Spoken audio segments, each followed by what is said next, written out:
Chapter 1101. Outside the King's Landing, by the Blackwater River, hundreds of tents representing different families were scattered on the grassy ground like mushrooms. There were noble knights in shining armor laughing loudly, commoners cheering loudly, singers playing accordions, vendors pushing small carts selling grilled sausages and fruits, and countless bright flags fluttering in the warm wind. Arya, do you see it? It's exactly the same as the tournament to welcome Father more than 10 years ago. The same place, the same people. There are many more people, but there are also fewer people. It's as magnificent as the songs say. In midair, Sansa was in a daze. The beautiful memories of the past and the beautiful scenes of the present made her unable to control her emotions. She almost cried. You've seen the great trial. And you've seen Dany put on the human crown with your own eyes. Now, you've even enjoyed the martial arts tournament mourning your passing. You should be satisfied, right? Arya said lightly.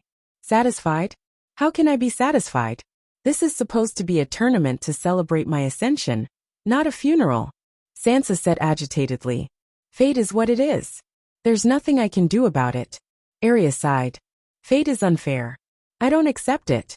Sansa shouted with a twisted face. I can assure you that your fate is not interfered with by anyone. It's the result of your own choice. Look at Bran. Sansa pointed at the White Knight who was sent flying by Jaime's spear. He's still laughing.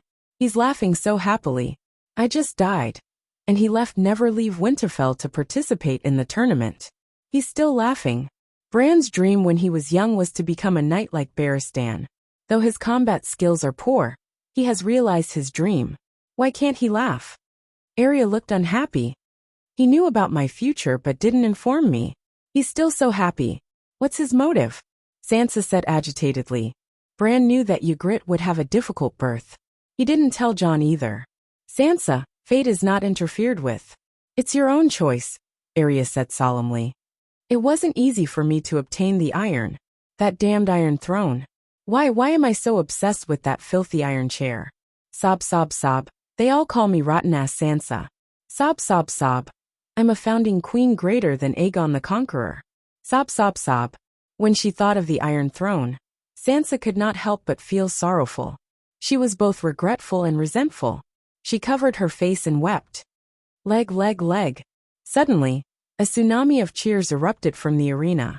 Sansa rubbed her eyes and took a closer look. After 6 rounds, Leg dodged Brittany's spear and knocked her off the saddle at the same time. Whoa! Seeing Leg place the golden peony wreath on her daughter's head, Sansa's mother-in-law started crying again. I've never worn a crown before in my life. She had worked hard for more than 10 years and finally achieved hegemony, but she had not even enjoyed the taste of being an official queen for a single day. My life is too bitter. You've seen what you should see. Come with me to hell, Arya said impatiently. Hell? Sansa was stunned. What for? To serve your sentence. What? Sansa's eyes widened.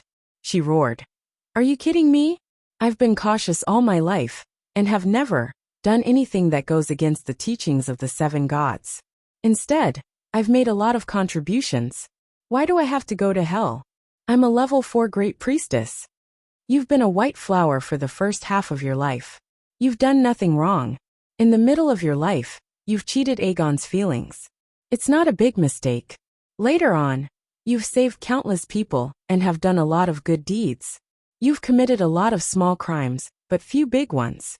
Overall, your good deeds far exceed your mistakes. You'll have a good position in heaven. Arya first read out the Heavenly Father's judgment for Sansa. It's not that I'm not willing to work hard, but... Sansa held her sister's hand and begged. Can I change my position? For example, if the Holy Mother revives me, I promise I won't keep any pretty boys around. I'll work hard every night, and be vigilant all the time. Do you think that's possible? The Holy Mother doesn't even care about Ygritte. Sansa's pale face turned gloomy. After a while she gritted her teeth and said, Good, very good. I love my mother, and am willing to share some of her sins. But no one is alone. I have a daughter too. Arya, tell the Holy Mother that I want to visit Dany in her dreams, and let her know that I'm suffering in hell. She's a filial child. Not only will she share her merits with me, She will also go down to hell to light the lanterns. As for my son-in-law, I won't accept any betrothal gifts. He'll come and light the lanterns for his grandmother. Oh right, and my future grandchildren. Sansa became more excited as she spoke. Let all of Dany's descendants go to hell to light the lanterns for my mother. Ha ha ha. Arya was shocked. Maybe for my mother, I can try, she said with a strange expression. 5 years later, at the foot of Changbai Mountain, a stone city was being built. Hundreds of free people were shouting and working hard. Northern Ice King Jon War is about to give birth. Suddenly, a red-haired old man walked out of a rough stone tower in the center of the city. He made a trumpet with his hands and shouted at the construction site in the west. Jon was shocked when he heard this. He hurriedly removed the stone from his shoulder and threw it on the ground before running back to his castle. It's only afternoon now. Didn't they say it would only be at night? Did something go wrong? Wah, is in her 30s, almost 40. She seems to be a little old, he said nervously. That old man Machiro said it's normal. It's very difficult for a pregnant woman to determine the date of her labor. It's almost impossible to pinpoint the exact time, Tormund said with his white hair. As they spoke, the two of them arrived outside War's bedroom.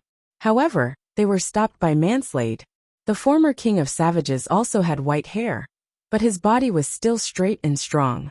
Men shouldn't go in when a woman is giving birth. You should cheer her on from outside. Hearing his wife's heart-wrenching screams, Jon's forehead broke out in sweat. War, you'll give birth to a daughter. I saw it in the prophecy. Don't be afraid. War did not reply. Instead, a strange singing voice came from inside the room. The Holy Mother gazes tenderly and waits quietly. An angel flies in gracefully, watching the sunrise of life. His cries are like the sounds of nature. The Holy Mother smiles. An angel is about to arrive. They could tell that the singer was an old man.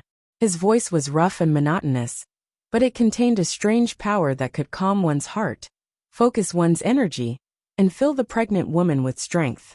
Even the womb moved rhythmically to the tune. This is the song of childbirth. Jon heaved a sigh of relief. According to the priest's statistics, since the song of childbirth became 7 gods 3 years ago, more than 70% of the pregnant women who had been assisted gave birth naturally. More than half of the remaining 30% were able to give birth successfully under the combined effects of the holy healing technique and the song of childbirth. Moreover, Machiro had obtained 2 doctorates in the profession of scalpel priest and pharmacy priest. Gua gua gua. As expected, in less than an hour, the child's loud cries could be heard. It really is a girl. Inside the room, Dana exclaimed, "Oh my, what's going on? How did this happen?" Jon had just been overjoyed when he heard his sister-in-law's panicked cries. What's wrong? He could not help but push open the door and rush in. There were many people in the room. Manslade's daughter, Tormund's granddaughter-in-law. There were 7 or 8 of them. They were all staring blankly at the bloody baby in Dana's arms. Seeing Jon in such a hurry, they all had strange looks in their eyes. They wanted to say something but stopped themselves. This is my daughter. Jon did not notice their expressions. There was no one else in his field of vision. The red-haired baby girl, who was crying with her mouth open, occupied all his attention. Wait, red hair. Jon rubbed his eyes. It was not blood. The thick tuft of hair was really red like fire. Why is this child red-haired? His sister-in-law mumbled. Manslade, who had followed them in, was stunned. He looked at Jon's dark brown curly hair, then at his wife's long blonde hair. His sister-in-law had the same blonde hair and blue eyes as his wife. The tenacity of the caste had become a fact that everyone knew. Theoretically, this child should have awakened the Targaryen's silver hair and purple eyes, or silver blonde hair and blue eyes. What's wrong? Why are you all in a daze? Giving the child a bath, Tormund said, scratching his head in confusion. Swoosh, swoosh, swoosh. Everyone in the room looked at his head. Manslade frowned and turned to the only red-haired man in the room. He sighed. Tormund, Jon made you the commander of the castle to take care of his family, while he was building Neverwinter. Is this how you take care of him? I took good care of Whale. Listen, the child's cries are so loud. She's as strong as I am. Tormund laughed. Maybe the red hair is a mutated gene? John said, forcing a smile. Manslade walked to Tormund and asked in a low voice. Did you and Whale? This child has red hair. And so do you. Do you know that the cast is strong? Tormund was stunned for a moment before realization dawned. Are you all crazy? You're suspecting that Whale and I are having an affair. Although we did shut up. Whale, who had just woken up, shouted angrily. What are you all talking about? This is John's and my child. Everyone was silent. John grimaced, not knowing what to do. Whale was so angry that she said with a pale face, Master Machiro, according to the tradition that has become popular in recent years, the first child of a noble has to have his blood tested in public to gain the recognition of the 7 gods and the people of the territory. You can try it now in front of us. The dark-skinned priest glanced at the Northern Ice King and walked to Dana's side. He tapped the baby's foot lightly. A drop of blood the size of a grain of rice seeped out of the foot, which was still stained with blood. Machiro did not take John's blood. Instead, he used the simplest king's blood verification spell to ignite the blood. Boom! The bean-sized flame instantly expanded by more than 3 feet, and its color became a noble deep purple. Ah, king's blood, top king's blood. What powerful mana! Machiro was shocked. This is my daughter. John was overjoyed. Yes, she's most likely your princess. Tormund does not have king's blood, Machiro said with certainty. Hey, old man, are you looking down on me? After all, I'm Marquis Tormund. Tormund said unhappily. After the little princess was cleaned, changed and breastfed, Machiro took a drop of her and John's blood for a more complicated and formal genetic comparison spell. This time, all the nobles and famous commoners of Neverwinter were present. This had indeed gradually become a tradition among the nobles. It was not only popular in Westeros. A year ago, when the eldest grandson of the Dragon Queen was born, a similar ritual had been carried out. Yes, it had gradually become a ritual that represented the recognition of the 7 gods and the heavens and earth, similar to how Erlu and Renly used the excuse that Joffrey was not Robert's biological son to start a rebellion. It was almost impossible for this to happen again in the future. Under the witness of the Holy Mother, this is the daughter of Ice King Jon Targaryen and Queen Valle Ryder. Machiro held the baby girl wrapped in white bear fur and chanted a song of blessing loudly. A ray of holy light descended from the sky and landed on the swaddling clothes. Princess, princess! The nobles and commoners cheered loudly. Perhaps I have a red-haired ancestor. Valle was not angry after the incident. She knew the principle of the strong caste. All right, she had no reason to be angry. After all, her past 7 days later, when the baby was being baptized, her great-aunt Dany revealed the mystery to the couple. Look at her. Round face, flat nose, red hair. Can't you think of anyone? Dany looked at the baby girl in her arms like an artist appreciating a painting that had been completed with great effort. Ygritte, John blurted out, then shook his head frantically. How is that possible? Her mother is not Ygritte. She should not look like Ygritte. She doesn't look like Ygritte. She is Ygritte, the reincarnation of Ygritte. Dany's aunt smiled proudly. Ah, this. Valle was stunned. Didn't you say that Ygritte's soul had returned to the heavens and earth? John asked suspiciously. Of course it returned to the heavens and earth. If Ygritte's soul entered the child's body, it would not be reincarnation. It would be possession. How could I do such a thing? Is the wheel of reincarnation ready? John's heart skipped a beat. Not yet. Not only will the wheel of reincarnation cleanse the soul, it will also format the mark of life. This child's mark of life is exactly the same as Ygritte's. No matter how strong the caste is, it is not stronger than the mark of life. So, although she has Yoren Valley's bloodline, her specialty is very similar to Ygritte's. Tell me how I should face her in the future. John pulled his hair in frustration. That's your problem. Either you learn from caste, or you happily hand her over to another man. Ha ha ha ha. This was a lifetime of punishment, a lifetime of debt. Another 15 years. King's Landing, the first day of the new year, the first day of the new year. Another new king ascended to the throne. Another martial arts competition to celebrate the new king's ascension. Outside the King's Landing, The people who had changed into new clothes on the first day of the new year were as dense as a forest. In the crowd, the crisp sound of spears breaking could be heard from time to time, accompanied by intense shouts. Beside the Black River, the spring chill was chilly. The river water was clear and slow. One could vaguely see the lonely reflections of two gray-robed old monks, one tall and one short. "There are so many people in King's Landing," said the short barefoot monk. "According to the census a year ago, King's Landing has a permanent population of close to 300,000. Including the farmlands within 100 miles of the outskirts, there are more than 500,000. "It's almost the same number as before the long night," said the tall monk. "It seems that the 4 seasons are better than the chaotic seasons before," said the barefoot monk.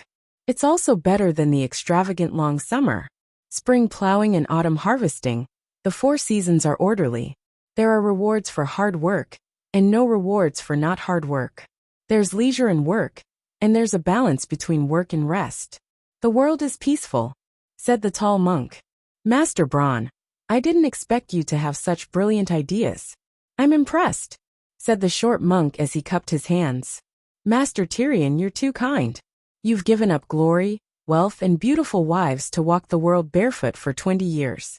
You've helped the most remote villages all over the world, and built more than 2,000 holy light totem poles. You've truly done a great service," praised Master Braun. "I'm all alone and wandering in the wilderness.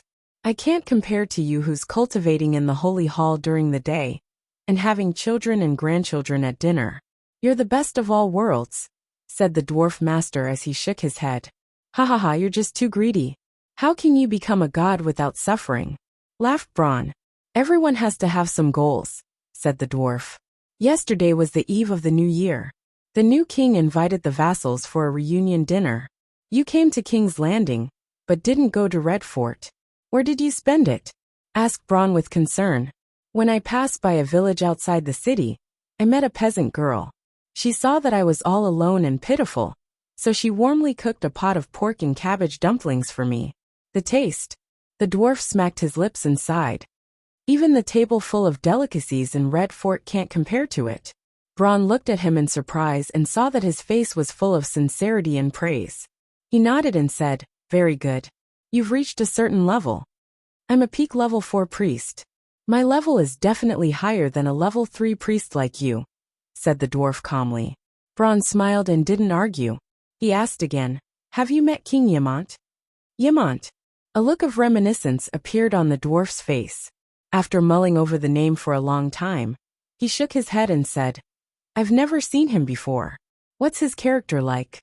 Braun turned his head and lifted his chin toward the venue of the tournament. "He's right there. Aren't you going to take a look? I don't know if he can repeat his father's achievements and win the crown of love and beauty for his fiancée. One look, and you can only see his face. It's hard to know his heart," said the dwarf. Braun thought for a while and said, "His character is all right.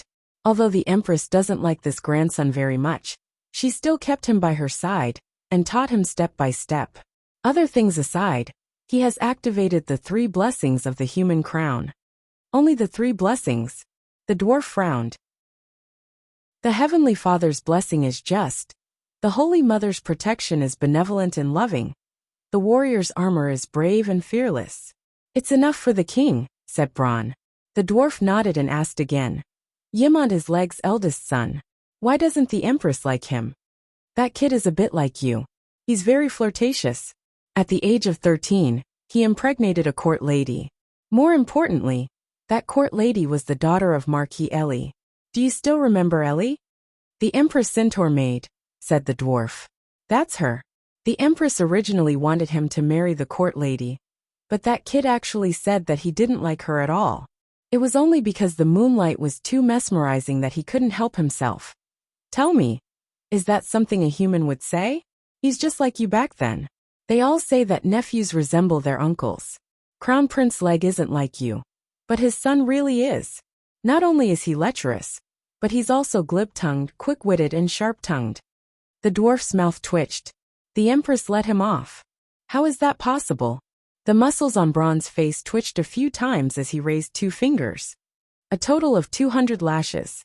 No matter how much the crown princess begged, it was useless. Her skin and flesh were lacerated, and even her eyelids were charred. She had to lie in bed for a full half a year. When Prince Yimant recovered, he was immediately sent to the king's landing as a preparatory king. I'll go and meet that kid later. The dwarf was somewhat interested. Tyrion. Suddenly, a group of knights who were about to return to their tents stopped.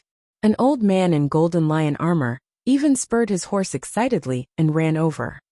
It's really you. Under the golden helmet, tears flowed down the wrinkles on his face. Jaime, you. The dwarf couldn't help but step forward.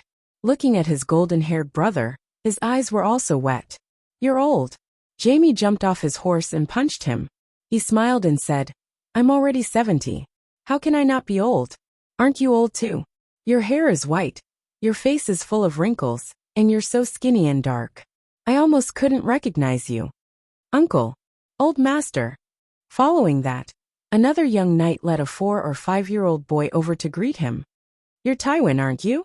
Seeing the handsome young man who was almost Jaime's reappearance yesterday, the dwarf's calm state of mind, which he had cultivated for 20 years, was also broken. He trembled his rough hands and stroked his cheeks. It's me, uncle. Tywin was a little embarrassed, but he didn't avoid it. Good boy. You're all grown up.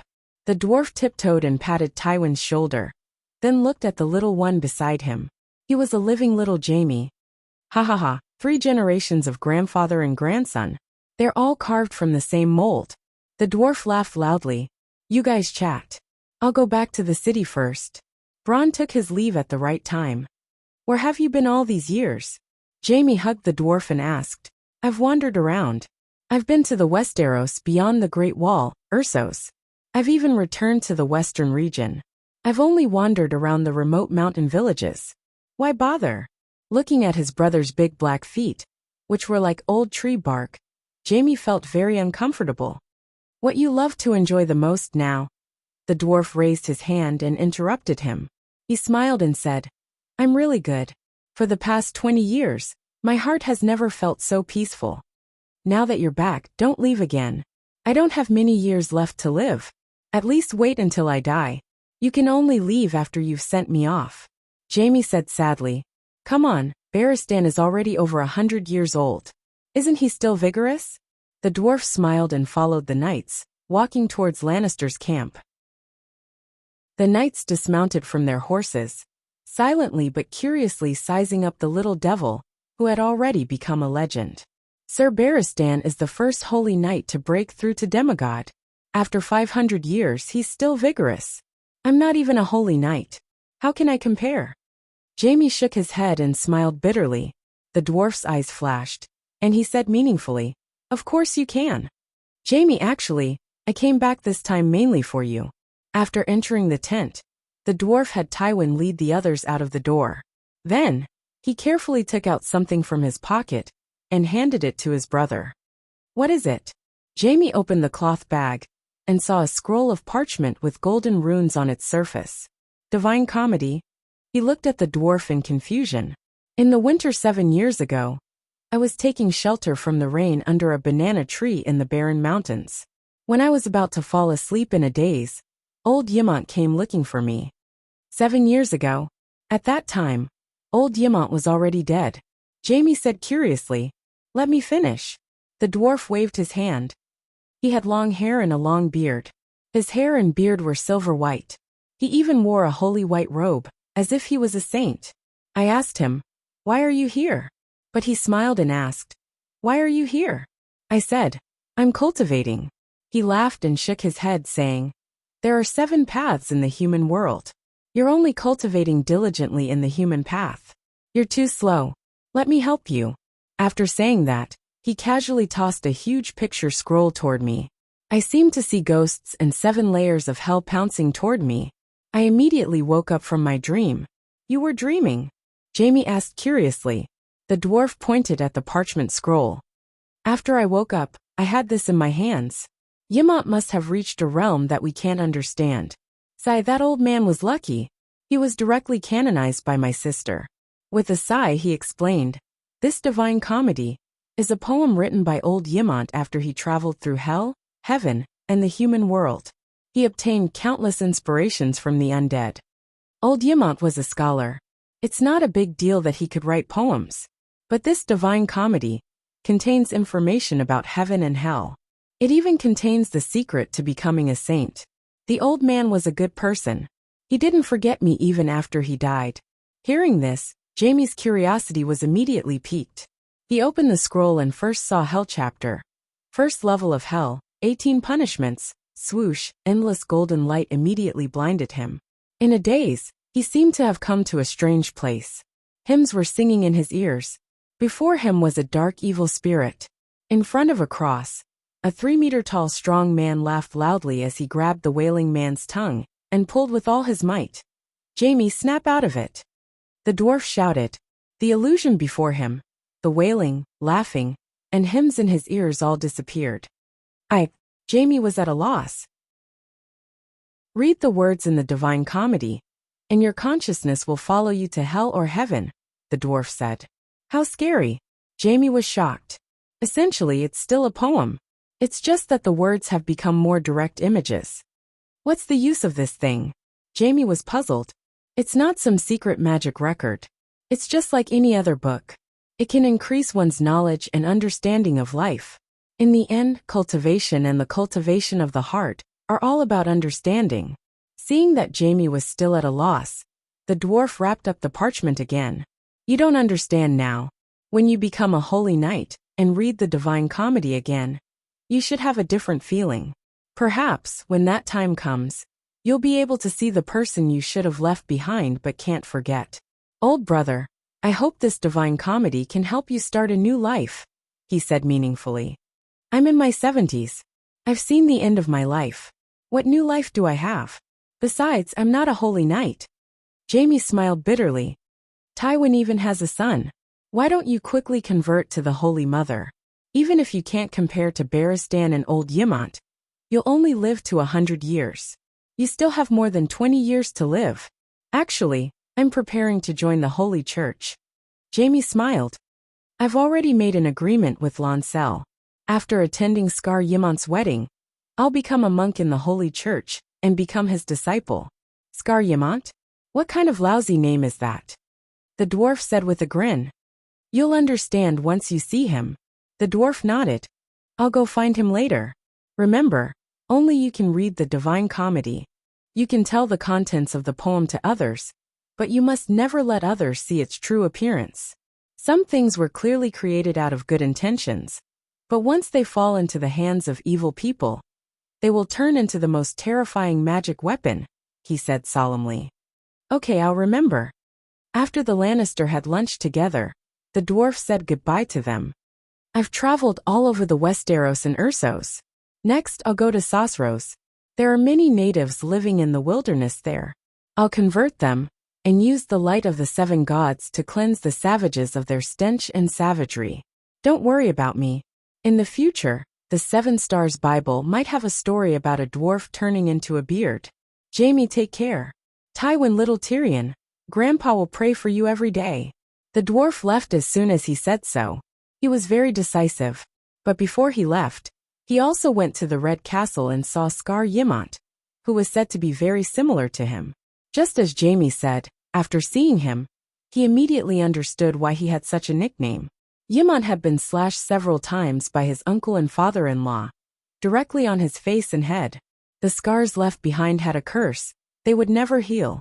When Yimont was sad, the wounds would split open. After Yimont was sent to King's Landing, he traveled to the north and was warmly received by his uncle. Then he stole his uncle's daughter. War was very satisfied with this son-in-law, but his father-in-law, John, almost went crazy. Ha ha, you have guts. You're just like me. The dwarf laughed. Another 3 years later. Hot summer. Outside the great basilica. You came to the basilica to pray? Jamie looked at the female knight who was still tall, still ugly, and still had gentle eyes. His expression was very complicated. I also want to join the warrior's sons, Brienne said softly. You're already a holy white knight blessed by the Holy Mother, Jamie said. I want. Briene's coarse round face blushed slightly. She bit her fat caterpillar-like lips and mustered her courage. Jamie, I've thought about it for many years and finally understood one thing. The glory of the knights, the recognition of the Dragon Queen, and the praise of countless people for the naked iron guards are not what I really want. I discovered that the days when I escorted you to King's Landing, the days when I spent with you were the most memorable memories of my life. When you were in Casterly Rock City, I could still hold back my thoughts.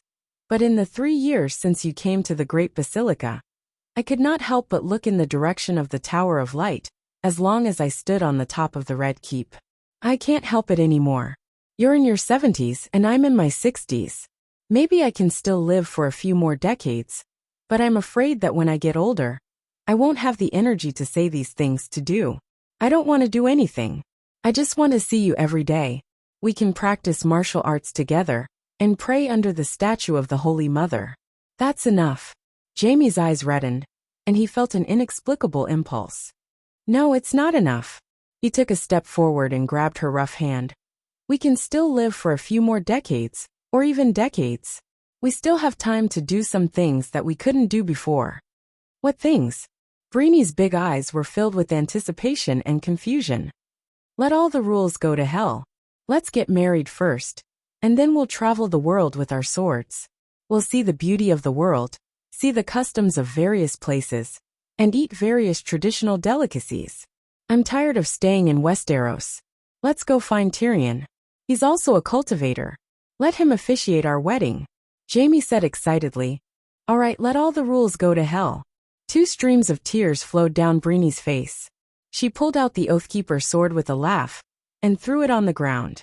Then, she tore off the white robe behind her. The golden rune between her eyebrows flickered, and the seal of the Holy Knight shattered. Ha ha ha. Jamie also took off the striped cape of the warrior's son and removed the seal of the Holy Knight in his sea of consciousness. He laughed and hugged the tall woman. The two of them hugged each other like they were hugging the entire world. Chapter 1102. Dragon Queen, don't burn me I. It was as if time and space were being distorted. The sound and the light before his eyes were being stretched infinitely.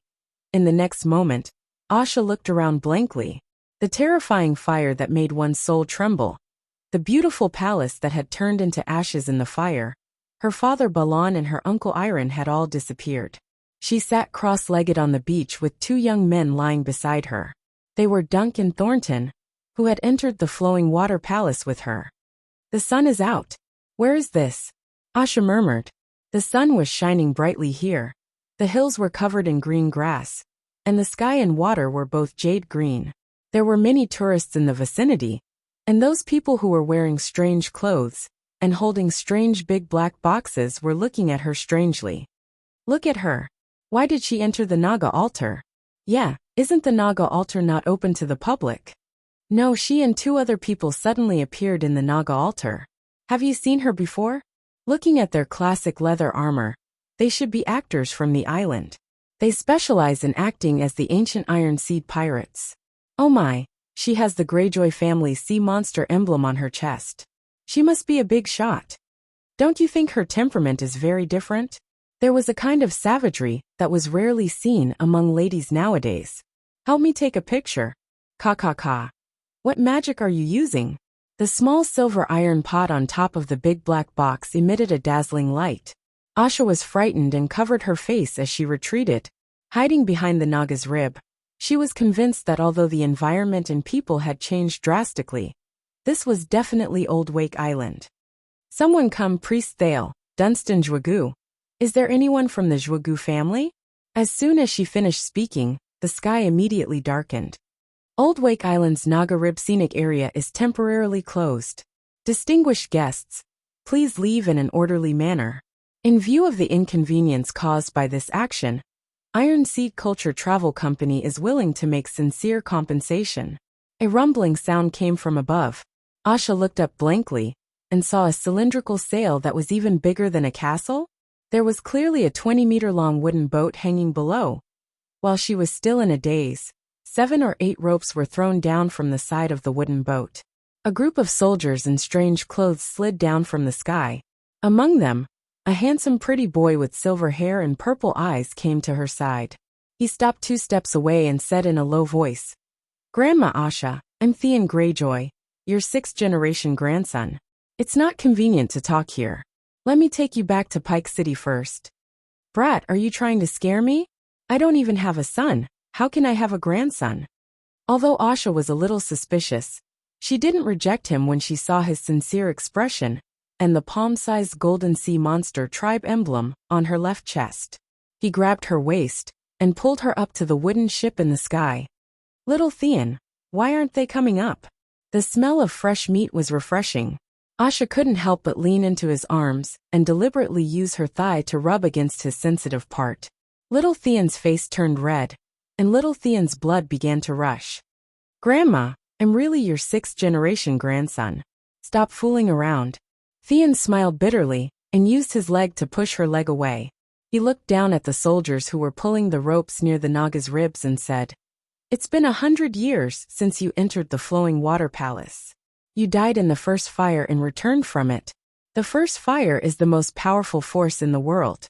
I'm worried that the place you appeared in has terrible magical radiation. It has to be quarantined and inspected before it can be opened to tourists again. As for the 2 knights, Dunk and Thornton, their people will take them back.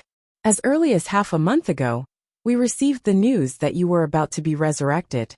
Asha didn't understand many of the words, but she understood her situation. 100 years later. "Are you kidding? 100 years have passed since the long night? Sigh, it's strange, but it's the truth."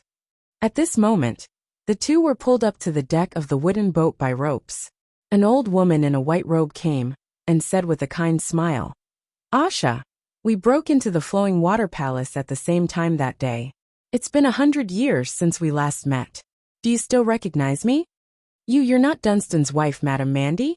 But you didn't go to the Flowing Water Palace at that time." Asha was puzzled. "Ha ha ha." The old woman with the iron crutch looked up and laughed. "Asha, I'm Tamon. I used to be called Thale. People called me Sanyanren." "You're Thale? Do you think I'm stupid or blind?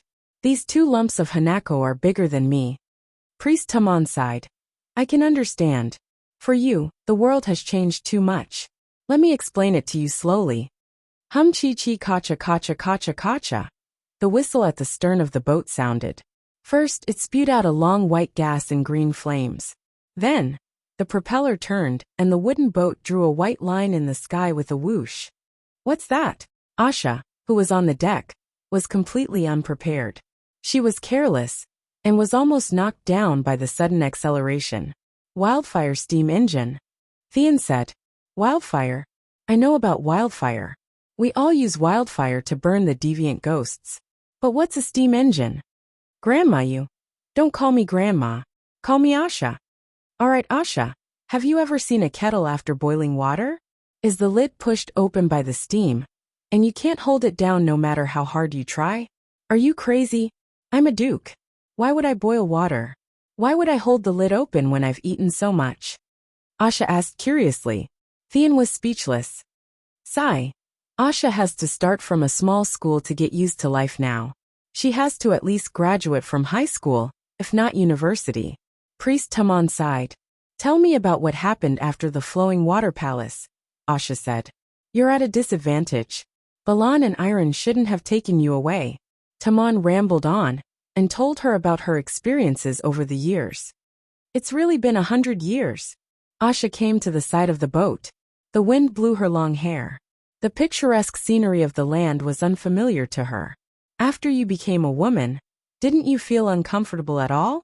You seemed to be very happy." After a while, she turned around and asked curiously, "If I were to constantly integrate into the life of a mortal with this body, it would indeed be difficult and shameful. But I'm a cultivator. With such a gifted body, I was like a fish in water in the process of cultivation."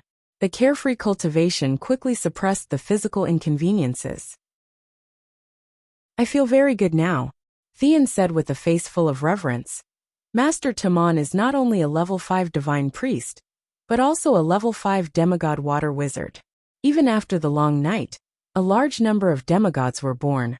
Iron Crutch Old Woman Tamon was still among the top. A lot of demigods. But demigods are still gods, Asha said in disbelief. We came at a good time. Not to mention the priest. How could we not be devout after witnessing such a miraculous era? Iron Crutch old woman sighed. Extraordinaries who have great merit in the long night have a chance to enter the investiture of the gods. Due to the mysterious connection between the investiture of the gods and the cauldron of the divine king, those who enter the investiture of the gods can more easily sense the laws in the sea of laws. Actually, the main reason is the heavenly emperor, Theon interrupted. The heavenly emperor is too strong. Asha, you were able to be reborn perfectly, which is enough to prove the extent of her control over the first flame. Heavenly emperor? Dragon queen? Yes, after the long night ended. There were many cities in the world that did not submit to her. Dragon Queen naturally became the #1 empress in the world. All the kings in the world, including the kings of the 7 countries, are her subjects. And all the extraordinaries know that she is also the king of gods. Her dual identity as the divine king and first emperor made her respectfully known as the heavenly emperor. Taman said leisurely. Asha was startled and asked, "Is she still the empress?" Taman pointed at the rumbling metal lump at the back of the ship. She was the one who popularized the wildfire steam engine. Almost all the changes in the world's politics, economy, culture, technology and other aspects are related to her. She remade the world in her early years and is still guiding the world's direction. Is she married now? Asha asked again. Which man in the world do you think can straighten his back in front of her? Let's not talk about whether a man can straighten his back. As long as his penis can be propped up, it's fine. With such a foundation, it can't be without an heir, right? Asha said. She has a son. Taman popularized the Dragon Queen's family again. Targaryens are not worth much now. There are hundreds of them, all descendants of the Dragon Queen. The old woman pointed at the young man and said, "Look at Theon's back. That's the emblem of the pentashade dragon Targaryen. His mother is Dany, the princess of the Targaryen family, the 3rd daughter of Duke Rhaegar of Dragonstone Island. Yes, Duke Rhaegar is a 4th-generation grandson that the heavenly emperor likes very much. No wonder he's so good-looking," Asha muttered. "Our family will get a lot of benefits from the marriage with the Targaryens, right?" "Sigh, it's different now. If I was born a few decades earlier, I might have been granted a dukedom. Now it's hard to even see the face of the old ancestor." Theon shook his head and smiled bitterly. At least the family's talent has been improved. Which of the great dukedom families in the world doesn't want to marry a Targaryen princess as their mistress? The heavenly emperor's bloodline is the greatest benefit. If it weren't for Lord Robb's personal appearance, Duke John would have no hope of marrying the famous Dany as lady. Taman said faintly. Theon was silent. Asha said blankly, "Robb John, who are they?" "Robb is the son of your brother Theon. John is Theon's father. His name comes from the legendary hero, Fool John. Robb is also the adopted son of Fool John. So Greyjoy and Targaryen have a deep relationship," Taman said. Asha was even more confused. "My brother is a eunuch. I thought Theon was my uncle's descendant. And Fool John, I've never heard of him. Victarion married Little Rose but didn't leave. Inami above," Asha shouted excitedly. "Which Little Rose? Is it the shit Rose Marjorie? How did the two of them get together?" The evil and depraved Inami is a thing of the past. Now we all believe in the 7 gods. For Drowner, Taman said awkwardly. Then, she explained the experiences of the few legendary characters to Asha. "I didn't expect so many things to happen after that." Asha was in a daze.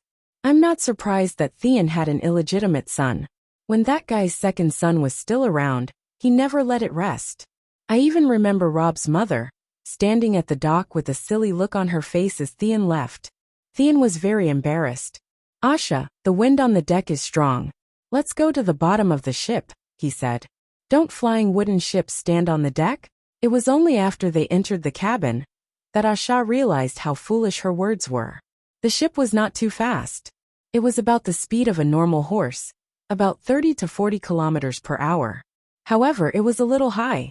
Coupled with the rotation of the steel propeller at the stern, the wind on the deck was especially strong. But once they entered the cabin, Not only was the wind gone, the roar of the wildfire steam engine was almost inaudible. It was a small room that was as luxurious as a palace. There were glass windows installed at the bottom and sides. Sitting on a comfortable leather sofa, one could taste red wine while admiring the white clouds floating past them. When one looked down, one could see the rolling hills and plains. That's not right. Is Old Wake Island that big? We've been flying for so long, but we still haven't seen the sea?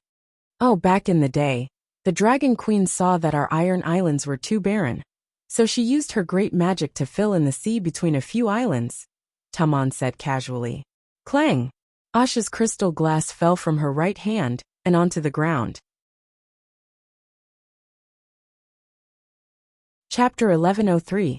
Aunt Asha, you're finally back. Father was still talking about you when he was dying. The airship had just landed on the lawn in front of the castle when old Rob walked over shakily. Sigh, before I opened my eyes, I didn't even know I had a nephew. When I opened my eyes again, you're already so old. But apart from you, no one in the Greyjoy family really misses me. Looking at the skinny old man with wrinkled skin and white hair in front of her, Asha could not help but feel a sense of loneliness. Don't say that, Aunt. We all know you and have been waiting for your return, said a silver-haired, purple-eyed woman in a red dress with a smile. Oh, you really do look a little like the Dragon Queen. You're Dany, right? Asha looked at the elegant and noble woman, muttering to herself. My son is already an adult, but why does he look younger than me? Aunt, it's me. Let me introduce you. This is my husband, John. My eldest daughter, Dania. My second daughter, Dany C. Asha felt a little dizzy as she watched the beautiful Dany greeting her and calling her grandma one after another. Also, their clothes were so strange. What were they called, suits and bell-bottoms? First, under Danika's guidance, she toured the refurbished Pike City. At night, she had dinner with her grandchildren and the vassals of the Iron Archipelago who had heard the news. Only then did she return to her old bedroom exhausted. It was actually old Rob's bedroom, as it belonged to the Duke of the Iron Islands. It used to be the main building of Pike City. Aunt Asha, I knew you were coming back, so I cleaned up the tower in advance. Old Rob sighed emotionally. Kids nowadays live in fashionable villas. There's a generation gap between them and us nostalgic old people. Asha had seen Dany's villa today. It was an empty, clean and bright empty house. I'm still young. I also like big houses with tiled walls, floor-to-ceiling glass and balconies, she said. Then I'll get you another one? Old Rob was stunned. Forget it. I like big houses, but I like this tower even more. Here, I have more memories. At this painting, Asha stopped in front of a huge oil painting at the head of the bed. The painting was of a young woman with a somewhat familiar face. Is she your wife? She asked. I hope she is. But she is only my dream, my moon. I can see her every day and feel her gentleness, but her gentleness doesn't belong to me alone. Old Rob stared straight at the smiling woman, wearing a garland in the oil painting, and said in a daze. Seeing an old man in heat, Asha got goosebumps. Never thought you were a poet, she said dryly. Poet? Old Rob was taken aback for a moment, before he smiled in realization. Aunt, you misunderstood. I wasn't reciting a poem. What I said was the truth. She's the real moon goddess. She was the daughter of Queen Sansa, also known as Dany Lees. We grew up together. Later, I became Lord John's adopted son, and she went to Slaves Bay. We parted ways. Oh, so she's the daughter of rotten-ass Sansa. I was wondering why she looked so familiar. She really looks like her mother. Asha suddenly realized. Aunt, don't say that. Queen Sansa is very good to my father and to me. I grew up by her side, and she almost treats me like a son, Rob said uncomfortably. If she's good to you, why didn't she marry her daughter to you? Asha scoffed. That's because she's better to her own daughter. You have to be content with what you have, and know how to be grateful. What kind of person would you be if you forgot all your previous kindness when things didn't go your way? Old Rob said magnanimously. You're very unlike Greyjoy. Your grandfather, or any of your uncles, wouldn't say that, Asha said strangely. My father would say that. Old Rob smiled. Asha smiled as well. It's good the way it is now. What does the moon goddess mean? She asked again. Do you see the moon outside? Yes, it's very big. It's even brighter than when we were here. Asha walked to the window and looked at the half moon in the sky. Just 20 years ago, there was no moon in the sky. When Dany became a demigod, the Dragon Queen lit up the moon again. Dany also left the human world and ascended to the astral world to take control of the lunar star, which is the moon. Prince Leg also ended his 80-year career as the crown prince. He rode a carriage forged by the sun god armor and guarded the sun star for the Sky Emperor. I can understand that the Dragon Queen's son and daughter-in-law became demigods. But why was there no sun or moon before? Why did they only start forging 20 years ago? Asha was puzzled. The sun before was the Dragon Queen herself. The Dragon Queen's light illuminated the world. Later, our world was cut off from the four-pole universe, and we could no longer extract the power of the four elements. At that time, without external energy, we could only extract the power of the Earth's fire from the Earth's core. The Dragon Queen simply took a ball of Earth's fire from the Earth's core and used the Song of Fire to solidify it into the secondary first flame. 1,000 fire spirits ate it. After eating the secondary first flame, the fire spirits all became demigods. 1,000 demigod small suns were installed with strange runes, forming a giant true sun that would never be extinguished. Prince Leg's sun chariot carried that sun. I don't understand at all. Asha was confused. It's okay if you don't understand. Just think of Prince Leg as the Lord of the Sun and Dany as the Master of the Moon. Auntie, you've been out of touch for too long. A lot of knowledge can't be explained to outsiders without systematic learning. When the Imperial University reopens, why don't you go to King's Landing with Dany and be a transfer student in the history department? Old Rob suggested. I'm already 30 years old, and you want me to be a student? Or are you trying to chase me away? Asha was suspicious. Oh, what are you saying, Auntie? The old man's face was red with anxiety. He stomped his feet and said, I swear to the 7 gods that I have no bad intentions. If you don't want to leave the Iron Islands, you can go to Ocean University in Great Wick City to study. However, Ocean University is only a secondary school. It mainly trains sailors and sea shapeshifters. Its faculty is far inferior to the world's #1 Imperial University. Although King's Landing Imperial University is only a branch of Imperial University. What secondary school? Asha suddenly felt that she really should go to Imperial University for a few years.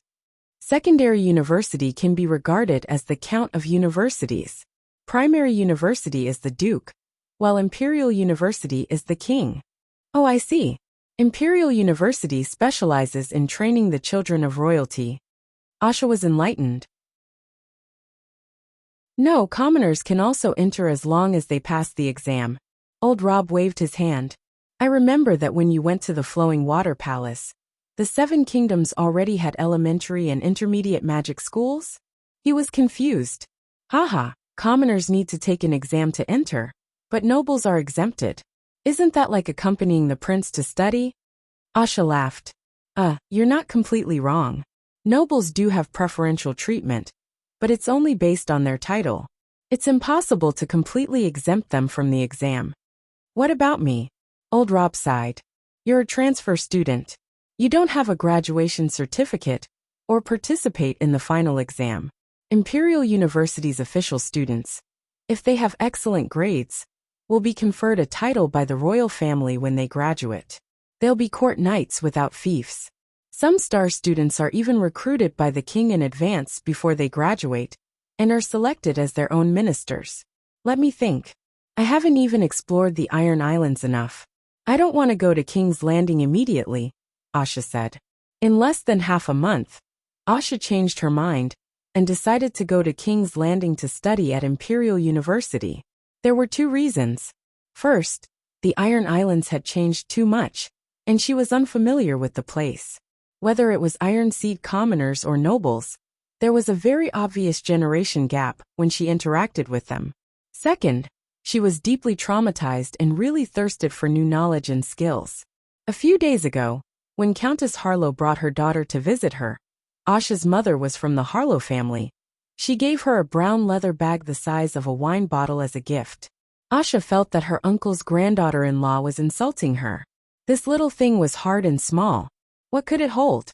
Danny and the other women commented on the bag, talking about the leather, the style, the matching with the skirt.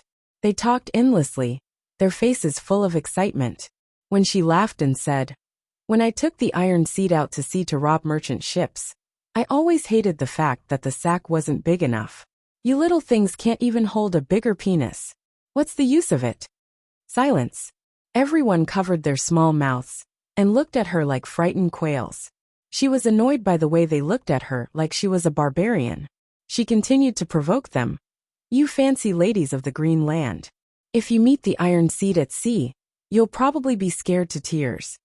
Asha, any of us ladies here, even me, can easily sweep away all the iron seeds on a ship back in the day," the second daughter of the Duchess said excitedly. According to Asha's request, they no longer called her grandaunt. They all called her by her name.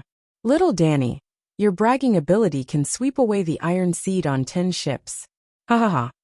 Asha raised her head and laughed. Then tragedy befell her. Little Danny, who was only 12 years old, pulled her and asked to play the finger dance game, the most iron seed. "I was wrong, little Danny. You know the finger dance and dare to take the initiative to ask to play this game. It shows that you are a good iron seed." At first, she naturally refused and didn't want to bully the little one. However, little Danny didn't give up. The Duchess on the side also laughed and said, "Finger dance is actually just an ordinary child's game. It doesn't matter if you play it." These words deeply irritated Asha. A child's game? Don't think that just because you are called Danny, you are all Danny Lees. Even your ancestors, Danny Lees, didn't dare to say such arrogant words. "Let's try with an axe without a blade," Asha said with a straight face. "No need. We all know the holy healing technique. Cutting off an arm or a hand is a small problem."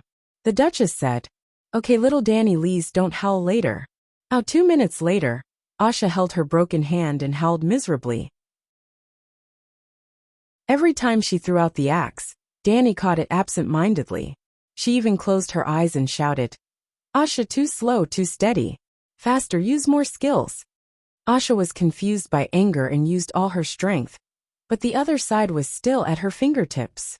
"Asha, you can't do it." Danny Lee seemed to be bored. She opened her eyes and casually threw out the axe. It was so fast, so hurried, so tricky. Before she could react, her wrist was cut off at the elbow. "Why is it like this? Did you use magic, Danny Lees?" Asha's face was pale. "Asha, you are barely a junior knight and I." Danny Lees wrinkled her small nose and said with dissatisfaction, "I'm already 12 years old, and I'm only a level 3 Grand Knight. I'm afraid I can't get into the Imperial University. So embarrassing." Asha was dumbfounded. "You are a junior knight, if you can move your arm like a finger.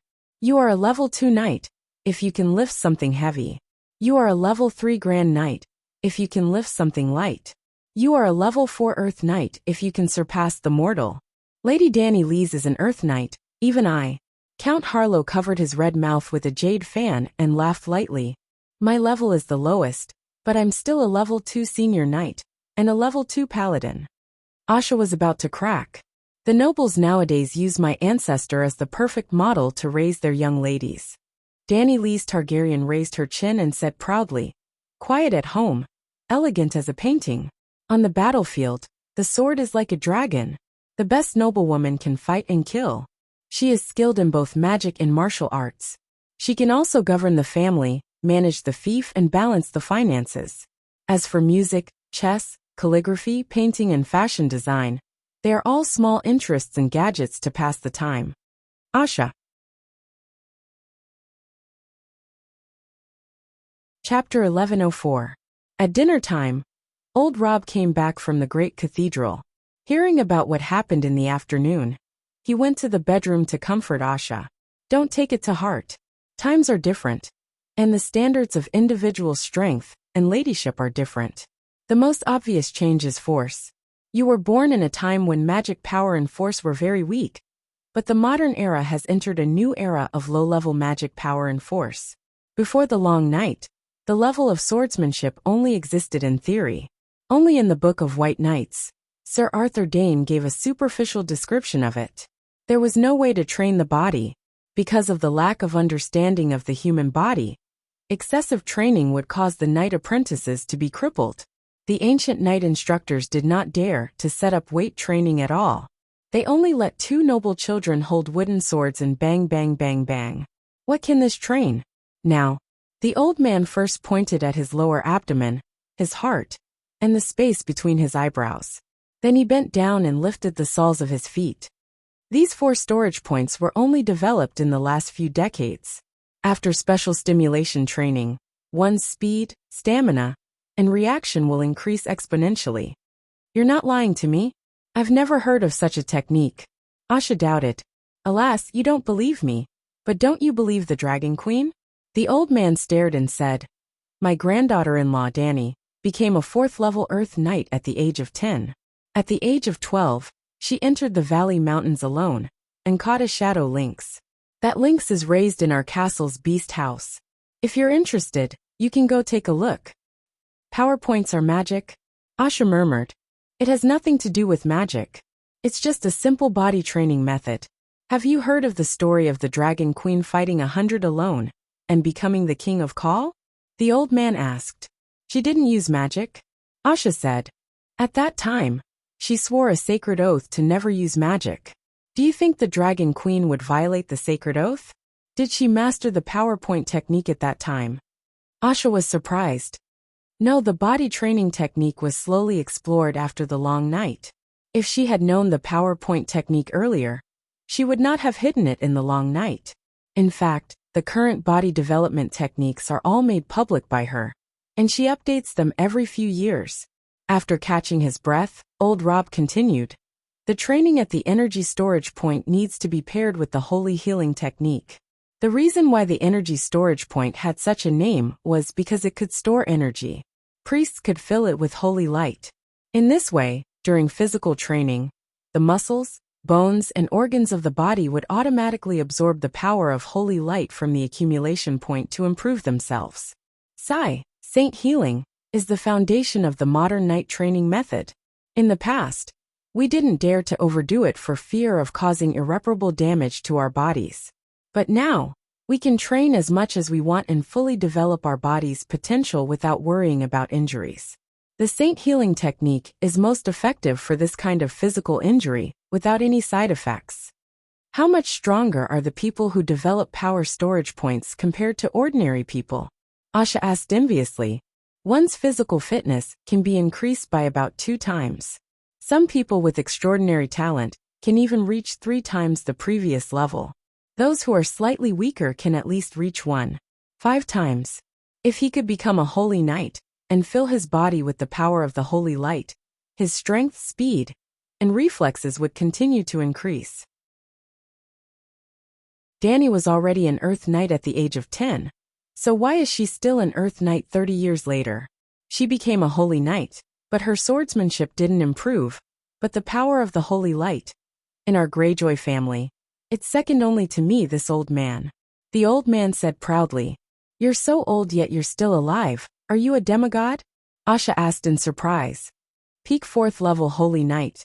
Peak 4th level great priest. I'm still a long way from soul ascension. But I'm not that old. The old man smiled, revealing his neat white teeth, and said, The holy light can nourish the body and extend one's life. It's nothing for a modern person to live for 150 years, or even 200 years. If I went to Sky Dragon Temple, I would have to bow my head and call them uncle, or even grandpa. What's Sky Dragon Temple? Asha was confused. It's a place where a group of old warriors' sons, or priests settled down. Many of them are heroes who survived the long night. They complained that the King's Landing's Baylor Cathedral was too noisy, so they went north to the Great Wall, found a corner in the mountains, and built a temple dedicated to asceticism. Because the first abbot of the temple was Targaryen, and he also contributed greatly to the construction of the temple, it was named Sky Dragon Temple. Asha's eyes lit up, and she hurriedly said, So if I go to Sky Dragon Temple, I'll see many old friends. There should be many people who know you, but I'm not sure if they'll treat you as a friend. Old Rob said honestly, thinking of her popularity in the 7 Kingdoms. Asha sighed helplessly and asked a more practical question. Can you stimulate my power points and help me train my body? Yes, but I suggest you go to the Empire University. They have the best teachers. Training the body is only the foundation for improving one's strength, but skills are also very important. I can help you train your body, but my swordsmanship may not be suitable for you. In the past, most of the knights in the Seven Kingdoms didn't even reach the first realm, like an arm wielding the finger. You're already outstanding for being able to grasp the basics of like an arm wielding the finger. But now, the old man looked like he was reminiscing. The 8 years of the long night were also the 8 years when the knight's swordsmanship underwent a qualitative change.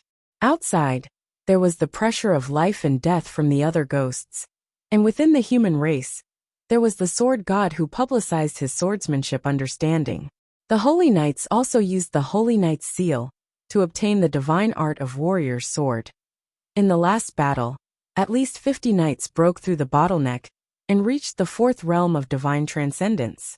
For example, Little Rose, whom you looked down on, was only at the realm of light as heavy before the last battle. But after the battle, she successfully broke through to divine transcendence. After 100 years of system development, the legendary divine transcendence is only the threshold of high-level swordsmen now.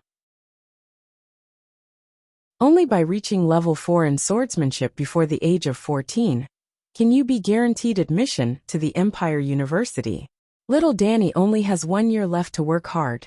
Level 4 is the threshold. Then what's the level of a top-level swordsman? Asha asked blankly. Becoming a demigod purely through swordsmanship, or sword god, is around level 9. Becoming a god through swordsmanship? Is that possible? Asha was doubtful. The Dragon Queen was the first sword god, Jaime Lonlister was the second, and his wife Brynny Taz was the third. It wasn't until 50 years later that Sir Barristan barely broke through to sword god, and was the fourth.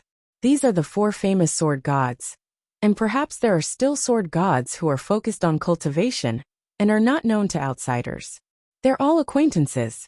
Am I the weakest one among all the old acquaintances who are still alive? She asked. Am I the weakest one? You're still young and full of hope. In the Empire University, you can learn everything you want to learn. With your wisdom and experience, you'll become a modern noble lady in 3 to 5 years. The old man comforted. Music, chess, calligraphy, painting, fashion appreciation? I can't learn that. Asha shook her head. A real top-level noble lady doesn't have to master all kinds of fancy skills, but to live a sincere life. Danny and the others liked fashion, so they went to learn the art of fashion. Only commoner girls who want to enter the upper-class circle will spend time studying knowledge that they don't like, but can please others. You're already in the circle, so you don't have to cater to the people in the circle. You can do whatever you want and cultivate your hobbies within the bounds of law and tradition. As long as you don't treat ignorance as personality, the gentlemen and ladies in the circle may laugh at your hobbies, but they won't really look down on you. People outside the circle will only praise you for being free and easy and having personality. This is the privilege of nobility, Old Rob said meaningfully. Asha accepted the old man's suggestion that when Danny's summer vacation was over, she would go to King's Landing with her to go to college. Seeing her so motivated, the Greyjoys in the castle were also very happy. Duchess Dany also decided to take part of her time every day to help her aunt with her junior high and high school classes, so that she wouldn't lose face for the sea monster family. But a few days later, Asha couldn't stand it anymore. She found old Rob and complained. John's wife is good-looking, fertile, skilled in martial arts, and good at running the family, but she's too arrogant. Dany was once the flower of the empire. When she was young, she did have a bit of a princess temper, but after being the matriarch of the Iron Islands for 30 years, her methods should be very smooth, right? The old man asked curiously. I think you've adapted to her arrogance in the past 30 years, Asha said. What did she do? When she taught me history, she would often say we Targaryens. When she taught me literature, she kept reading poems praising the Dragon Queen and made me recite them. When she taught me mathematics, she pointed at the mulberry tree and scolded the locust tree. saying that the ancient nobles were all idiots who actually left accounting to the scholars. When she was teaching me magic, she made me learn the Targaryen language, invented by the Dragon Queen. Inami above, I admire the Dragon Queen very much. But I, Greyjoy, don't eat the Dragon Queen's food. So why should I learn the Targaryen language to please her? She taught you Draconic, right? Square words, right? Is that Draconic? Why should I learn that stuff? Asha said unhappily. You're probably mistaken. Dany is speaking the teaching materials written by the Dragon Queen. The old man said slowly, Targaryens do like to speak Draconic as Targaryen. They think they're the brothers of the Megalosaurus. Isn't the Dragon Queen the mother of dragons? She hatched the Megalosaurus from a stone egg and gave birth to Prince Rhaegar. It's not wrong to say that they're brothers. Are they crazy enough to learn from Aaron and turn into dragons by drinking wildfire? Asha laughed. This, old Robb said strangely. It's not unusual for Targaryens to drink wildfire to replenish their magic. When Dany uses Draconic magic, she can transform into a magical fire dragon covered in flames. Drinking wildfire can increase her endurance. You're kidding, right? Asha said foolishly. Before the long night, most of the magic and witchcraft in the supernatural world used advanced Valeglia and Archaic, while the ancient creatures used Archaic. After the long night, the Dragon Queen developed a new magic system for her descendants, which is to use Draconic incantations to imitate the Megalosaurus Draconic magic. For example, dragon roars, dragon flames, fire dragon combat skills, transforming into a dragon, and drinking wildfire to replenish magic were just some of them. At first, only Targaryens learned Draconic, but later, priests with fire talent discovered that after switching to Draconic incantations, they could borrow the power of the dragon god to imitate Targaryens' Draconic magic. Thus, Draconic magic began to become a mainstream magic system. Dany taught you Draconic out of kindness. Who better to be a Draconic magic teacher than Targaryen?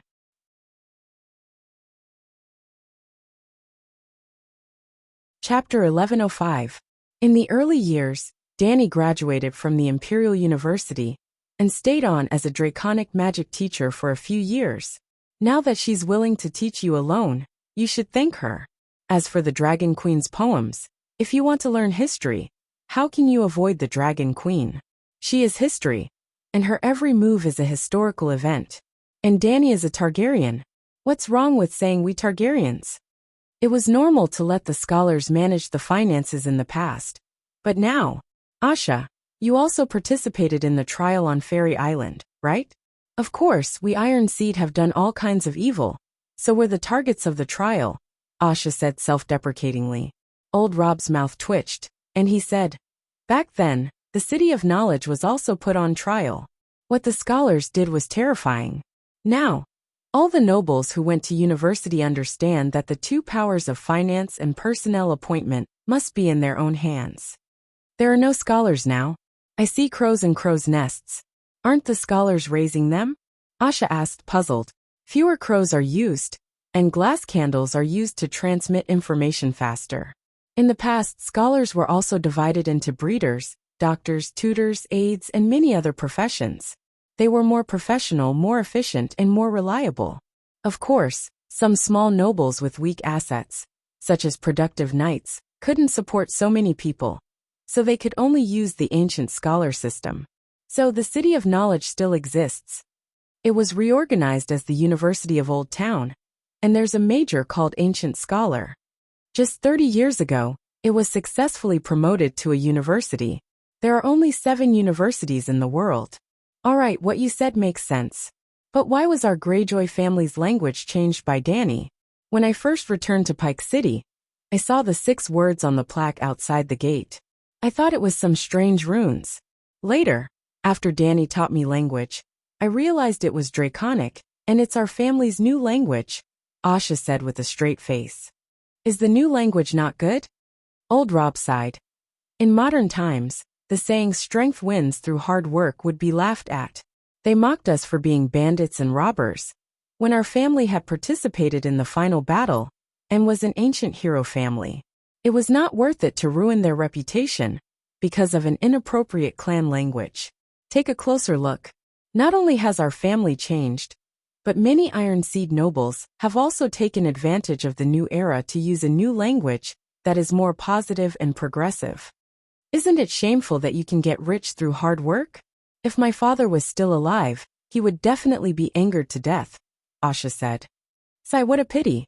You were taken away by Grandpa and missed the glorious battle that allowed the Iron Seed to rise from the ashes. When countless Iron Seed members pointed their swords at the Anami, we abandoned the Anami's evil teachings. Like Taman, Dunstan, and the other 8 heroes, it was very easy for them to accept the doctrine of the 7 gods that labor is the most glorious. Old Rob shook his head and sighed. Labor is the most glorious? Bullshit. Asha grinned. Labor is most glorious, that is the doctrine of the blacksmith. Fighting to the death is most glorious, that is the doctrine of the warrior. How is the doctrine of the 7 gods bullshit? You guys live in luxury every day, when have you ever worked? Old Rob was speechless. Apart from you, which adult in our family doesn't work hard? I go to the Holy Church every day and help the commoner children activate the energy points in the morning. After the noon prayers, I treat the patients in the afternoon. When it's dark, I go home and have dinner with my family. Isn't that hard work? Danny and John also have to manage the huge Iron Islands. And even Theon. You haven't seen Theon for a few days, right? He's the general manager of the Iron Seed Culture Tourism Company. And he works every day. Asha was speechless. After a while she asked, Then is our family rich? Old Rob probed. Danny said that she can't give you the title of Duke of the Iron Islands, but regardless of whether you marry or not, she will compensate you with 2 million gold royals. Anami above 2 million, are you that rich? Asha was stunned. Seeing that she was only shocked by the amount of money, and didn't show any dissatisfaction about not returning the title, Old Rob sighed in relief and said, Our family didn't have much money. When Danny married, she brought 5 million gold royals as a dowry, and then 5 million. Are you kidding me? She's only the 3rd daughter of the Duke of Dragonstone Island. Asha shouted. Sigh, Dragon Queen is too rich. Every Targaryen daughter gets a big red packet when she marries, ranging from 1 million to 10 million. Asha was shocked. Did she rob the Bravo's iron treasury in the end? No need. The old man shook his head. Long Night's 10 cities were empty, and the wealth in those empty cities belonged to the Dragon Queen. After the Long Night's end, she set up the Royal Merchant Company, which not only helped the empire develop commerce, but also made a lot of money. For example, our family's steam airship was bought from the Dragon Queen, and it cost 700,000 gold royals each. It's a robbery, Asha shouted again. In ancient times, how many longships could 700,000 gold royals make? Can those longships together beat a steam airship? Asha sighed. It's just a lump of iron too expensive. You didn't look carefully, did you? The key parts of that steam boiler are all made of steel. How can ordinary steel withstand a long period of wildfire? Also, the leather pouch for inert light gas has to be tough, light, and fireproof. Only the best magicians in material science can make it. I'm sure you've seen the Air Force soldiers on the airships. In order to reduce their weight, they can't wear heavy iron armor. But the Air Force is precious, and protection is even more important. So they all wear cloth armor that makes you feel strange. Old Rob said. This. Asha was stunned and smiled bitterly. I'm really behind the times. Danny is learning from the Dragon Queen's business methods. In just a few decades, our family has become rich, and we have a net worth of tens of millions. However, Danny is planning to build a road system that connects the major cities in the Iron Islands. Infrastructure is the most expensive, so I can only give you 2 million. Old Rob said slowly. It costs so much to build a road. Asha was puzzled. It's not an ordinary mud road. Have you seen the Valeglia Avenue? Without a megalosaurus to add high-energy magic to the molten boulders, we can only use a large number of fire priests who are proficient in dragon magic to replace it. A 7-meter-wide black stone avenue costs more than 300,000 gold royals per kilometer. This project will require all the nobles of the Iron Islands to invest 1,000 years and 10 billion gold royals to complete. The old man sighed. That's too much, is it necessary? Asha mumbled. Once the Blackstone Avenue is completed, our Iron Islands will benefit for tens of thousands of years, hundreds of thousands of years, or even longer. Do you think it's worth it? As long as it's worth it, it's necessary. After communicating with old Rob, Asha dispelled her misunderstanding of Danny. She abandoned her prejudices and began to truly focus on learning. She continued to read history books and elementary school nature books. She gradually gained a deeper understanding of this unfamiliar world. A month later, Asha, wearing a top and skirt similar to the women of this era, bid farewell to her family together with Lady Greyjoy Danny. Each of them had 2 maids, 2 etiquette instructors, and 2 night instructors who were also bodyguards. They brought 7 to 8 rattan trunks and took a carriage to the pier. Together with many noble children who had left the island to study, talented commoners, and tourists who were returning home, they boarded a giant ship with sky blue and pure white stripes that amazed Asha. She had seen wooden ships that were 100 meters long before the long night. However, the center of gravity of those ships was very low, and there were no tall buildings on the deck. This ship named Legendary Tanis was 7 stories tall. Most importantly, it was a mixture of steel and wood. They lived in a small villa, with a 30-square-meter garden on the top floor. This ship is our family's property. My father personally designed and supervised the construction of this ship. Only the women of the Duke and the King's family can stay in this bedroom. Others can't enter even if they have money. Danny threw herself onto the large duvet and said lazily, "Since it's Greyjoy's property, why is it called this name?" Asha asked curiously. This cruise ship is mainly used to travel around the Westeros. In order to attract tourists, it's natural to use the name of the legendary hero of the Iron Islands. If you call it King Balan, other than historians, who would know its meaning? If the Drumjwa family wasn't also a shareholder of the Iron Seed Culture Tourism Company, this name wouldn't be used casually. Dunstan, that old fellow, was my underling back then, Asha said gloomily. Woo, a whistle that pierced through the clouds came from the stern of the ship, completely suppressing the shouts of the crowd on the pier and by the ship's railing. The white column of steam was 50 meters tall, like a sharp sword that pierced through the sky. Such powerful power, Asha said blankly. After getting used to it for more than a month, she gradually understood the basic principles and levels of the steam engine. 2 steam turbine engines, 1 main and 1 auxiliary, each with 3,000 horsepower. It's okay in the Westeros, but in the entire world it's not much. For example, the people of Bravos are building a super cruise ship called Titan, with a displacement of more than 30,000 tons. Danny said.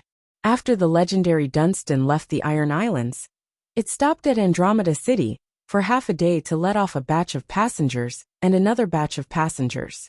Then it went south along the Westeros coastline. 4 days later, the cruise ship arrived at Port Lannister. Asha and Danny brought a group of servants off the ship. Asha.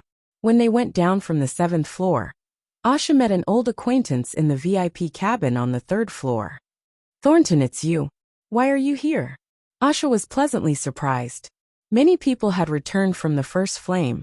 There were hundreds of thousands of Iron Seed undead, but only 3 of them were still alive. Among the people who followed Danny into the Flowing Water Palace, there were 7 warriors who won the Finger Dance, a scholar who recorded the great achievements of the Dragon Queen, and a guide. Among the 7 warriors, Asha, Thornton and Tangku were taken away by their father and brother. They died in the first flame, and lost the chance to become one of the 4 heroes of Yenhai. Thornton was younger than Asha. He was in his early 20s, with a medium build, black hair, gray eyes, a round face and straight eyebrows. He looked quite righteous. My brother's grandson used his connections to get a place to study at the Old Town University. The old man hopes that I can slowly adapt to the new era in university. Asha, what about you? I'm going to be a transfer student at the Imperial University. Ah, the Imperial University is great, Thornton said enviously. Asha smiled and asked, what about Tangku? Is he going to university? The Ocean University of the Iron Islands. Second university is not bad. Considering that Tang Ke's family was only a knight's territory, Asha was not too surprised. Tang Ke is going to be a guard at the Ocean University.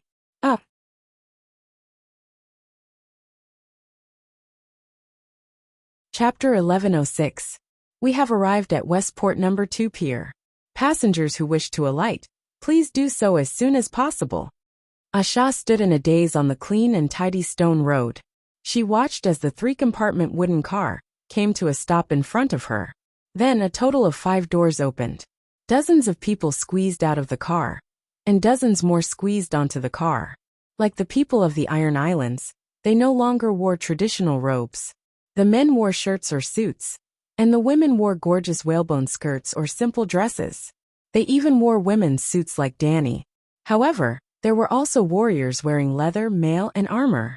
The styles were different from the past. They were more personalized, beautiful, and fit.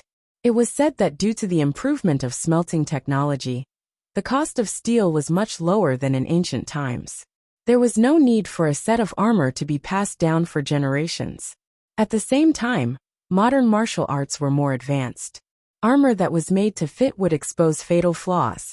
Therefore, modern people would forge the most suitable armor for themselves according to their body shape and swordsmanship. Next stop, Second Ring Road, North City's Financial Street.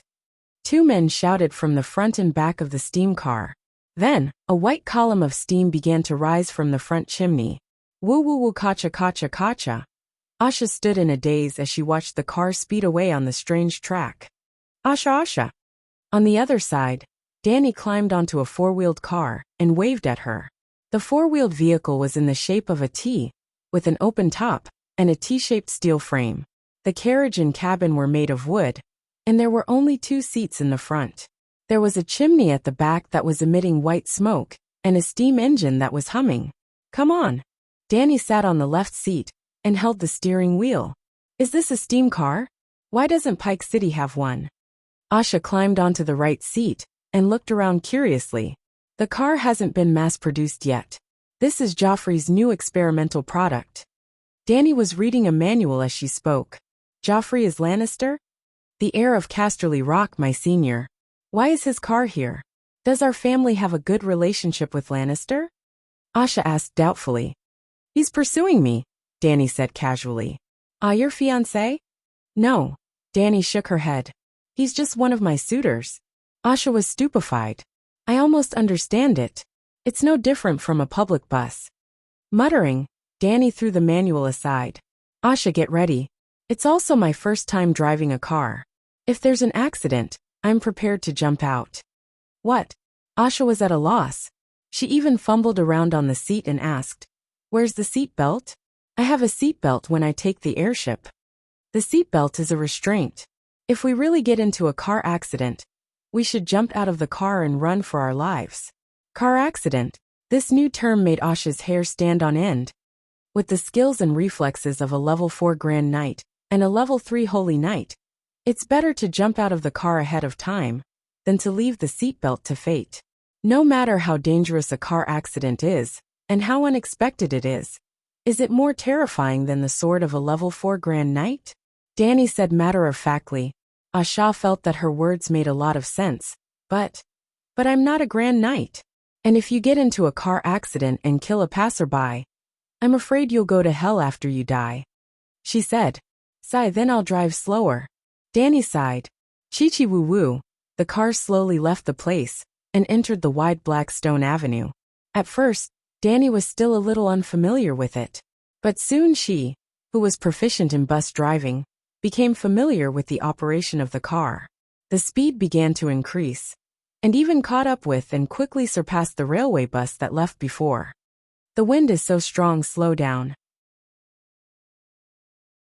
Asha's eyes were a little hard to open because of the strong wind. Don't worry, I have the blood of a true dragon. This bit of wind, this bit of speed, is nothing at all. Danny was a little carried away.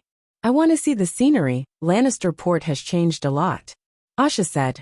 Danny had no choice but to slow down to the speed of an ordinary carriage. The buildings on the street are all 4 stories, and they are all the same style and size. Why are they so neat? Asha was puzzled. Uniform buildings, neat streets. It's easier to build a sewer and a water supply system. And it can also increase the land utilization and traffic efficiency. Think about it. If a box of the same size is neatly stacked, can it hold more soap cubes? Or can it be stuffed more randomly? After leaving Lannisterport, the car left the Blackstone Avenue and began to bounce on the gravel road like a jumping bean. The car's shock absorber is so bad, Dany complained. The road to Casterly Rock City was wider, but there were fewer passers-by. Asha's heart itched. Can you let me try this car? I used to be the best captain on the Iron Islands. Driving shouldn't be harder than steering, right? The captain is indeed more skilled than the driver, but you don't have magic power to start the engine. Dany suddenly loosened one hand and pointed to the steering wheel. Look, this is the magic input. The main body of the steering wheel was curved into a circle of wood, and the surface of the wooden armrest was inlaid with threaded dragon crystals. At this time, the surface of the dragon crystals flickered with a dark red light. What's going on? Isn't the steam engine powered by wildfire? Why do you need to input magic power? Asha wondered. Look at the fuel tank in the back. Isn't there two? Not 2 boxes of wildfire. Dany smiled and said, neither of the 2 tin boxes contains wildfire, but when they meet, they can produce a magic reaction and produce wildfire. The engine is engraved with magic runes that synthesize wildfire. The driver injects magic power into the runes through the steering wheel, and the 2 stable substances react with magic, turning into flammable, explosive, and ultra-high burning wildfire. Then the wildfire steam engine starts to run. The amount of magic power inputted determines the speed of the conversion, and the amount of wildfire determines the speed of the car. This technology was invented by the wildfire experts 50 years ago, and it was also 50 years ago that the wildfire steam engine became practical. And the first wildfire-powered steam train was invented by the ancestor long before the long night. Are you tired? She asked. Are you tired? Why tired? Dany asked curiously. You keep inputting magic power. Aren't you tired? Ehe. If I were to inject magic power like casting spells, how would I have the energy to talk to you? Dany explained with a smile. The level of magic power is analogous to the level of flames. Ordinary flames are level 1. Wildfire is level 2. The dragon flames of ordinary Megalosaurus are level 3. The earth fire is level 4. The sun is level 5. The embers of the first fire is level 6. And the first fire is level 7. Level 5 is a true god, and level 6 is the divine king. Asha, you can be resurrected, which means that the ancestor has surpassed the divine king and touched the level of level 7 god of creation. God of creation? You can brag all you want. Asha complained in her heart and said indifferently, what does this have to do with the wildfire? Listen to my explanation slowly. The ancestor is level 7, and the 5 gods Megalosaurus are about level 4.5. So, with their power, ordinary fire priests can also make level 3 fire magic liquid, right? I don't know. Asha said honestly. Sai, when we go to King's Landing, you have to study hard. You can treat wildfire as hard liquor. If you mix alcohol and water, can you blend it into hard liquor? Although level 3 fire magic liquid has a higher energy level, it is very stable. Then, when mixed with level 1 fire magic liquid, you don't need to inject much magic power for them to blend into wildfire. Of course, the mixing of alcohol and water is a physical reaction, and the synthesis of wildfire is a magical reaction. My magic power is equivalent to a catalyst. I still don't understand, Asha said with a wooden face. Forget it, let Joffrey explain it to you later. He is in the field of magic science. Asha knew what the field of magic science was. Under the physics department, it was divided into natural physics and magic physics. The chemistry department was the same. The wildfire department belonged to the magic chemistry department of the chemistry department. So Joffrey is a science guy. I thought he studied finance. Asha said. Dany showed a mocking expression. Finance is a service-oriented industry. Only muggles and civilians study finance and work for nobles after graduation. Lannisterport has the only financial street in the 7 countries. Asha said. Even a top finance student who graduated from the Empire University can't play with a duke with 3 professional degrees, because finance experts can only adapt to the rules, but dukes can make the rules. If any guy in the Iron Islands dares to speculate in finance, my father will catch him the next day and send him to the North Pole. So the heir of a great noble only needs to master basic financial knowledge, enough to manage a group of finance experts. There is no need to take it as a profession. Asha was speechless. In silence, the car entered the gate of Casterly Rock City. A tall old man with white hair led a group of men and women to greet them at the gate. The old man was close to 4 meters tall, and the others were also tall. "Ah, Grandpa Tyrion, who are you? I am not qualified for you to come out and greet me personally."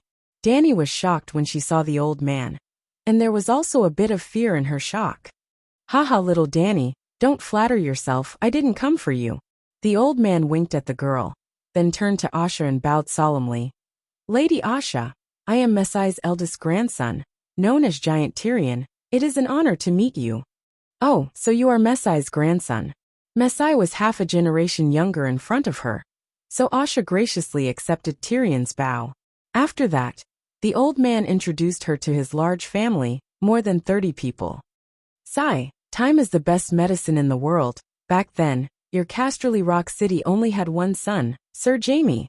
The Lannister group felt a bit awkward, but Giant Tyrion laughed. "Same to you, Greyjoy only had Sir Robb as his only son back then." "Ha ha ha." Asha gave an awkward laugh. After the greetings, the old man personally led her on a tour of the new Casterly Rock City. The overall changes weren't big, only the details were more modern. There were steam-powered elevators, magic crystal lamps, water system, and other new things. Oh, there was an additional stone sculpture of James the size of a house on the mountain wall halfway up the mountain. "He is the sword god," old Tyrion said in a respectful voice. "Did Sir Jaime leave behind any secret cultivation manuals? I'm not trying to pry into your family's secrets, but the sword god is too mysterious for me, so I want to know more." Asha asked in a curious voice. The old master did leave behind some things. Although they are secret sword techniques, you can look at them as you wish. The old man said this and excitedly brought her to the stone garden on the top floor. Asha was surprised to find that there were several hundred swordsmen gathered on the 2,000 square meter platform. Everyone had a sword, sitting cross-legged, or slowly waving their swords, or looking up at the stone peak in the garden. Asha's eyes hurt, and she couldn't help calling out, "Ah, what is that? It seems like a sword is slashing at my head. It hurts." "That is the sword technique left behind by great-grandfather," the old man proudly said.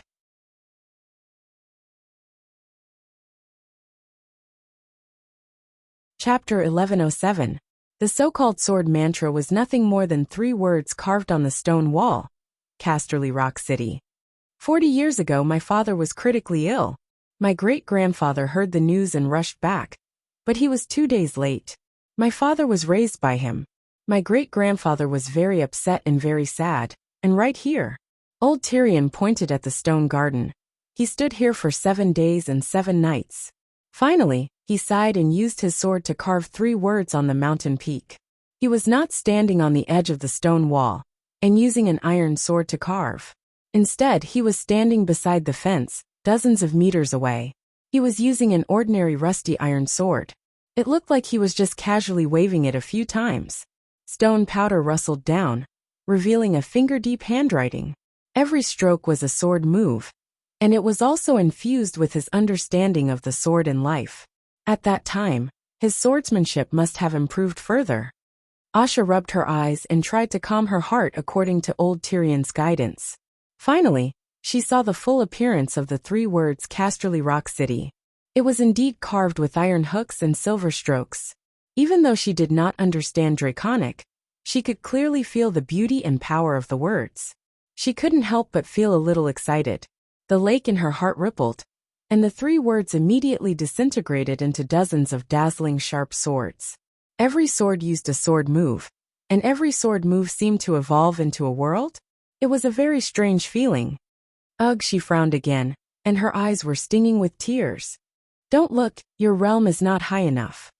Old Tyrion brought her away from the stone garden. It's too amazing.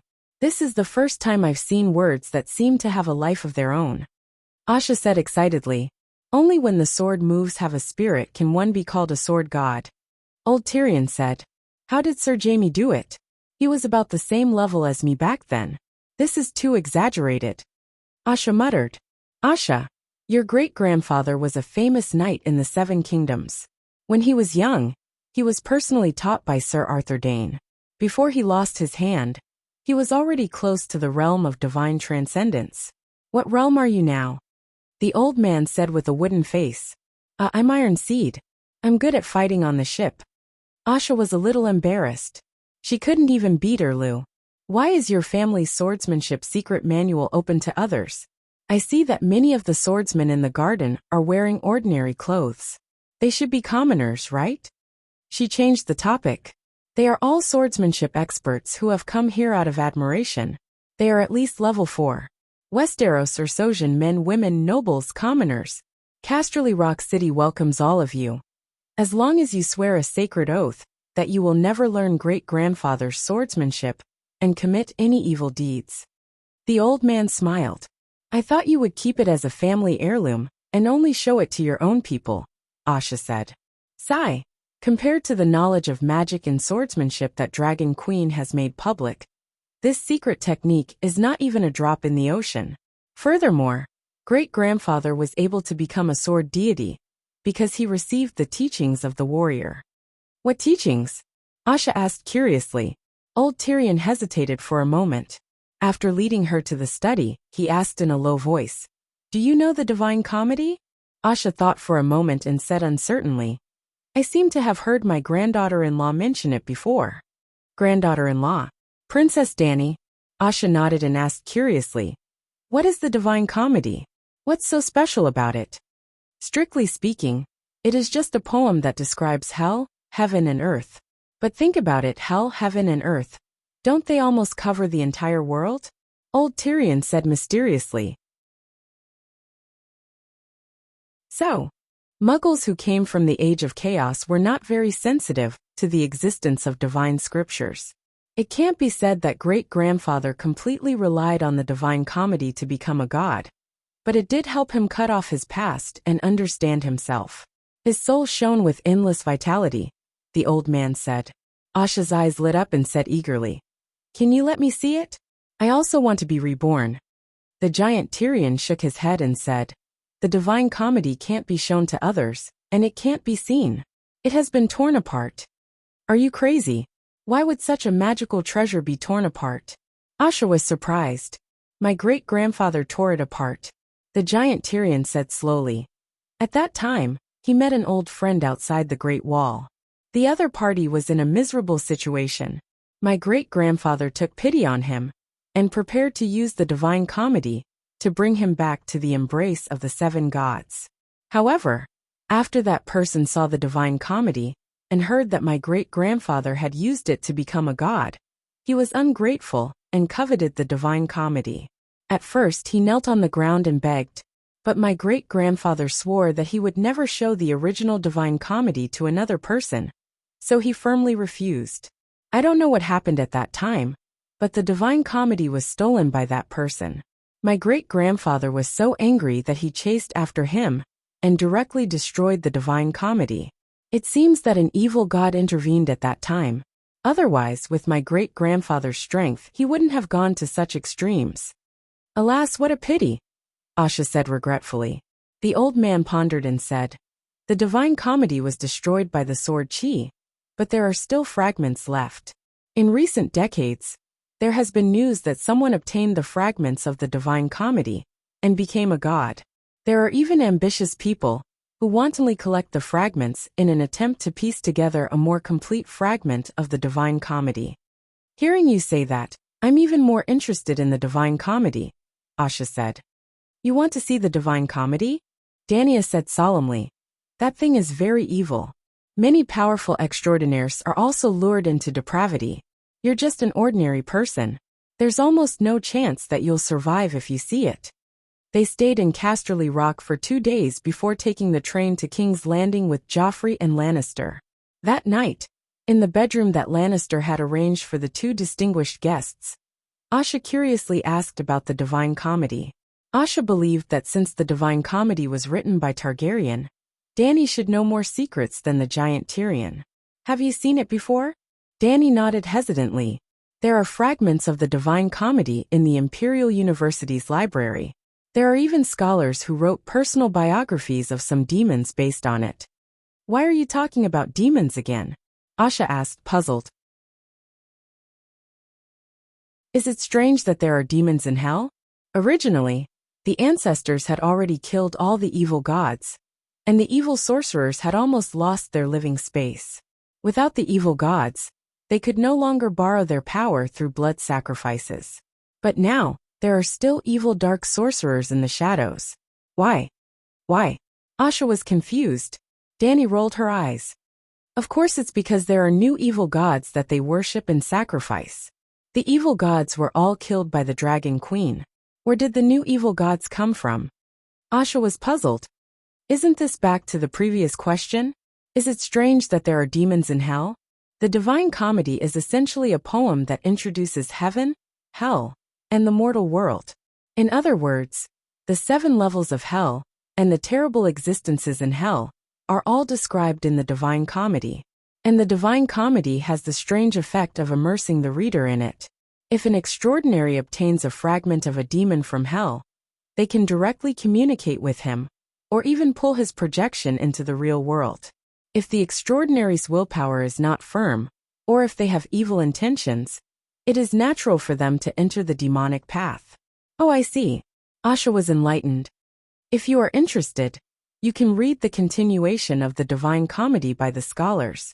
The fragments of the Divine Comedy are too dangerous for Greyjoy, especially you. Dany's face was a little gloomy. Why are you targeting Greyjoy? Asha frowned. Gritting her teeth, Dany said in a low voice. Because there is also a demon from hell in my family, and he is someone you know. Who? Asha was shocked. I don't know any demons from hell. You don't know Yuluen? Dany's eyes flickered. Yuluen? Asha was stunned and said ridiculously, that guy. Even I dared to fight him one-on-one. You should be able to fight 10 of him alone. What kind of demon are you? You fought him one-on-one? Dany looked at her strangely. He has the talent of transfiguration, and he is a sorcerer, a summoner, a blood curse wizard, a true sacred child, and many other extraordinary professions. How do you choose? I know he is a blue-lipped sorcerer, but transfiguration, summoner, and so on. Where do they come from? And the sorcerer is not strong. Didn't Yuluen capture the great sorcerer of Queers, Kaya? At that time, the magic tide had just recovered, and the so-called great sorcerer was just a beginner with powerful knowledge. When he met Yuluen, Kaya had only been practicing for less than a year. Even in modern times, the sorcerer of Queers is still a powerful faction with medium strength in the extraordinary world. After a pause, Dany explained, Yuluen is not a transfiguration sorcerer in the traditional sense. He was blessed by the storm god, and wears an eye patch all year round. His different colored eyes can control crows and cast spells through crows. What about summoners? Asha asked. Yuluen's sea monster, have you forgotten? Wasn't the horn of the sea monster given to Victarion? Victarion died in the final battle, and the horn fell into the hands of his wife, Marjorie. But Yuluen is still the first master of the sea monster. After Queen Sansa passed away, the head of the kings, Duke Gotten, also left King's Landing. Wait, Asha interrupted her. Isn't the Duke of River Ben Tari? How did it become Marjorie? Have you seen the current map of the Seven Kingdoms? A part of the old royal territory, along with the Trident River, belongs to the Duke of Dragonstone Island. It is the land of the Pentashade Dragon Targaryen. The territory of the Trident River is the compensation for ceding King's Landing and the surrounding area. The new royal territory of the Crimson Saber Dragon Targaryen is made up of half of the Mandar River Plain and half of the Blackwater River Plain. River Bend and River Inter had to cede large areas of land.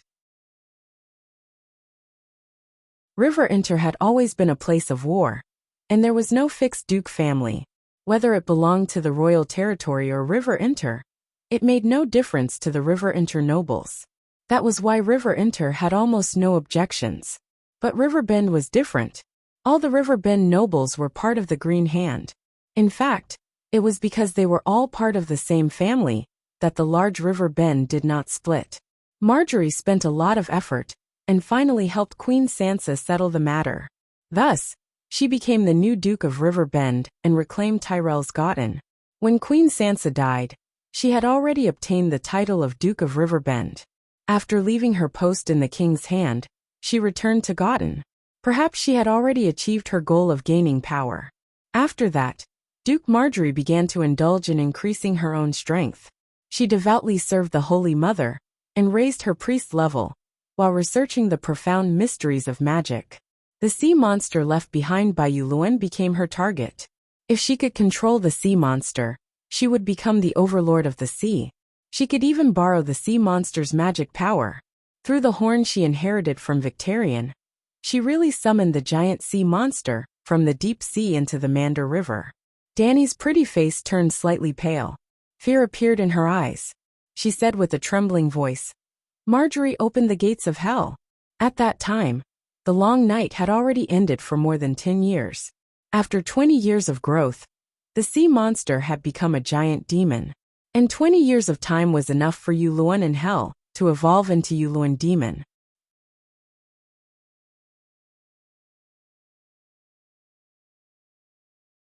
Chapter 1108. Asha was shocked. When Yuluen gave the horn to Victarion, he must have left something behind. He was exiled by my father because he strengthened Victarion's salt concubine. They can't be so close. Dany nodded and sighed. Marjorie isn't you. She didn't see the discord between the two brothers. That day, the high court was met with a calamity. The tall city walls were like crispy pancakes, easily crushed by the sea monster's tentacles that were as thick as hills. The Mande River was like a big fat person who jumped into a bathtub, and the flood flooded the villages within 100 miles. The houses in the city were like sand castles by the sea, easily crushed by naughty children. And the Yuluen demons used the sea monster's mouth to laugh wildly. High Court was destroyed. The collapsed rocks blocked the river, and the Mander River changed its course. The residents suffered heavy casualties. Tyrell was truly exterminated. Marjorie, her children, husband and relatives were all eaten by the sea monster. When the demigod priest of the Holy Church arrived, the sea monster had already disappeared in the Mander River.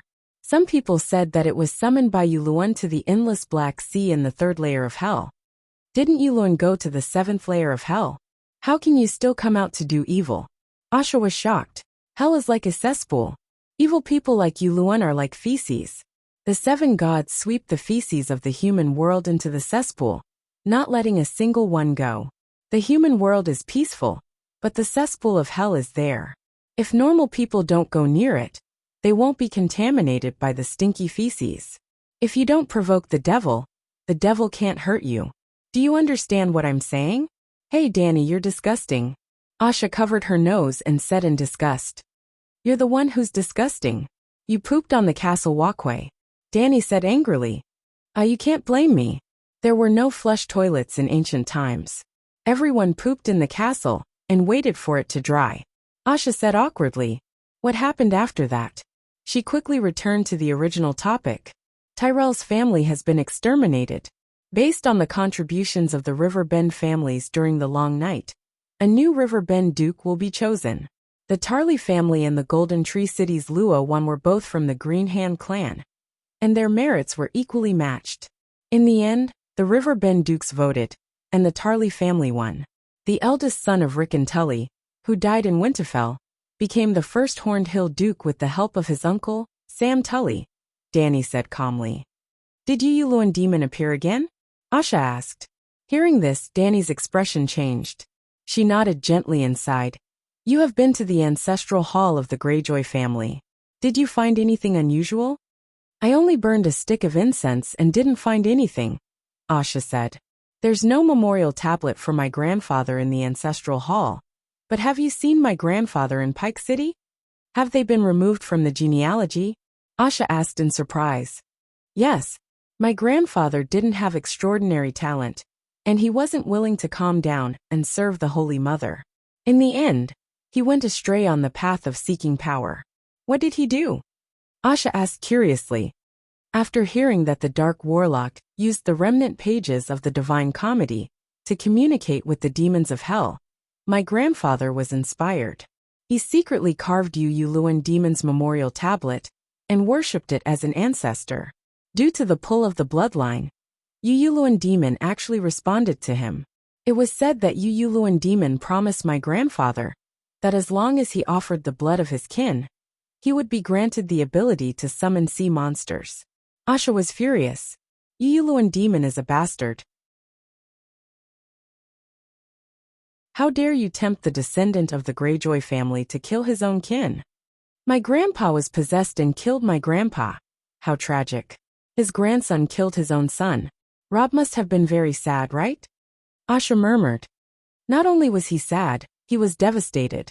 Later, he used the holy fire to purify my grandfather. Since then, Yu Luan Demon became the taboo and curse of our family. My father was able to marry my mother because of this incident. Danny sighed. What do you mean? Asha was puzzled. What do you think are the chances of the descendants of the Targaryen family worshipping Yu Luan Demon? Danny said proudly. Asha's mouth twitched. You are Greyjoy now. I am Greyjoy, but the blood of the true dragon flows in my body. My descendants, my brother's descendants, will all be proud of the descendants of the Celestial Emperor. They will only have a deep contempt for Yu Luan Demon. This way, the curse that Yu Luan Demon placed on the Greyjoy family will naturally be resolved easily. Asha looked conflicted. Although it makes sense, but it was very uncomfortable to hear. But she could not deny old Rob's wisdom. My mother was the flower of the empire of the Imperial University, and my father. Danny sighed helplessly. He was just an ordinary person who entered the Imperial University with the help of his family's noble title. He had no looks, no talent, no power, and no courage. He did not dare to express his love for my mother. Fortunately, my grandfather had connections and personally went to the North Pole. Queen Jegret pitted her adopted brother's experience and prepared to matchmake the kingdom's eldest princess to marry my father. But my father was madly in love with my mother and rejected the equally outstanding eldest princess. When my mother heard about this, she was very touched. Danny chuckled. Actually, my mother has always been at odds with eldest Princess Sansa. Asha was not interested in the love affairs of the juniors. I see that you seem to respect old Tyrion Demon very much. Why? Also, how did this group of Lannister demons grow so tall? A strong cast, tall and sturdy body. These are the characteristics of Stark demons. Yes, Lord Tyrion's mother is a Stark demon. You also know about the bad things between the two families in the early years. Marriage is the best way to resolve the grudge, Danny said. Nonsense. I've seen many Stark demons, but none of them are so tall, Asha said. I don't know what the ancient Stark demons look like, but there are too many tall Stark demons in the northern region now, Danny said with certainty. Who is Tyrion's mother? Asha frowned. Arya Stark. Blood demon Arya? Isn't she the wife of a stranger? How can she marry? Not that lord. Danny shook her head. After the Northern Ice King was exiled, his younger brother Bran's son, Adu Stark, became the new Duke of the Northern region. Arya Stark is Duke Adu's second daughter.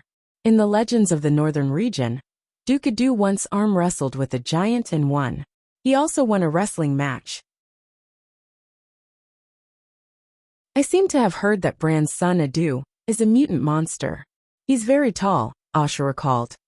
Rumor has it that Duke Adu is so tall because he drank the milk of a child of the forest when he was young, Danny said with a gossipy expression. Have you seen a child of the forest? Asha asked. No, they moved to Dragon Island near the Antarctic Circle with the giants and other monsters. I haven't seen it either, but according to the legends, the child of the forest should be tiny, Asha said. Maybe the child of the forest fed him with the giant's milk? Danny guessed. Asha shook her head and asked, what great achievements does Tyrion have? He's the adopted son of Prince Tyrion. When my mother sees him, she has to call him Grandpa Tyrion. He was lucky enough to be taught by the Emperor of Heaven when he was young. When he grew up, he was the finance minister of the empire for 30 years. Later, when he returned to the Westeros, he assisted 2 generations of kings and served as the prime minister for 30 years. He just retired a few years ago. He also built the largest financial street in the 7 Kingdoms in Port Lannister, and it's also the only place in the Westeros where stocks are listed. It's safe to say that he single-handedly founded the financial industry of the 7 Kingdoms, Dany said with admiration. The giant Tyrion's achievements were not only because he learned from the Dragon Queen and founded the financial industry of the Westeros, but also because the heavy industry of the Western region was so powerful that Asha was terrified. Yes, not shocked, but terrified. 7 gods above, you're not kidding.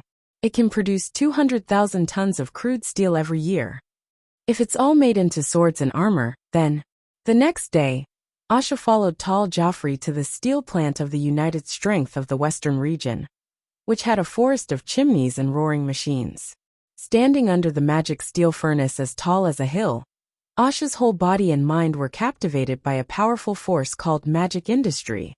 More than 200 steel fire priests poured magic power into the furnace together. Thousands of tons of iron ore, like lard in a hot pot, slowly melted, gradually shining, hot. The scene was too spectacular and too shocking.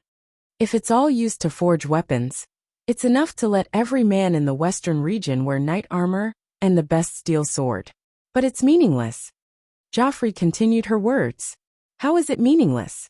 1 million soldiers are enough to sweep the world, Asha said with a trembling voice. Let's not talk about whether it can make 1 million soldiers obedient and rebel.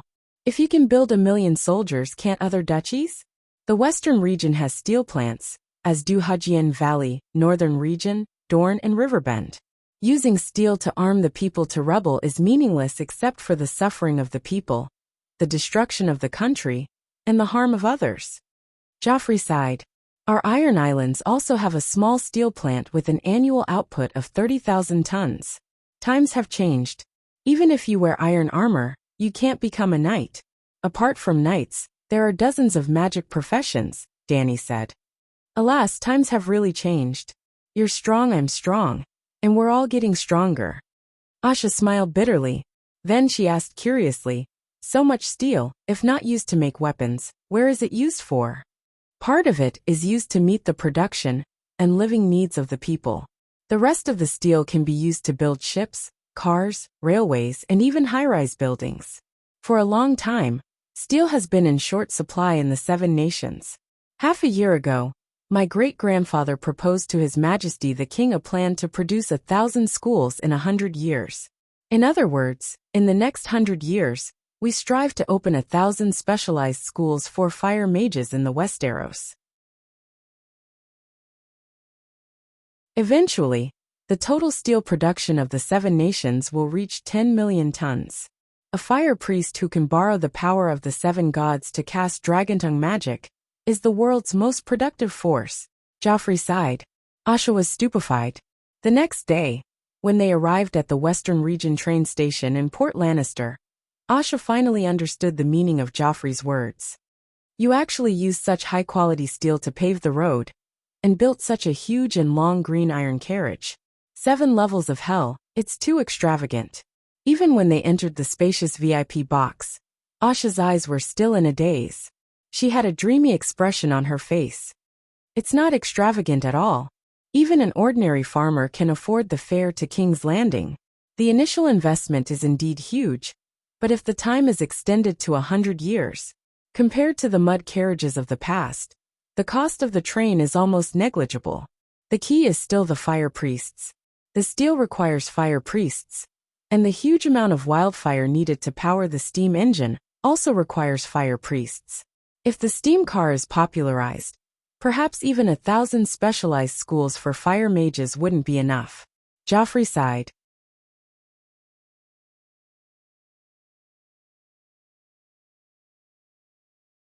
Chapter 1109. Demon Hunter World, Sintra of the Northern Kingdoms. It was a stone palace the size of a basketball court. Behind the throne, there were 2 long and narrow skylights. The ancient palace was slightly dark. Even during the day, Whale oil braziers were lit on both sides of the walls. From the gate to the throne, there were 4 or 5 thick white pillars on both sides of the 20-meter-long path. The nobles and ladies of Sintra stood behind the pillars in 2s and 3s, pointing at the woman in the red robe as she walked in. Is she the otherworld emissary? She's beautiful. Look, the ruby on her neck is shining. She must be a powerful warlock. I heard that she has been to almost all the northern kingdoms since Coville. The red-robed woman ignored the whispers of the people around her. She walked straight to the throne and performed a mage's salute according to the customs of this world. Honorable Queen Calanthe, I am Melisandre of the Northern Ice Kingdom of the 7 Gods' great world Westeros. On behalf of His Majesty the Northern Ice King, I convey peace and respect to the Lioness of Sintra. The woman on the throne had brown hair and blue eyes. She had deep eye sockets and thin lips. Her face was oval-shaped, and her skin was fair but rough. She was beautiful and full of heroic spirit. She was in her early 30s. Her long hair was tied behind her head and held in place by a spiked crown. Calanthe's eyes flashed. She smiled. Melisandre of the Northern Ice Kingdom. There is no queen in Sintra, only a queen. Even the only daughter of the king must marry and let her husband be the king. That's a pity. In our world, you will be a great queen who will be praised by the world. Melisandre smiled. Your world is called the 7 Gods? Is it the 7 Gods? Or is it called the 7 Gods? Calanthe asked with interest. Melisandre frowned and said hesitantly, Your Majesty, I thought you would be very sensitive to this name. Why? Calanthe asked curiously. Your ancestors from 100 years ago, didn't they leave any special last words? Ancestors from 100 years ago. Calanthe's expression changed. She said coldly, What are you trying to say? How much of our agreement do you still remember? Melisandre asked. I have no idea what the agreement is, the Lioness of Sintra said coldly. Melisandre did not expect to get such an answer.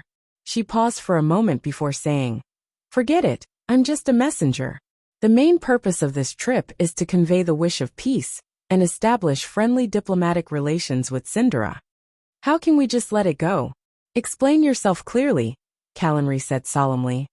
Your ancestor. Melisandre hesitated for a moment, but she didn't directly reveal Laura's identity.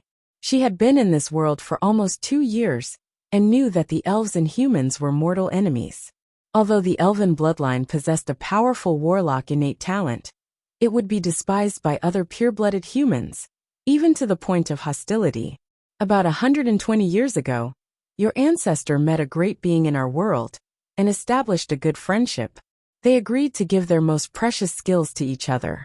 The great being fulfilled her promise on the spot, and your ancestor swore a sacred oath after returning to this world. She would fulfill her promise. After 100 years, when the 2 worlds converged, they would meet in person and renew their friendship. When these words were said, the queen, nobles, and guards in the palace were all stunned. My ancestor met the great being in your world before the stars converged? How is that possible? Calanthe doubted. Melisandre thought for a moment and said, Your Majesty, you rejected the power in your bloodline and are a pure warrior. However, your mother, Princess Adalia of Mapori, was honored by the world as the Sun Princess. She had the power to control light and fire, and was very difficult to kill. The wounds inflicted on her by mortal swords could be seen healing with the naked eye. You know a lot, but what does this mean? Calanthe frowned. Your mother's power came from that great being, Melisandre said. Oh, so by my ancestor. You mean my mother's ancestor, and not the Cinderella family's ancestor? Yes. Calanthe was silent. After a while she hesitated and said, So my ancestor did leave some vague last words. My mother once told me that one day, a god would come to find me, or my descendants. A god? The nobles behind the pillars were shocked. Aunt May let out a sigh of relief and said with a smile, That's right, that great being is a god, and the king of gods. The king of gods? Calanthe was shocked. You can think of her as a super warlock who controls the eternal fire, Melisandre said. In this world, there was a religion of the eternal fire that believed in fire. Its doctrine was roughly the same as the Red God Church in the Song of Ice and Fire world, but the scale was a little smaller. The eternal fire was another name for the first flame. Calanri's expression was solemn. What does the King of Gods want? If possible, she hopes that you, or your descendants, can come to our world in person. She wants to talk to you face to face. If you find it inconvenient, she is also willing to arrange for her descendants to come to Sindra and talk to you face to face. Calanri thought for a moment and said, Madam Melisandre, I received news from other kings long ago that you came from the north of the Megalosaurus Mountains and have been to almost all the kingdoms in the north. Well, you may be used to the collisions of stars and the convergence of worlds, but we just came down from the upper universe and saw another world for the first time. There are many scholars, mages, and nobles in our world who are curious about this world. They hope to come to your northern countries to experience the culture and customs of the other world after the convergence really happens. So I set off in advance as the ambassador of Westeros to establish friendly diplomatic relations with the northern countries. I hope that the respected kings can protect the safety of the tour group. Of course, the friendly diplomatic relations established are mutual. If nobles, civilians, scholars, and mages are interested in our world, as long as they get a visa from their country's king, they can also travel to the Westeros. The Arctic king swears to ensure that their legal rights and interests will not be harmed. There were dozens of countries in the north, and each country was about the size of a count's territory in the Westeros. Sindra was at the southernmost point of the northern countries. Therefore, Calanri had heard Aunt May's words from the other kings. Madam Melisandre, you know my situation here. The Sindra royal family only has me and my daughter left. I can't leave my own kingdom, and my daughter is too young, only 13 years old. The other world is thousands of miles away, too far. I don't feel at ease, Calanri said. Melisandre understood the meaning of the song and immediately nodded. I understand. Targaryen will arrange for the direct descendants of the royal family to meet you in about 2 or 3 years. After that, the Queen of Sindra summoned her attendants and announced a grand welcome banquet for Melisandre. At the banquet, the Lioness of Sindra asked a lot of questions about the great world of the 7 gods. Melisandre had lived for hundreds of years, and naturally, she could handle it easily. After 3 rounds of wine, the hawk-nosed middle-aged man sitting to the right of the queen put down his fork and said solemnly, Madam Melisandre, the convergence of the stars is often accompanied by large-scale migration of races. In order for the new races to survive, they have to fight for fertile land. Thus war follows. How can you convince the other kings of the northern countries that your world is not hostile to us? As soon as he said this, the cheerful atmosphere in the hall instantly disappeared. The nobles and ladies stared at the red-robed woman opposite the queen without blinking. Aunt May smiled and said, Prince Easter, we have a strong military force and vast unused land. We don't have to worry about foreign invasions, and we also have the ability to settle high-quality refugees. The hawk-nosed man was the younger brother of the king of the neighboring islands of Sindra. He seemed to be pursuing the widowed Queen Calanthe, or perhaps the two had been lovers for a long time. Prince Easter frowned. You mean you won't migrate to our world? Your Highness, please forgive me for being blunt. Your world is far less fertile than ours, and more importantly, it is not as safe as ours. You asked me how to convince the other kings. In fact, it's very simple. The North has the Warlock Brotherhood, and each kingdom is assigned a powerful warlock to assist the king. As long as the king asks their warlock consultant, he will get the same answer. The great world of the 7 gods has just descended from the upper universe and is full of powerful fire power. At this point, Melisandre was puzzled. Is there no warlock in Sindra? He didn't come, the queen said. You can ask him, and he will tell you what I mean, Aunt May said. What's so hard to understand? You said that you are a city dweller, and you will never be neighbors with us country people. The little princess on the right of the queen said.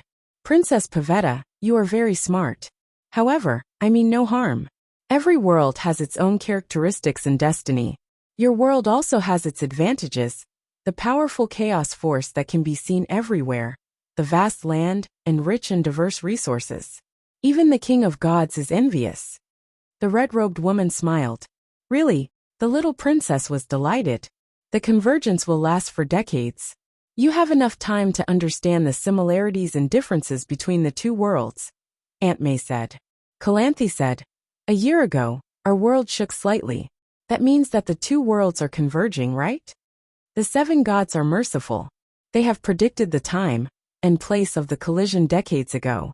They deliberately spent a huge amount of divine power to change the angle of the collision, so that it will happen in the north of the Megalosaurus Mountains, where there are few people. This will reduce the damage to your world as much as possible. Calanthe's eyes flashed. She probed. I heard that the warlocks have also predicted the time and place of the collision. The news spread that many mercenary groups have tried to enter your world. How are they doing now? Those with evil intentions will be lost in the ice and snow wilderness forever. Adventurers who only want to explore will safely reach the Northern Ice Kingdom. The virtuous will even be rewarded.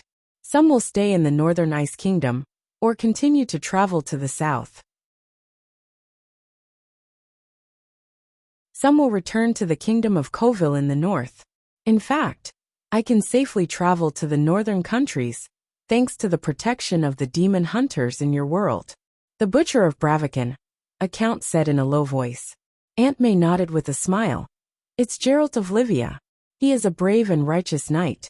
He perfectly passed the trial of the 7 layers of purgatory. He even passed the 12 zodiac temples, and received the blessings of the 7 gods. He received the most honorable reception in the Northern Ice Kingdom. In return, he will protect me and complete my mission to the other countries. Righteous and brave. In the palace, the nobles looked at each other. Can you tell us about the 7 layers of purgatory and the 12 zodiac temples? Queen Calanthe asked. The 7 layers of purgatory are 7 barriers. Those who forcefully enter our world, without being invited, will have to go through 7 tests of character. Only those who pass will be able to enter the material world. Those who perform well will have the chance to receive the favor of heaven, which is the 12 zodiac temples. The 12 temples, the 12 temple masters, each guarding a checkpoint. According to the performance in the 12 zodiac temples, the 7 gods will give different levels of rewards.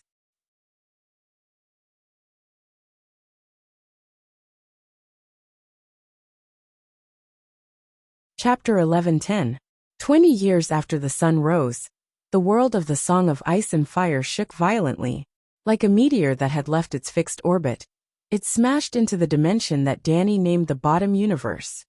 Boom, boom, boom, boom. On that day, countless undead and devils in the 7 levels of hell heard 4 crisp sounds from the dark red sky filled with the smell of sulfur. Hiss, the Megalosaurus roared with all its might, but its voice gradually faded away. The 4 Megalosaurus stayed in the 4 universes, and did not follow the world of the Song of Ice and Fire into the bottom universe. They were also the hope of the future world's upgrade. After entering the bottom universe, Danny's connection with Little Fog strengthened. Only then did she find that the elf girl Laura, who used to talk to her, had passed away. In the next 80 years, the world of the Song of Ice and Fire was like Halley's Comet flying from afar. It seemed slow, but it was approaching the Demon Hunter world very quickly. To Danny's surprise, the Demon Hunter world was larger than she had imagined. It was like a Gundam piled up by countless abandoned cars. In the past tens of thousands of years, countless worlds had collided with it. Then, it was like a mouthful of thick phlegm falling on a moldy sesame seed cake. The sesame seed cake was expanding in volume. Danny was sure that the world of the Song of Ice and Fire would be like a bullet, not a thick phlegm. But she was also worried that the bullet would not be able to penetrate the sesame seed cake, or, if the bullet hit a human bone, the bone would shatter, and the bullet would be deformed. So, as Aunt May said, she began to adjust the collision angle.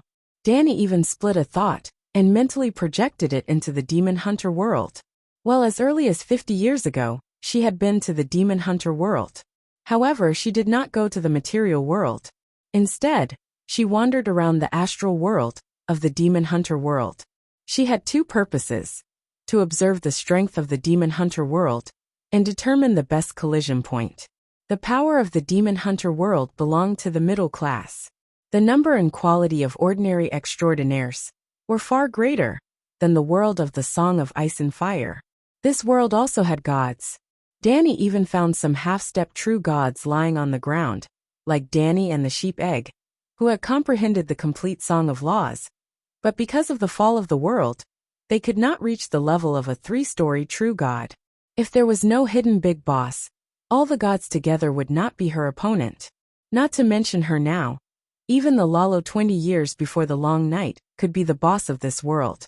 Well, at that time, Lalo was the boss of the Song of Ice and Fire. Determine the best point of collision, reduce casualties, and minimize the losses of both worlds as much as possible. Danny chose the location of the collision to be in the north of the Dragon Mountains. 2 worlds of the 2 worlds where the 2 worlds were colliding. The 2 worlds were worlds, and the 2 worlds were worlds of the world. Of the world. The 2 of the 2 worlds, the contact, the of the world of the world.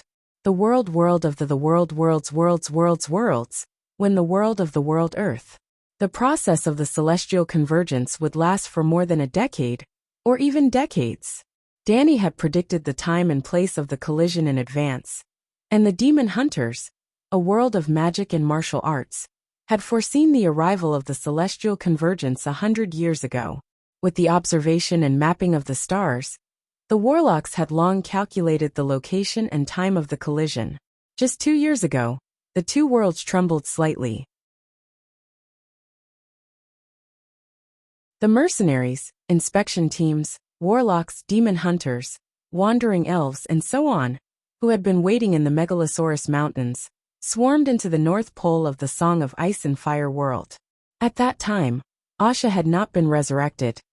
2 years ago, in the wilderness 500 kilometers away from the northern border of Colville, the undulating hills were like yellow waves, and the yellow weeds that reached the knees had been trampled into the mud by thousands of wanderers. The mushroom-like tents spread for several kilometers. Bonfires, barbecued meat, strong alcohol, noise, the smell of leather, horse dung and urine, all combined to form a complete picture of a mercenary camp. Boom! Suddenly, a series of thunder boomed in the north. Then a dark icy fog came from the north, gradually blocking the afterglow of the sun, accompanied by a wave of cold. "Ah, the ground is covered in frost," someone shouted. Geralt frowned and looked around. The weeds on the ground were covered in a thin layer of white crystal. "That's a cold world," he said. The black-haired female warlock shook her head and said, "That's a world full of light and fire." "There's only white frost in front of me," Geralt said. "The celestial convergence, 2 celestial convergence. The landing point of the other world has appeared," someone shouted. Then countless people rushed in the direction of the ice. "Pack up, get ready to enter the new world," the black-haired female warlock said. Thousands of explorers walked north for another 80 kilometers before they arrived at a world covered in ice and snow. "Let's go back. It's all ice and snow here, no gold or gems." The demon hunters were not afraid of the cold, but Geralt had a bad feeling. "Do you think I'm like those adventurers, coming to the new world to look for wealth?" The black-haired female warlock sneered. "Ah, there's a stone tablet here, written in the ancient language of the elves. Lord Yennev, can you translate it for us?" The bearded mercenary leader waved his hand and called out. When the black-haired female warlock walked over, the 2-meter-tall stone tablet was already surrounded by explorers. She even found 7 or 8 of her colleagues from the Warlock Council. "Visitors from the other world. The territory of the Northern Ice Kingdom lies ahead. Please do not continue. Half a year later, the world rift caused by the collision will be closed. We will arrange for the officers of the Immigration Bureau to check the qualifications of the visitors," a warlock read out loud. "It's a very standard elven language. Are there elves living in the other world?" Yennev asked in surprise. "Count Anton, should we continue?" The mercenary leader looked at the armored knight in the team. The middle-aged knight was a noble count from the Kingdom of Aden, and was also the employer of this 20-man team. "We need to get first-hand information about the other world for the kingdom. If the countries near the Megalosaurus Mountains take a huge amount of wealth and resources from the New World, Aden in the middle of the north will be very passive." Although Count Anton said this, he still looked at Yennev with a questioning gaze. She used to be Aiden's great guardian wizard. Yennev stretched out her right hand and opened her palm. Buzz, buzz, buzz. The space above his palm was like a transparent pot of boiling water, rippling and undulating. The laws of the new world are different from ours, but my witchcraft is still working. Yennev had a quarter of elven blood. Although she was infinitely far away from the ancient blood that could open the world door, she had awakened the talent of opening the portal. Also, the snow here is not magic, but natural seasonal snow. As long as we are prepared for the cold, it won't affect us much. We'll retreat if there's danger, Count Anton decided. Many people had the same idea as him. In other words, most people turned a deaf ear to the stone tablet's warning. If they were afraid of danger, they wouldn't have become explorers. In the next half a month, more than 20,000 people entered the northern snowfield one after another. Unlike the caution of the residents of the Song of Ice and Fire world, this world and the races of this world had experienced too many celestial convergences. They had long been used to exploring or migrating to the new world. Well, yes, although they didn't know the specific situation of the new world, many races had decided to leave the world of demon hunters. Just 500 years ago, the masters of this world were still elves. Since 700 years ago, humans migrated from across the sea and fought with elves for hundreds of years. In the end, humans, who had a stronger reproductive ability, won. The civilizations of elves, halflings, goblins, dwarves and other humanoid races were destroyed by humans. The remaining minorities in human society were refugees or low-class citizens. They would be happy to go to the new world and start a new life. After entering the snowfield, the sky in the south was obviously brighter, and they could vaguely see the shadow of the sun. So, everyone moved in the same direction. But in less than half a day, Geralt found a very scary thing. As long as the people around him left his sight, he would never see them again. At first, when he told Yennefer about this discovery, the sorceress scoffed. I can swear on my honor as a member of the Supreme Council that there is no trace of witchcraft within a few kilometers. To be more direct, there has never been a fluctuation of the force nearby. Half an hour later, she lost track of Geralt. When night came, they set up their tents in the snowfield. The Count arranged for Geralt to go around and see if there were any beasts that could threaten them. But Geralt never came back. 7 or 8 people left one after another. Like throwing meat buns at a dog, they never came back.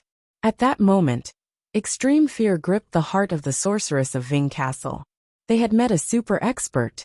Fortunately, they met the natives of this world the next day. Like Yennefer, the lost demon hunters also found a warm and prosperous town that night. There were about 100 families in the town. 2- or 3-story buildings were built on both sides of the crossroads, and in the center was a small castle with a wall. The houses here were very unique. Whether it was wooden houses or brick houses, half of them were buried in the ground, and the other half was exposed outside. It was late, and there was no one on the cobblestone road. Warm light shone through the windows a foot above the ground. In the shadows, one could hear the voices of people and see the shadows of people walking. Geralt knew the way and easily found the noisiest tavern. The taverns in every world were the same: dirty, noisy, dark, and full of the stench of sweat and rotten feet. Of course, there was also the sweetness of the ale, the burnt smell of barbecued meat, and the skin of bones smeared with low-quality makeup. Traveler, this is Lonroa town. Where are you from? Look at your outfit, it's very strange. The fat bartender behind the counter spoke in an unfamiliar language that Geralt could not understand. But he was not worried. He walked forward and put his hand on the bartender's right arm that was wiping a horn cup. Hello, I'm from another world. I'm a demon hunter, Geralt of Livia. His mental wave reached his mind. The fat, red-haired bartender was stunned. He glanced strangely at the sword behind the demon hunter. You're a respected mage? Geralt still could not understand what he was saying, but he received accurate information from the bartender's mind. A demon hunter who knows a little about magic. Geralt explained the convergence of the stars and his situation in a simple manner. So you're a guest from another world. The bartender was shocked. I have to report to the mayor immediately. There are too many explorers from another world coming in. Our vault is in danger. Vault? Gerald frowned. We're not robbers. We won't rob your town. But this is Lanroy town. There's an open-air gold mine half a mile away. There's too much gold in the vault. Money moves people. The bartender said anxiously. Gerald sighed helplessly. Your worries are not without reason. Quickly inform the mayor. Gerald, you're a good ranger. I, Tormund, the giant's nemesis, am definitely going to befriend you. The fat bartender patted the silver-haired demon hunter's shoulder and laughed. At this moment, Gerald felt a sense of pride from him that did not belong to a bartender.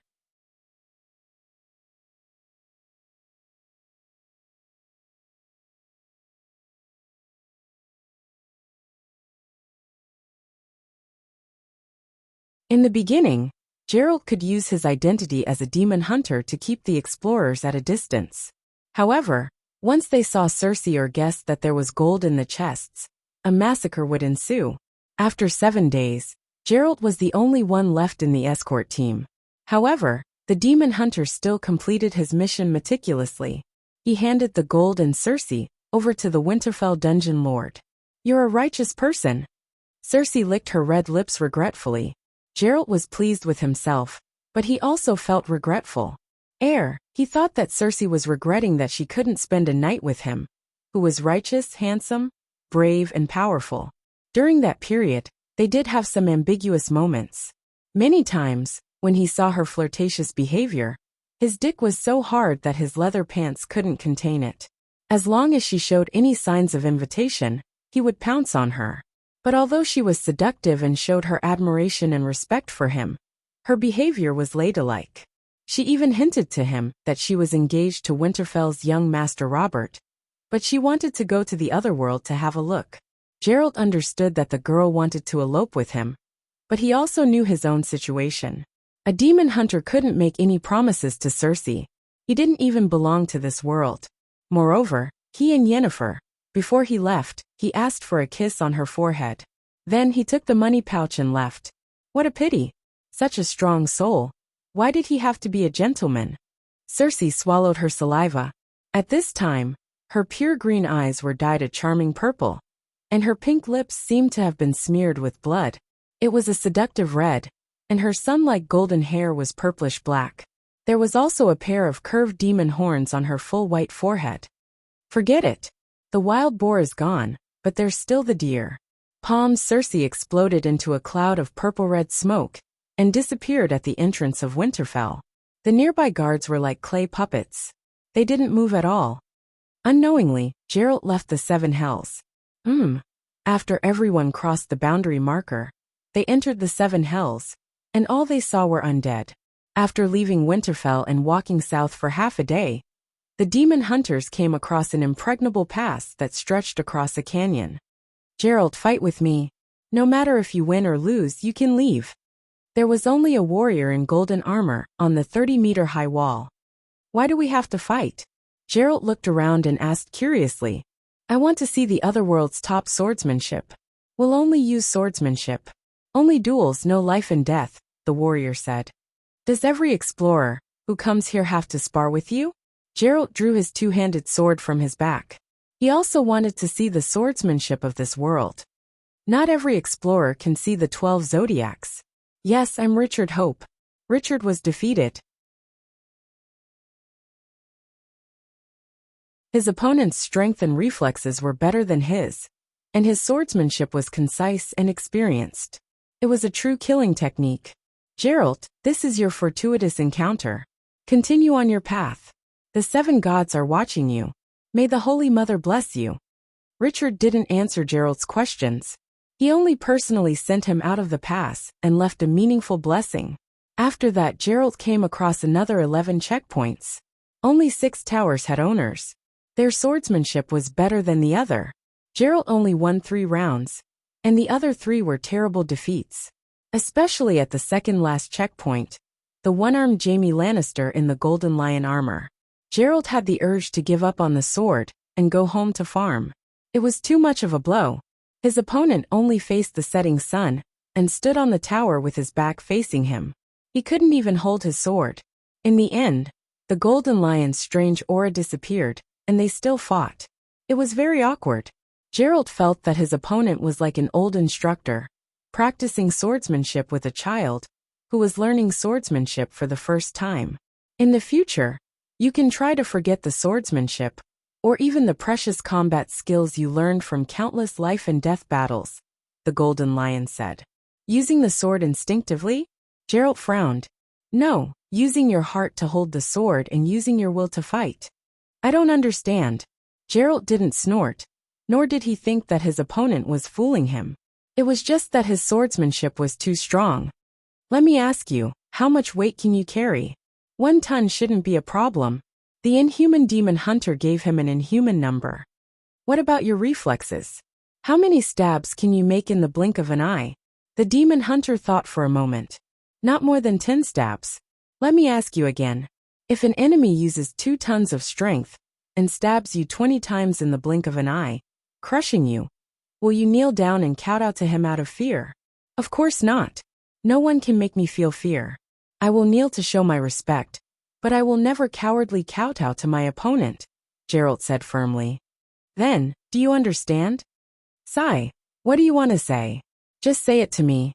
I really can't understand the way you otherworlders think, the white-haired demon hunter said helplessly. Jaime was embarrassed. He recalled himself in the past. This conversation had appeared between him and the Dragon Queen. It seemed that he wanted her to say it directly. The world thought that he broke through to become a demigod with the Divine Comedy. This wasn't wrong, but it was also very wrong. The essence of the Divine Comedy was a poem written by Ymont Targaryen about heaven, hell, and the mortal world. Of course, the Divine Comedy could help Jaime increase his knowledge and accumulate experience. However, the old Ymont himself had to go through the back door to become a saint. How could he write a secret manual that could let others become gods directly? The Divine Comedy was like a phone that stored the phone numbers of all the big shots in the world. If he dialed Hell's 7th floor Cersei, he could communicate with Cersei, who was being tortured in hell face to face, kill her inner demons and start a new life. If he dialed Heaven's 7 gods warrior, he could connect to the god of swords Dany and ask for advice on swordsmanship. Human strength is limited, and so is the speed of movement. In theory, transcendence is also close to the peak of physical techniques. With limited speed, strength, and technique, there is naturally a limit to swordsmanship when wielding the iron sword in one's hand. This limit is the boundary between mortals and gods. The mind can be infinitely wide and encompass the world. The mind can be infinitely fast and reach the boundary of the universe in an instant. The will of man is infinitely strong and powerful, able to withstand all the suffering and pain in the world. Thus, by wielding the sword in one's hand with one's mind and will, one's swordsmanship has broken through the limit. It makes sense and is thought-provoking. I have a deep understanding of it, but... Geralt sighed. I don't know what to do. Didn't I teach you before? Geralt was stunned and muttered.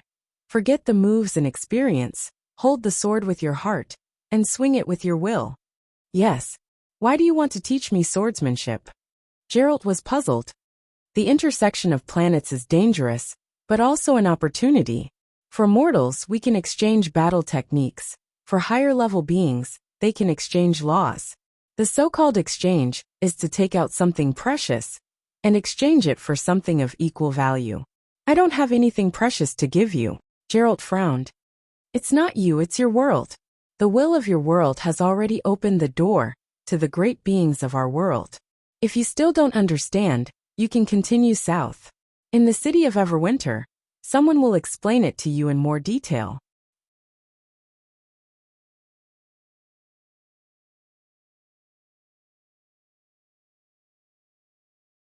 Chapter 11-12. What was the most valuable thing in the other world?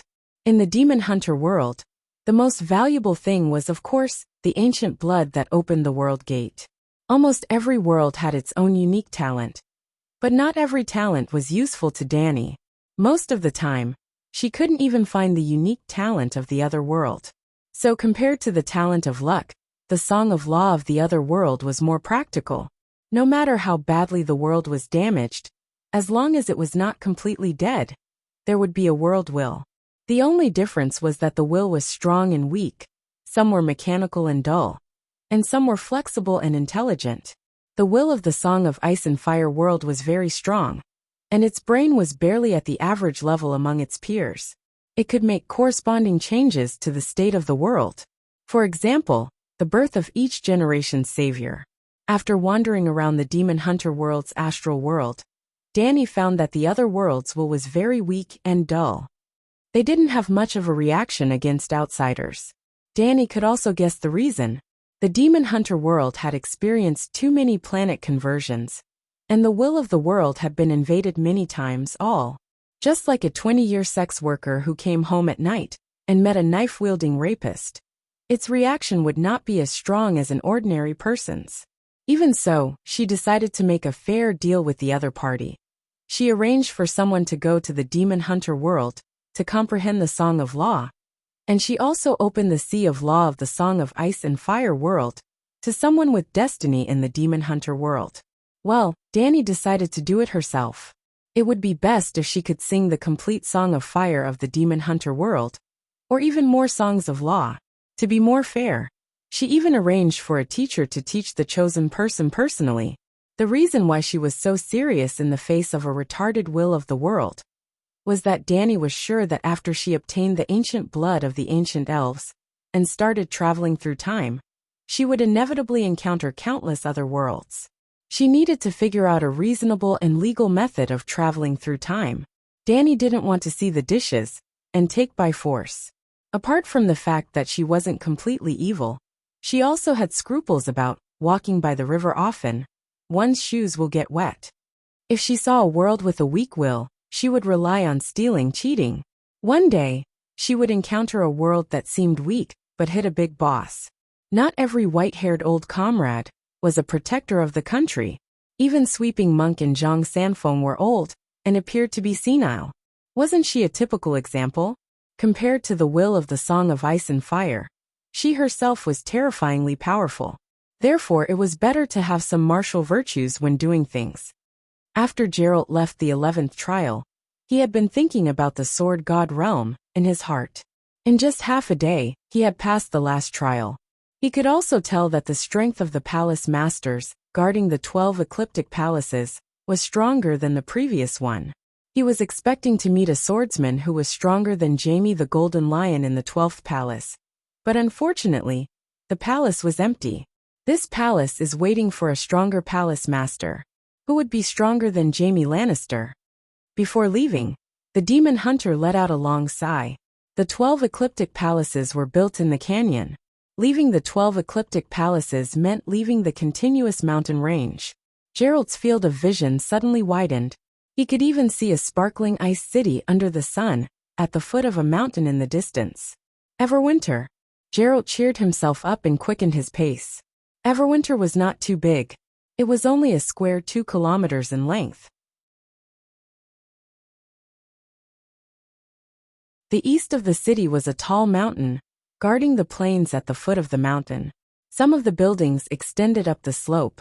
There were only 3 walls, and half of the buildings inside were underground. After staying in Gold's Higher Town for a night, the demon hunters already knew the beauty of such underground houses. They were warm and did not lack light like basements. The demon hunters' first impression of Everwinter was that it was very clean. There was almost no human or animal feces on the stone path and beside the houses. Other than the cleanliness, the demon hunters were also attracted by the viaducts and canals built along the road. It was as if the river water was diverted from the snowy mountains and then flowed through the canals to thousands of homes. I learned this from the people of Bravos. A woman in a red robe with red eyes and long copper hair walked over. Like Yennefer, she wore a large gemstone around her neck. However, Yennefer's amulet was a star-shaped obsidian, while the woman's was a ruby that shone with a strange red light. "You can speak the common language of our world?" Geralt asked curiously. "It's very simple and easy to learn. I'm Melisandre, the mage consultant of the Northern Frost Palace. Come with me, Your friend is already here. Gerald was from another world, so he did not think much of Aunt May's self-introduction. He only nodded and followed her to the castle on the hillside in the east of the city. Who's my friend? He asked curiously as he looked at the scenery and the people around him. Yennefer from Ving Castle. Ah, she's already in Everwinter? Why didn't I see her in the 12 Zodiac Temples? The 12 Zodiac Temples are your reward, the woman in the red robe said with a smile. How do I cross the canyon without going to the 12 Zodiac Temples? I'll show you when you return. You want to leave with me? Gerald was shocked. Yes, I hope you can be my guide and help me complete my mission. Later, Gerald met the Lord of Neverwinter, Jon Targaryen, who had a snow-white beard. He looked old, but his cheeks were rosy and his muscles were strong. He looked like a middle-aged man. Jon answered many of his questions, such as why he wanted to teach him swordsmanship. They also talked about the customs of their respective worlds. On the same day he met Yennefer. The black-haired sorceress was meditating in a clean and warm guest room in the castle. She was very excited when she saw him. This world is a mage's paradise. There are almost no side effects when using witchcraft. King Jon said you were also chosen. What did you get? Gerald asked hesitantly. Do you know what price our world paid? You were chosen too. Yennefer stopped smiling. She was confused. But you're not a sorceress. I got the method to become a sword god. A powerful sword master named Jaime also left a sword will in my mind for me to study, Gerald said. I see. Different professions have different rewards. Yennefer was enlightened. I got the chance to enter the Sea of Law. All the laws and mana are open to me.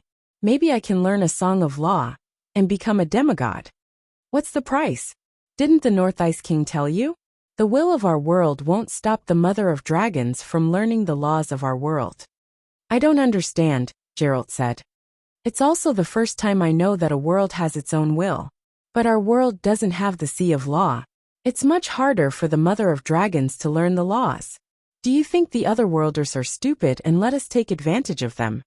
Gerald frowned. Do you know the price of becoming a sorceress?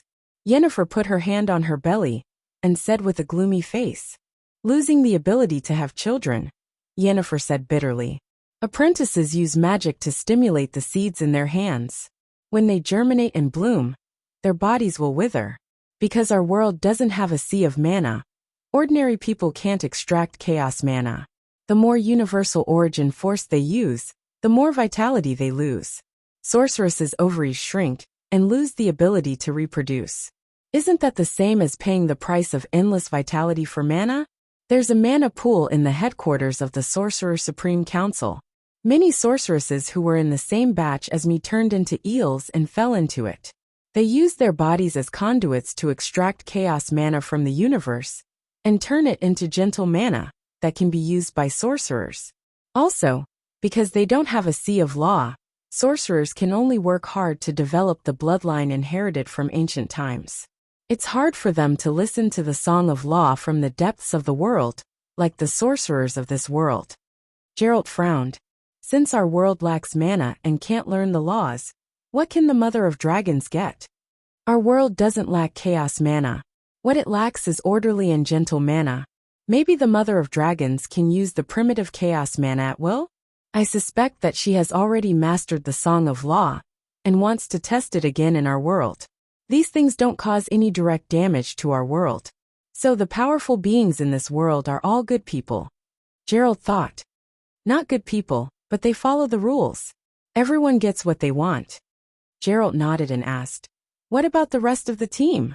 The black-haired sorceress turned pale and said in a trembling voice, they all went to hell.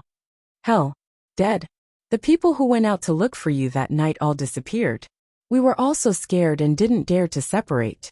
The next day, we didn't find you, but we found a place called Gold's Higher Town.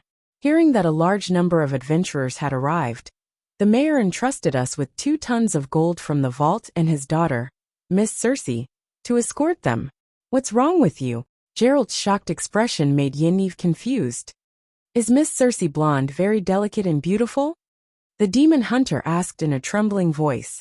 Yennefer nodded first, then shook her head vigorously. She's a demon, a devil.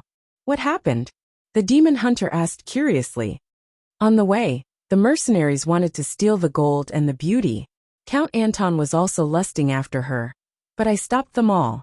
But when we arrived at Winterfell, the delicate Circe transformed into a succubus with horns on her head and dark purple tattoos on her skin. She said she was the queen of succubi in hell. In front of me, she sucked Count Anton and the others dry. I even saw their souls leaving their bodies in pain, as they were sucked into Circe's mouth. This is a test. Geralt suddenly realized. Yes, it is a test. Circe told me that when we crossed the boundary stone, the 7 gods started the 7 trials for us. 7 levels of trials, 7 levels of morality. In Gold's Higher Town, when we were hired by the mayor, we made a sacred oath. If we break the oath, such as attacking the mayor's daughter out of lust, stealing the gold out of greed, or running away from a powerful enemy out of cowardice, it's considered breaking the oath. And those who break the oath will definitely fall to the 7 hells, the black-haired sorceress said with a pale face. Sigh, I said we shouldn't have come. The others had left a warning stele at the entrance, but we ignored it. Geralt sighed. No, I'm glad we didn't listen to the stele's warning. Otherwise, we wouldn't have gotten such a great benefit, Yennev said excitedly. Geralt nodded reluctantly and asked, In a few days, I'll be escorting Melisandre to the other countries. What about you? I'm going to stay here until the end of the planet convergence. This is a rare opportunity. Just as the demon hunter and the red-robed woman hooked up, traveling at public expense and comforting each other's loneliness, Asha came back to life.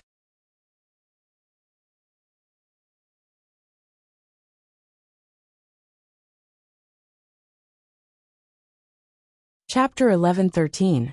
Imperial University, King's Landing Branch. Dragon Incubation Square in front of the library. White jade was built into a 30 by 50 meter wide square. At the north end of the square was an obsidian sculpture of the Dragon Queen, hatching a dragon. Below the sculpture was a waist-deep fountain. At the end of spring and beginning of summer, a faint rainbow hung above the fountain. The square was surrounded by sloping turf. Going up the turf, there was a loquat forest on the left and a sycamore forest on the right. Both sides of the forest faced the square, and there was a row of park chairs overlooking the square.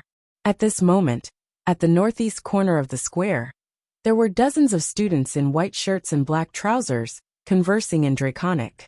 Although they were stumbling, their voices were loud and clear.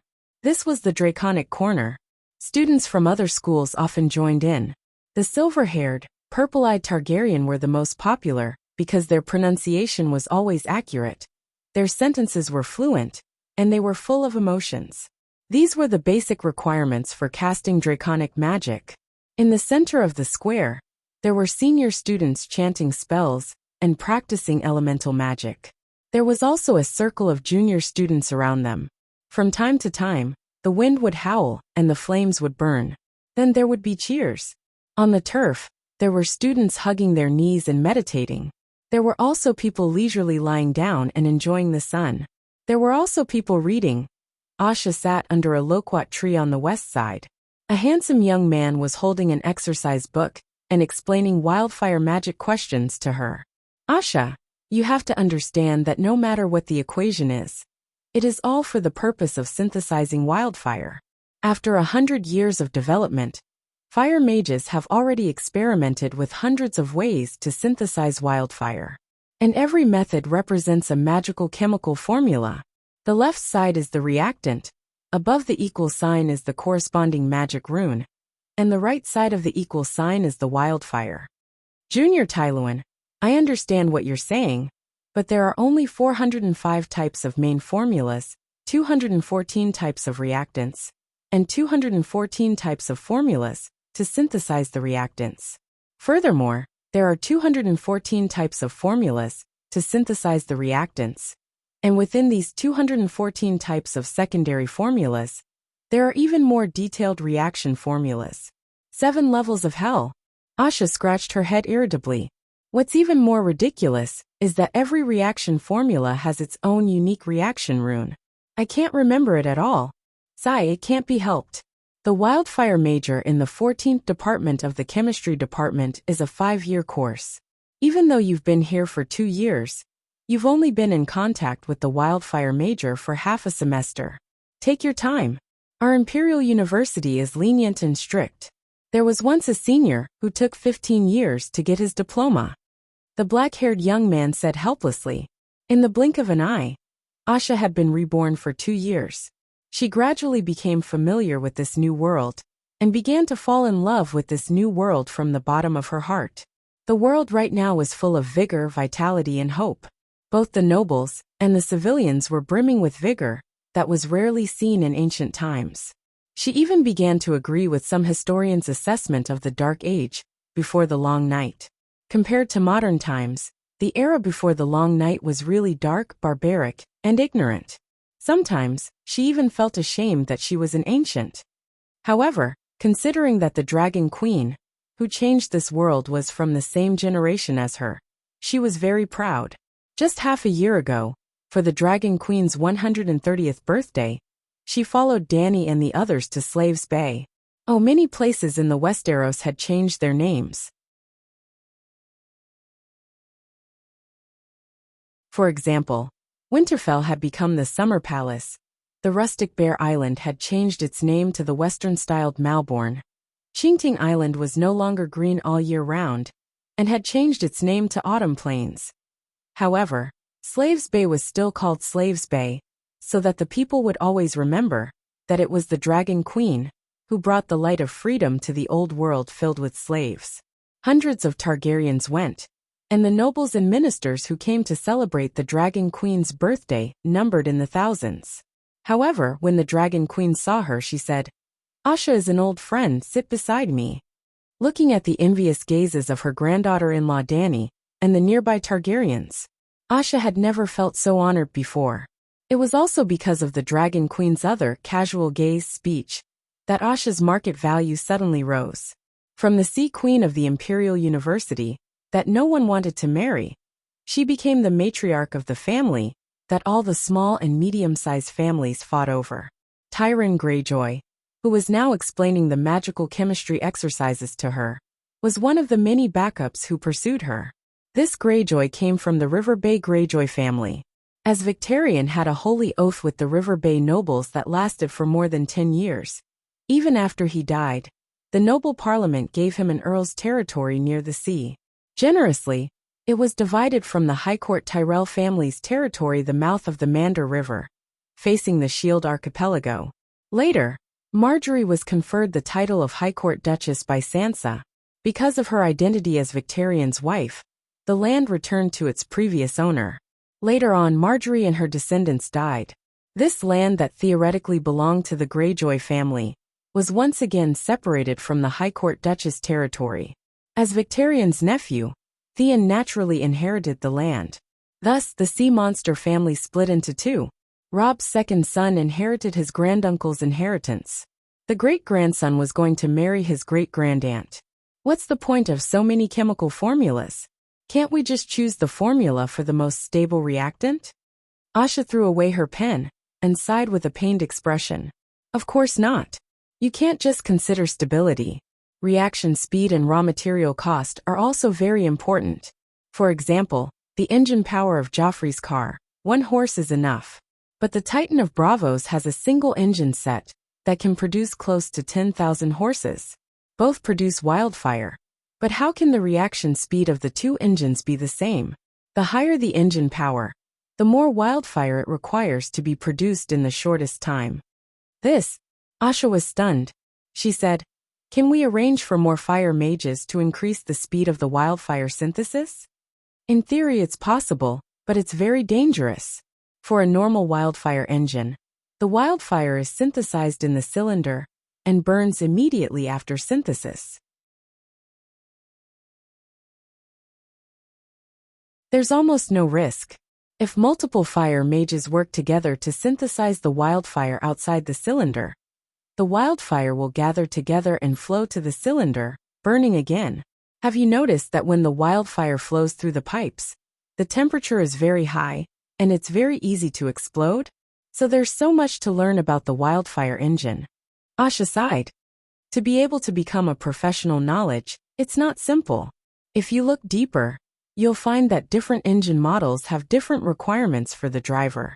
The reason why I don't think Joffrey's car can be popularized is because it requires the driver to have very precise magic control. Asha fell silent. Right in front of them on the walkway, there were two white-robed swordsmen, one male and one female, each holding a sword. Their footsteps were nimble as they moved swiftly. Ping ping bang bang bang. They exchanged blows back and forth. Asha's attention was attracted by the light of the swords. Riga Setiga and Marjorie Hightower from the Knight Academy. Turin said. They're both level 4 again. Asha said bitterly. Whoa, a sudden change occurred. When Marjorie leaned to the side to avoid the vertical slash of the sword, she miscalculated the range of her sturdiness. Riga also thought that the other party could avoid this slash, so he couldn't stop in time. The light of the sword flashed, like a master who had been selling coconut milk for 50 years.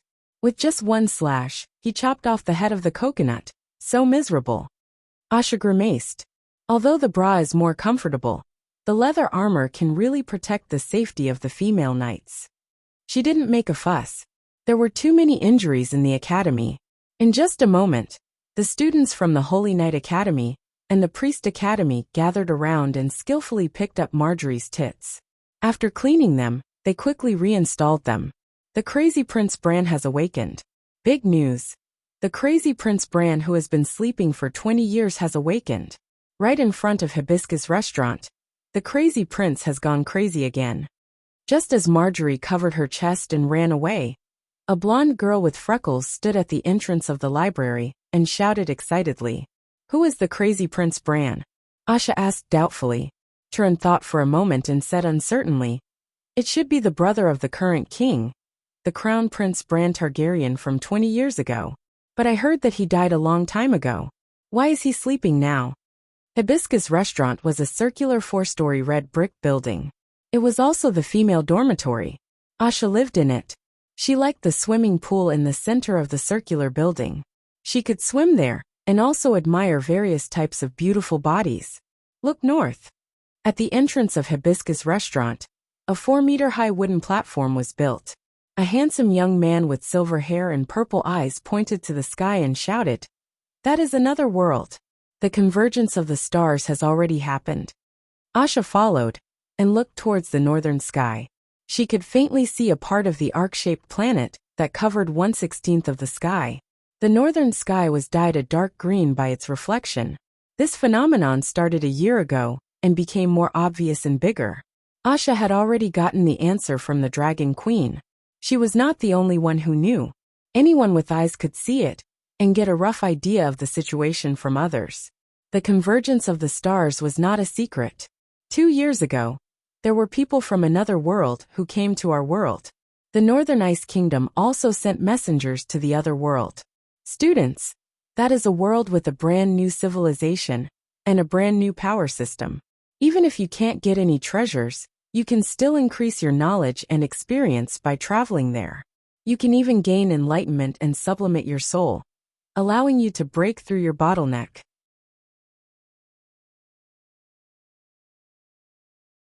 Prince Bran shouted loudly. Prince Bran, do you have the qualifications to form a travel group from another world? Someone asked bluntly. In fact, I will be engaged to the princess from another world. Prince Bran smiled proudly. The prince is going crazy again. The crowd burst into laughter. It's up to you to believe it or not. I only need 10 of the most outstanding companions. Bran was so angry that his face turned red.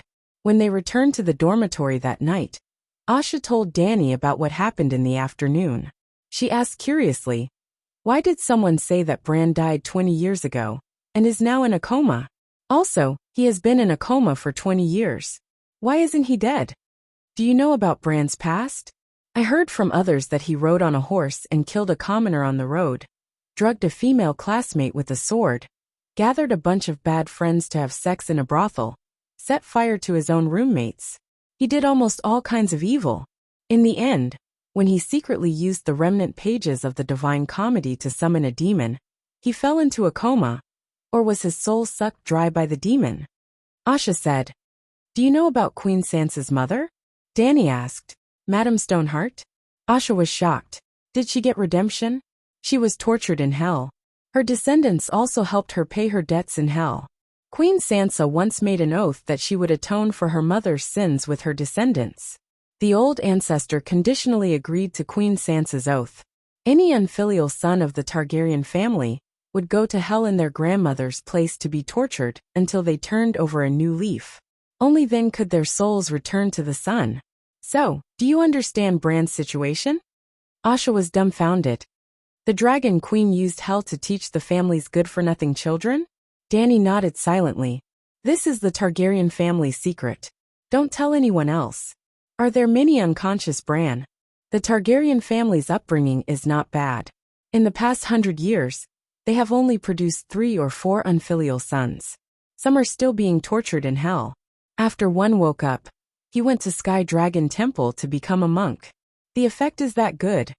Asha said in a daze.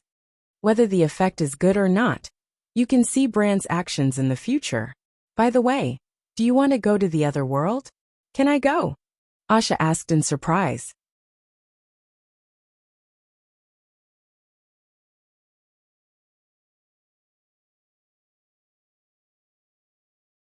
Chapter 11:14. I am Cersei, hell was created for me. Before I went to hell, there was no hell in the world. To settle me down, the Holy Mother created hell. I was once the princess of Casterly Rock, the queen of the Westeros, the queen of King's Landing. If not for the devaluation of the Atonement Scroll, perhaps there would be another Archangel Cersei today, instead of the great demon King Cersei. Of course, I don't think of myself as a demon. The so-called demon is just a derogatory term for the despairing people of hell. I used to think that the greatest pain in life was not being able to become Prince Rhaegar's wife. I used to think that the greatest pain in life was when Robert drunkenly crawled on top of me, nuzzling me with all his might, while calling out Lyanna's slutty name with his smelly mouth. I used to think that the moment Joffrey died in front of me was the moment I experienced the greatest pain in life. I used to think that the greatest pain in life was when Jaime ignored my summons and ran away with that ugly Brittany. I used to think. I can now confirm that the greatest pain in life is the complete despair of not seeing a trace of a future. 9,999,999,999 years. That was the length of my sentence in hell, and also the limit of my sentence in hell. Can the universe exist for so many years? At that moment, my faith almost collapsed. When I died, I came to a picturesque place. It was filled with a heartwarming holy light. Even the air seemed to be a holy milky white. My body was filled with pain and exhaustion. In an instant, all of it turned into black gas and seeped out from my body. It polluted the area within 100 meters. You can see how miserable I was at that time. Sigh. I knew that I was finally free and had come to the legendary heaven. I have believed in the 7 gods since I was young. After experiencing the pain of losing my son and husband, I became even more devoted to the Holy Mother. After being judged by the Church and witnessing the miracle of the Holy Mother's descent, my faith became as firm as a rock.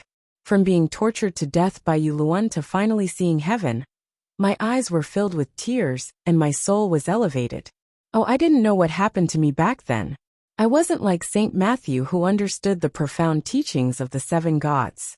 I just felt very touched and grateful.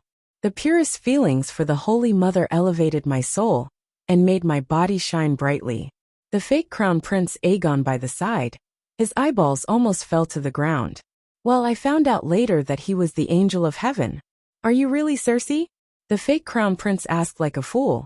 You're the fake crown Prince Aegon. I've seen your portrait before, I said. The fake crown prince seemed to have been shot in the heart. His body was on the verge of collapse as he said with a face full of disbelief. You actually believe in the Holy Mother so devoutly. Your devotion is even higher than mine. Is there any justice in this world? Furthermore, your soul has actually sublimated into a secondary angel? I didn't quite understand what he was saying, but he doubted my devotion to the Holy Mother. Wasn't that the same as coming to the Red Castle and saying in front of the king that a subject was not loyal to the king? The Holy Mother was watching from above. Unable to bear it any longer, I argued loudly with him. The strange thing was that after I became angry, holy light shone from my body once more. The fake crown prince across from me seemed to be under some invisible pressure. His face paled, and his forehead was instantly covered in sweat. His spine even began to bend. In the end, his knees gave way, and he knelt before me. There's no need for that. It's fine as long as you know your mistake. This isn't the mortal world. There's no need for such formalities. I was shocked. Although the fake crown prince was fake, he had the dragon queen as his backer.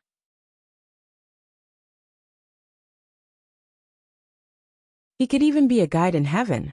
I was new here, so I couldn't offend him. He started crying. First, he wiped his tears.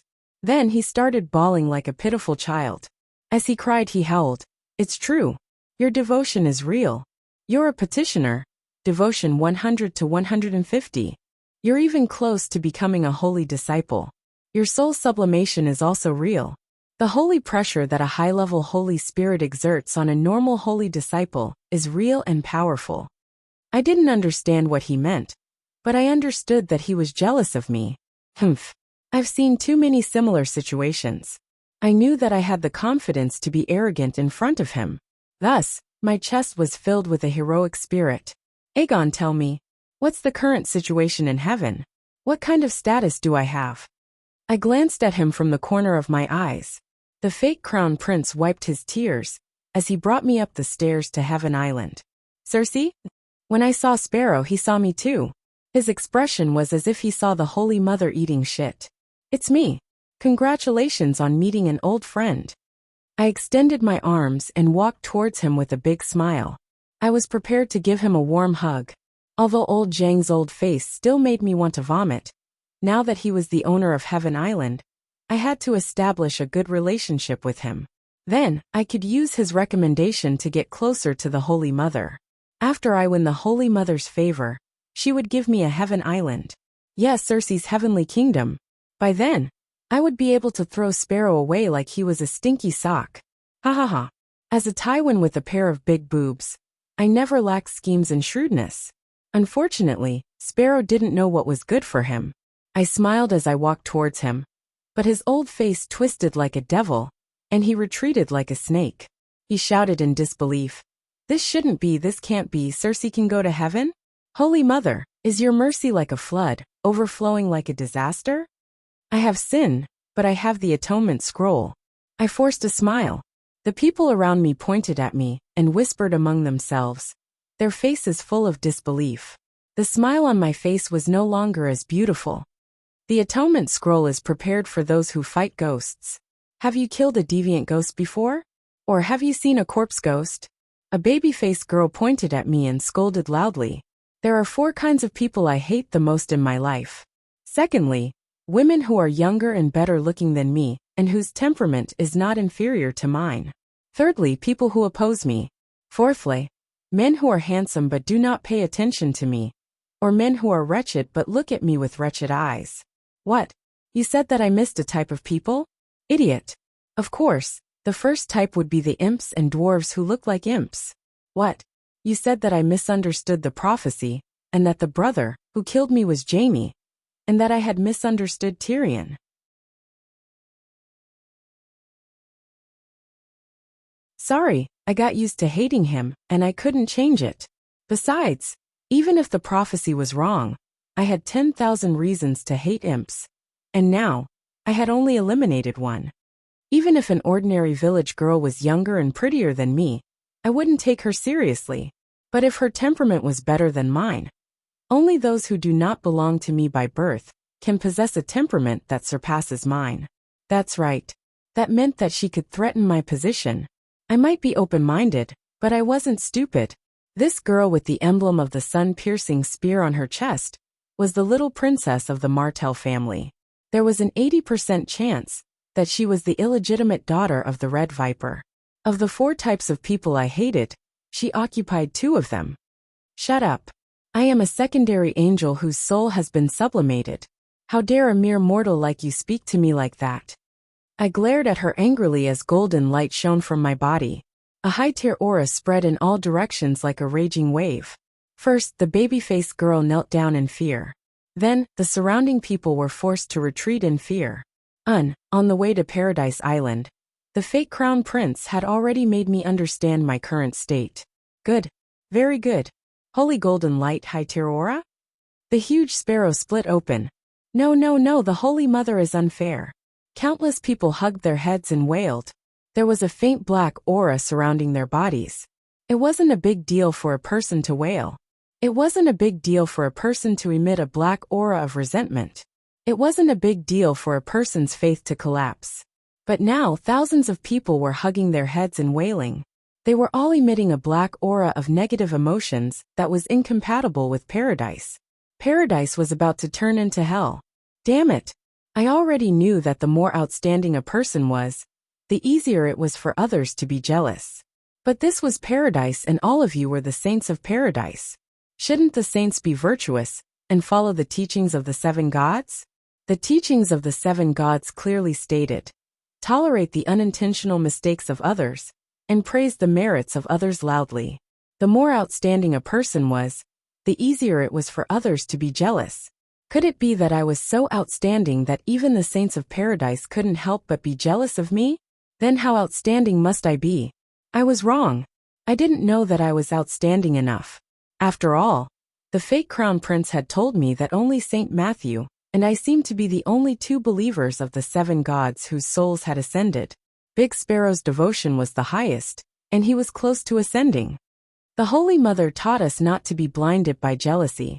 Only by acknowledging the merits of others can we face our own flaws. I tried my best to put on the compassionate attitude of the Holy Mother, and taught Big Sparrow earnestly. Big Sparrow spat out a mouthful of colorful blood and exploded. I thought that he had run away, so I turned around and continued to preach the teachings of the Holy Mother to the others. Paradise Island seemed to have lit up with fireworks and firecrackers. It was beautiful. Why are all of you running away? Humbly seeking guidance is also part of the teachings of the seven gods. How can you not know this when you can go to paradise? I shouted loudly, and the firecrackers became more and more urgent. Not long after, Big Sparrow returned. Everyone, don't panic. Demon Circe is going to paradise to be judged. She is not a saint of paradise, he said loudly. Kacha kacha. As he said that, a chain appeared out of thin air and flew over to tie me up tightly. I struggled with all my might, but it was useless. But I wasn't too worried. It was a trial after all. I had experienced it too many times.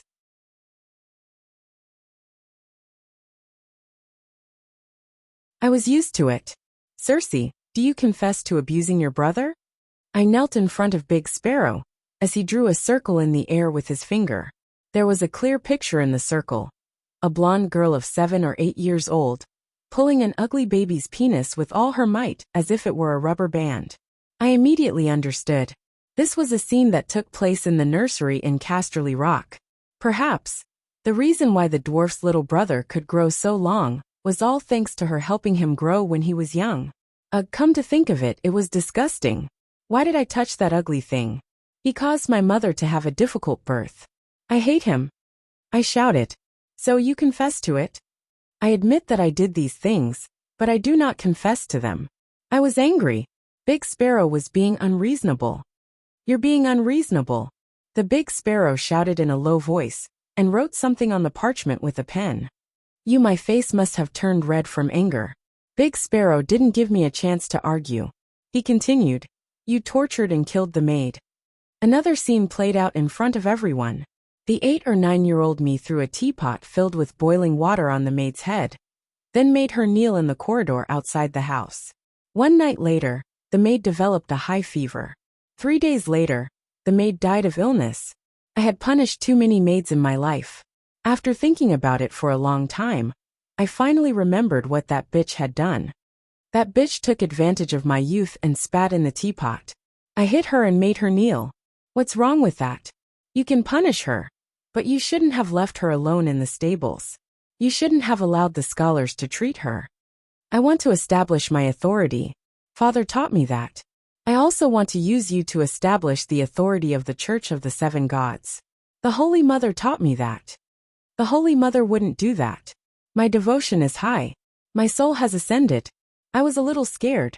The ascension of your soul is a reward for your devotion to the Holy Mother. The Father is just, the Holy Mother is merciful. There are rewards and punishments, and rewards and punishments are clear. Although Big Sparrow kept a straight face, I could see that his eyes were laughing. He was mocking me. I admit that I am guilty, but I have already been judged by the church when I was alive. I have also repented for more than a year. Moreover, I have the atonement scroll. I don't accept it. Repenting is just a process. The church wants you to realize your mistakes from the bottom of your heart and repent completely. But have you realized your mistakes? Have you repented? Big Sparrow said coldly. I quickly said, I have. I have also repented. Humph. Just the first 2 crimes. Abusing your brother and killing your servant. You have denied it in every possible way. You even refused to admit your guilt. What have you repented for? Big Sparrow sneered. Ugh. My mind was blank. Arguing with cunning words was never my strong suit.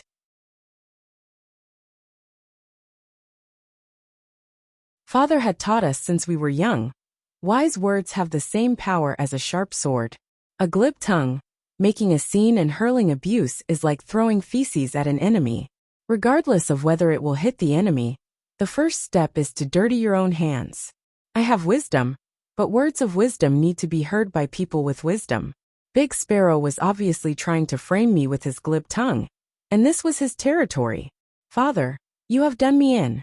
Big Sparrow also saw my predicament. He pretended to be serious, but in fact he was mocking me. The church's judgment is actually the Holy Mother's grace to sinners. After the judgment, if you have achieved enlightenment while you were alive, even if you don't have any merit points, your past sins will be written off. Without the church's judgment, even if you have achieved enlightenment and repent, your punishment will only be reduced by a small amount. If you still refuse to repent after the judgment, your past sins will be multiplied. You are not me. How do you know that I have not repented? Do you mean that I have defended myself before? What if I have not repented for the first 2 sins, but I have achieved enlightenment for the rest of my sins? After I said that, I couldn't help but feel a bit proud. Although I am an honest person and not good at arguing, my wit should be better than my father's, right? You can lie to yourself, but you can never lie to the just Heavenly Father. Big Sparrow's eyes shone with a golden light. At that moment, I felt that he had seen through my thoughts. How terrifying. My mind was in a mess.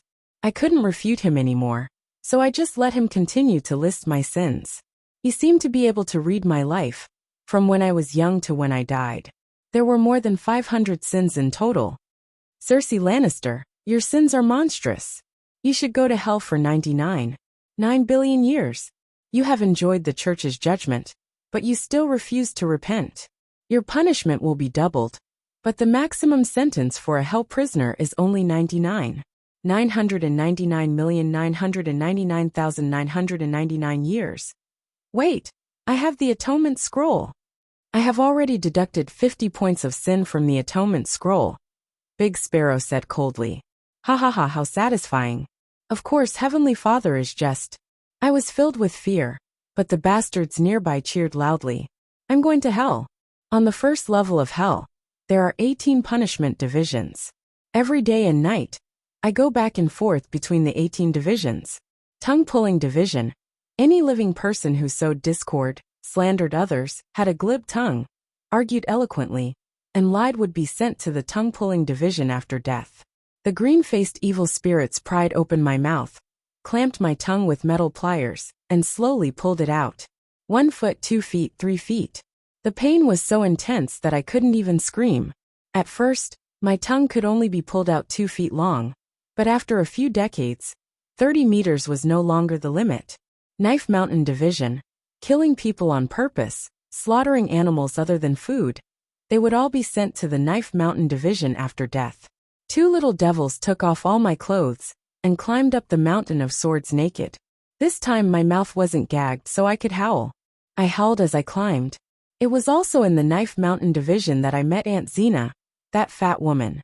It was so badly mutilated by the countless blades that he almost couldn't recognize it. Oh, she was the one who recognized me first. In the Knife Mountain division, we didn't talk much. We were too busy and didn't have time to talk. After that, we often met. Not only Aunt Xena, but also many familiar nobles and unfamiliar commoners. Seeing them howl miserably, I suddenly didn't feel so painful. Gradually, I learned how to endure torture. I pretended to be an executioner, punishing others. Even so, when I met someone who was particularly miserable, I would laugh.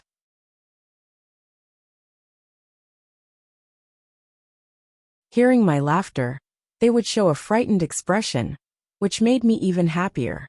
Even when I heard from others what happened to Casterly Rock City and the Western region, I didn't stop laughing. To be honest, the pain of my old man dying 10,000 times couldn't compare to an hour of hell. Even my old man couldn't shake my heart, let alone others. After all, Jamie was still alive. Later, when I was frying with a group of evil spirits in a pot of oil, I accidentally met Yuluan. When I saw that, I couldn't help but laugh. Although I was also in the pot of oil, my stomach was bloated and exploded, and my intestines flowed out. But when I saw Yuluan's miserable state, I felt like my soul had ascended. Suddenly, there was a frightened cry from the side. Then the half-fried, half-cooked me was picked up by the giant evil spirit with chopsticks. "Cersei, someone is visiting." Crispy on the outside and tender on the inside, I couldn't move. Even if I twisted my neck, it would make a crisp sound like someone was tearing a fried chicken. "Who is it?" Melted flesh stuck to my eyes, fried until they were crispy. I dug with all my strength and finally dug out a white eyeball. Turning the eyeball in the direction of the cry, I vaguely saw a fat woman. I didn't recognize her. "Who are you?" I shook my crispy body. A fragrant green smoke overflowed from my torn joints. Of course, my tattered stomach also gave off the stench of fried feces. "Ah, don't come over, I want to go back, sob, sob, sob. I want to go home." The fat woman waved her hands vigorously and retreated. She even knocked out the eyeball that I passed over to see her face. Just as I was lying on the ground searching for the eyeball that had fallen out, the woman left with a whoosh. It was only a few decades later that I found out from others that the person who came to visit me this time was Jenny from Fairy City. Jenny and Malaya were my childhood friends. Malaya was the daughter of my family's knight, and Jenny was a hostage. Her father even dared to lead Fairy Island to rebel against Casterly Rock City after my father caused the Casleem incident. In the end, my father only sent a poet to Fairy City to sing a song called Casleem's Reign, and Jenny's father knelt down. Speaking of Jenny, I couldn't help but sigh. Fortune favors fools. Back then Jenny, Malaya and I went to look for Toad Witch Concubine. In the end, Fat Jenny was a coward. Once she saw Toad Witch Concubine's terrifying appearance, she ran out of the Forest Witch's tent in tears.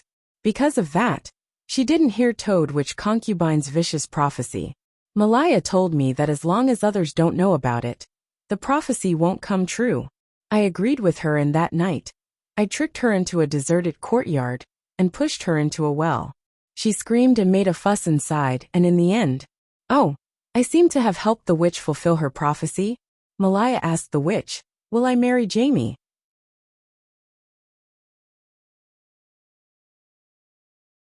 The witch let out a weird laugh. "Your chastity will be taken away by maggots, little girl. Your death will come tonight. Haven't you smelled her scent? She is right beside you." Unfortunately, the next morning, when I brought the guards of Casterly Rock City to look for Toad Witch Concubine, she disappeared. I thought that if Jenny didn't run away, I wouldn't mind letting her be Malaya's companion. Oh, the Holy Mother is merciful. Goodness, goodness, goodness. That's not right. Murdering Malaya added tens of millions of years to my sentence. I can't. No, my sentence is already at its limit. It doesn't matter if I kill Jenny, that fat whore. After all, sigh, 99. 9 billion years, when will it end? The more I thought about Jenny, the angrier I got. Back then, among the 3 ladies, she had the best life. She even gave birth to more than 10 children, and none of them died. Yet, I only have the pitiful Marcella left. Why? That fellow is fat and cowardly. Why is she so lucky? In the following days, while I was being tortured, I prayed to the Holy Mother. Let fat Jenny accompany me in hell. But before Jenny could come down, my fat aunt was about to leave. Ah, Tyrion, my good nephew. My love for you when you were young was not in vain. You still remembered to give your aunt merits. Whoa, I am finally free.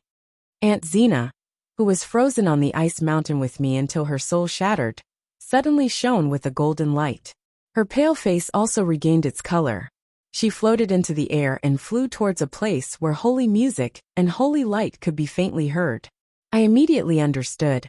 My aunt had cleansed herself of her sins and went to heaven. Aunt Xena, save me. Take me with you. I was on the ice mountain where the slut was punished. And it was a real heart-wrenching experience. The ice froze my organs and cracked them. Cersei, it is all thanks to Tyrion that I am free. He has great merits, but I don't. Tyrion, at that moment, I swore in my heart. As long as Tyrion is willing to save me, I will sincerely be his brother and sister. Half a year later, not a single bit of merit fell on me. I swore in my heart. As long as Tyrion is willing to help me, I will be willing to repent to him. Another half a year later, I swore in my heart. Even if Tyrion asks me to do something outrageous, I will reluctantly agree to it. The prerequisite is that he can save me from hell. Another half a year later, my hatred for Tyrion rose to a whole new level. For 2 years, he did not give me a single bit of merit. It was also at that time that I met the person who changed my fate. Shirley Youngsheen.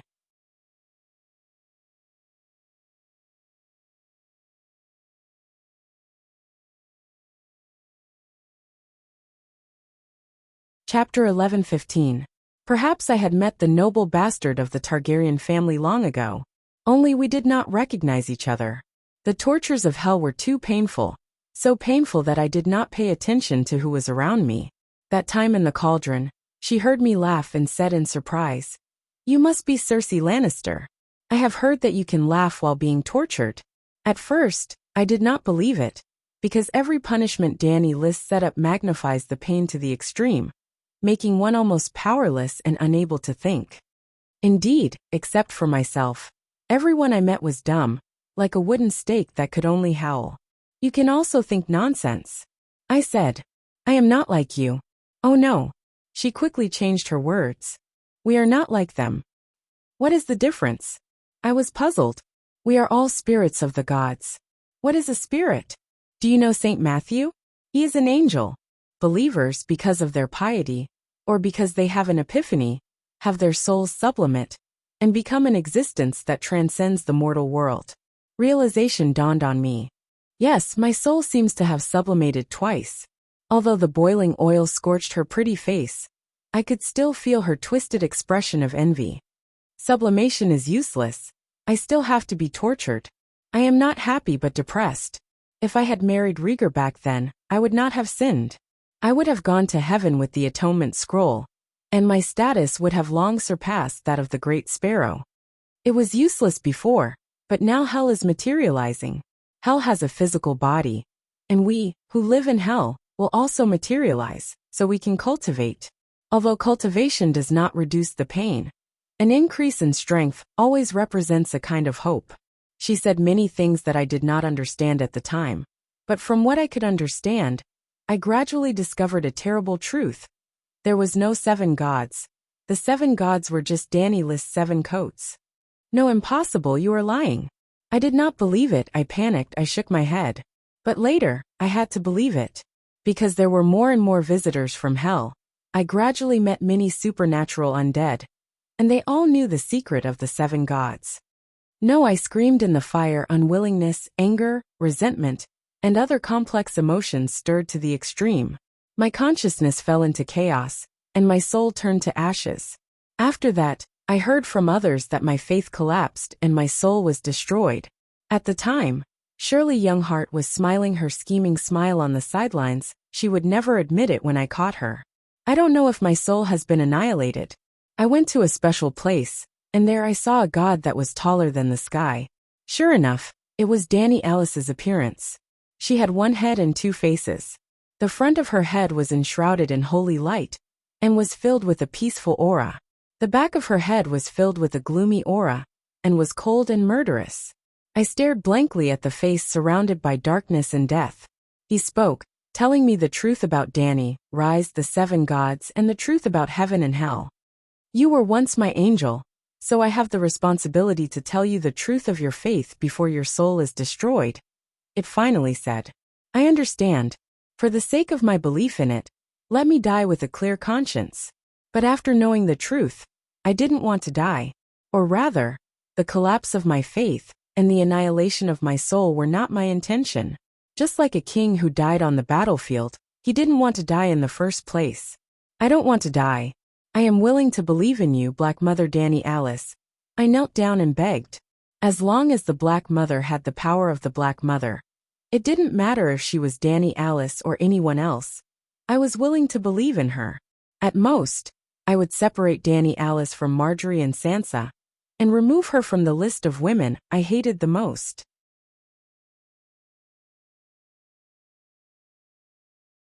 Maybe my sincerity moved it, but it didn't say anything. My body gradually became more solid. It was even better than before. Then go. It waved its hand, and I entered the space between its eyebrows. You actually survived, and your soul has evolved again? After meeting Shirley Younghart on the ice mountain again, she was so shocked that her soul was about to split open. Are you trying to kill me? I pounced on her, grabbed her, and bit her. No, I mean you no harm. I just want to tell you the truth. To show her sincerity, she even taught me a meditation technique. To be honest, I didn't care at first, because I also wanted to learn magic from Yu Luan when I was alive, but I couldn't light a glass candle. Without talent, meditation techniques were useless. But unexpectedly, I successfully built a foundation for meditation in my mind.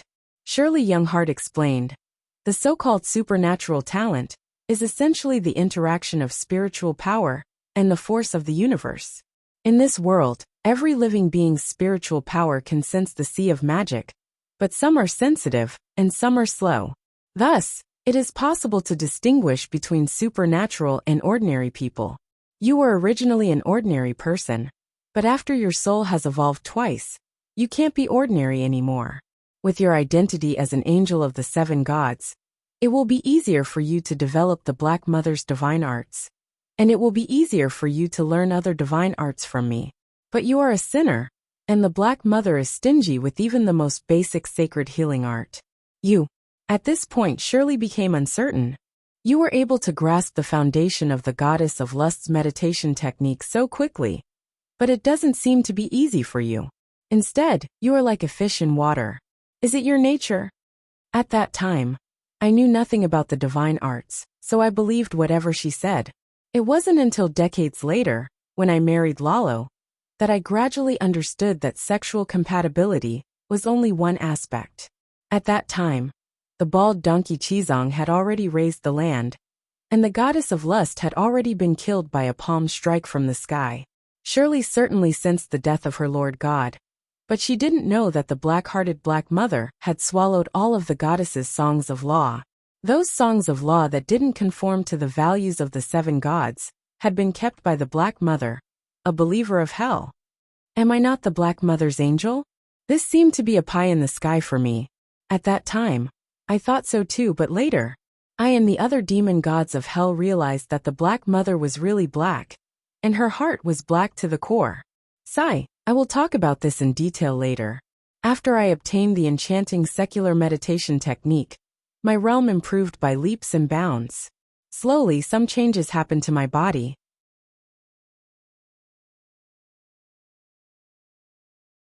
My appearance and body became more perfect, and my skin was whiter and more delicate than when I was 16, and light purple runes gradually appeared.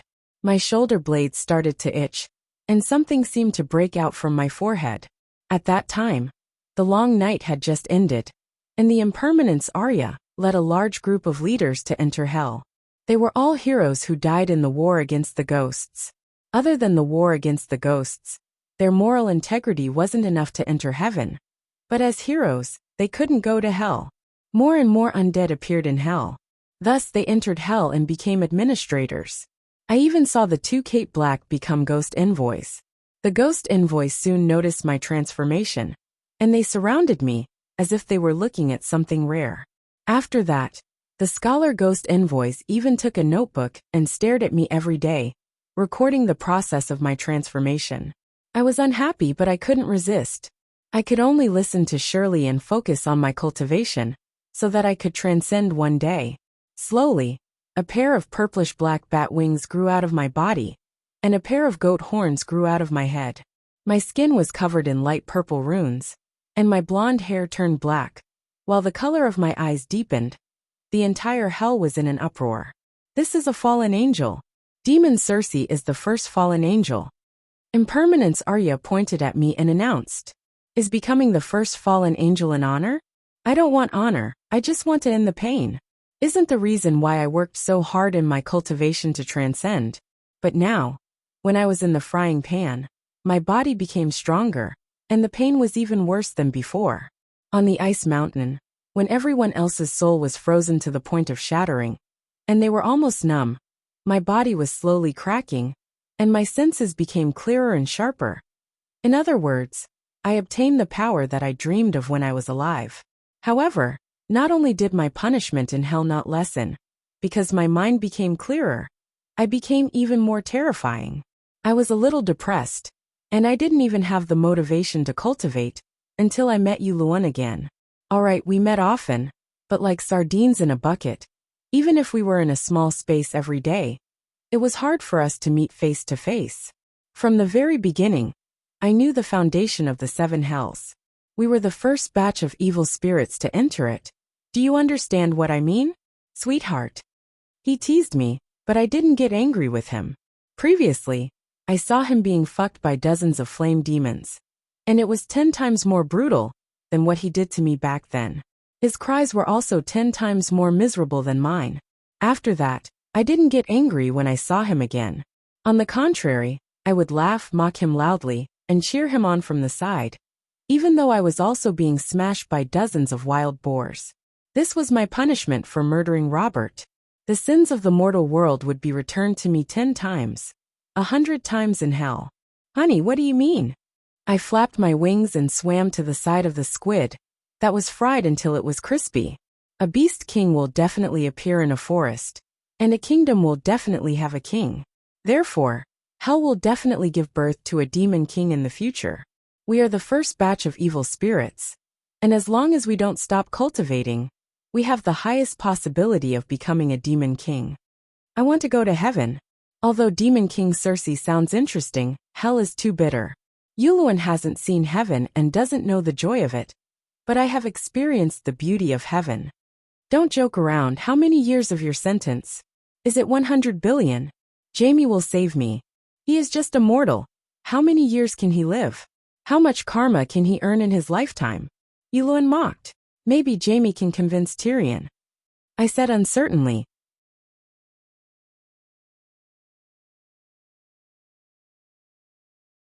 Do you believe that yourself? My soul is at the level of a semi-god, which is equivalent to a demon king. Wouldn't I still end up in a pot of oil? I sneered. Sigh. You haven't grasped the correct lifestyle of a great demon king. What lifestyle? I humbly asked for guidance. Yuluan smiled and said, Look at this big pot of oil. There are millions of people, but most of them are like wooden blocks. All of their minds are used to endure the pain. They can't spare any energy to chat like us. But our pain isn't any less than theirs, I said doubtfully. You were laughing when we first met, weren't you? I was happy to see you suffer. Do you think I don't know what you're thinking? Yuluan rolled his eyes at me. It was also that time that I gained inspiration from you. As a demon king, we suffer a lot of pain, but a demon king has extra energy. This way, they can divide their extra primordial spirit and obtain happiness from other aspects. Before I was picked up by the giant's chopsticks, Yuluan quickly taught me a little trick of mental projection. It wasn't a high-level technique, but I learned it easily. Soon, I understood Yuluan's meaning. Although my main body was still being tortured, my mental projection could pretend that it wasn't. For example, Yuluan and I stood beside the pot of oil with a leisurely expression, pointing at the wailing souls in the pot of oil and commenting on them. We could even chat happily with the ghost servants beside us. Didn't I have the demeanor of a demon king? But in reality, My main body was just one of the many crispy little fishes in the pot of oil. The me beside the pot of oil was just an extra thought. The pain didn't lessen, but I did find happiness from other aspects. A poor landlord ate rice and vegetables, but before going out, he had to use pig fat to wipe his mouth until it was glossy. It was the same logic. Thus, in the following days, I flapped my enormous wings every day, whistling through the air above the 18 punishment divisions, laughing heartily. I announced to all the undead, I am the great demon king of hell, Circe. I am the most beautiful succubus in the world. Those undead who were being tortured, those who had just entered hell and were waiting in line to be judged, trembled under my demonic might, their faces filled with fear. Seeing such a beautiful scene, I became more and more excited. The fear and envy of the other evil spirits towards me was the source of my happiness. When even the ghost servants of hell started to envy my freedom and might, I reached my climax. In endless happiness, my soul ascended for the third time. My wings became wider, and the horns on my head became longer and more twisted. When I roared at the ghost servants, they actually trembled. Some of them couldn't help but kneel before me. Long live the Black Mother, I rule hell. I felt that the time for my fourth soul ascension was not far away. Yu Luen and Shearbud Demon's jealousy towards me was almost unconcealable.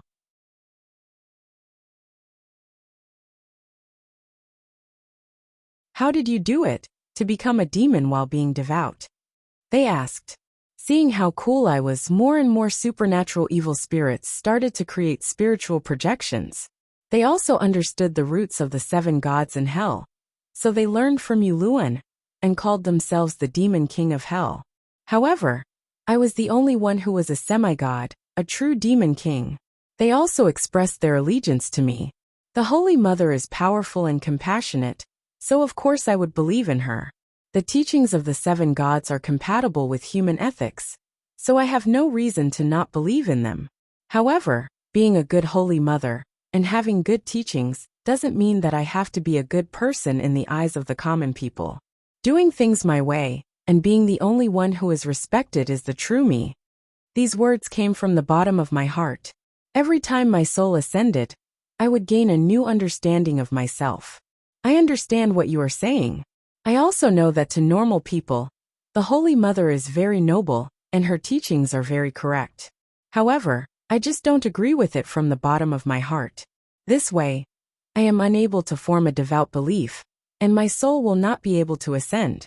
I can only slowly cultivate and raise my soul through cultivation, so that my soul can evolve at a snail's pace. Demon Yu Luen said bitterly, perhaps this is my innate talent. I am bad, I do bad things, but I am a good believer of the Holy Mother. I said proudly, happiness is always short-lived. My days of roaming freely in hell ended in less than 2 years. In the first layer of hell, other than the 18 divisions of punishment, there is also the division of judgment, and the division of imprisonment. The division of judgment is built in an underground palace. There are 2 human lanterns at the entrance of the underground palace. Previously, it was Frere who violated the rights of the guests. I even mocked them a few times, causing another wave of envy, jealousy and hatred, which then turned into another wave of happiness. Perhaps, I shouldn't have gone to the division of judgment that day. Every moment, there are new undead entering the division of judgment. That day, I met one of the men I hated the most in my life, Stannis. When Robert was still alive, he used to grind his teeth at me. After Robert's death, he first slandered me for incest, slandered my child as a bastard, and led an army to attack the King's Landing. That night, I almost peed in my pants. That night, I almost took Joffrey and committed suicide by drinking poison. When I met him again, of course, I had to mock him loudly and show off my might. In the end, he who had already resigned himself to his fate, had his face contorted and black smoke appeared around him. Before he completely turned into a demon, Impermanence Arya knocked him out. I was careless and didn't restrain myself. Instead, I went to provoke Caitlin, who was lighting up a sky lantern on the walkway. Then Impermanence Arya got angry and reported me. When the Black Holy Mother heard about this, she thought that I was using a bug. Seeing that I had discovered a bug in hell, she didn't punish me, and only took away my right to roam around the first layer of hell. In the future, if there are any supernatural evil spirits who split their consciousness, the consciousness can only exist in the 7th layer of hell. The higher it goes, the faster it disappears. What's worse is that if one is a spiritual projection, the pain of the punishment will gradually increase. In the 7th layer, the pain increases by 30%. In the 6th layer, it increases by 50%. In the 5th layer, it increases by 70%.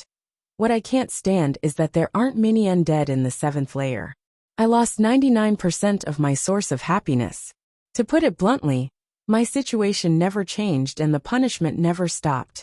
I could only obtain happiness through a fake show of divinity to offset the pain.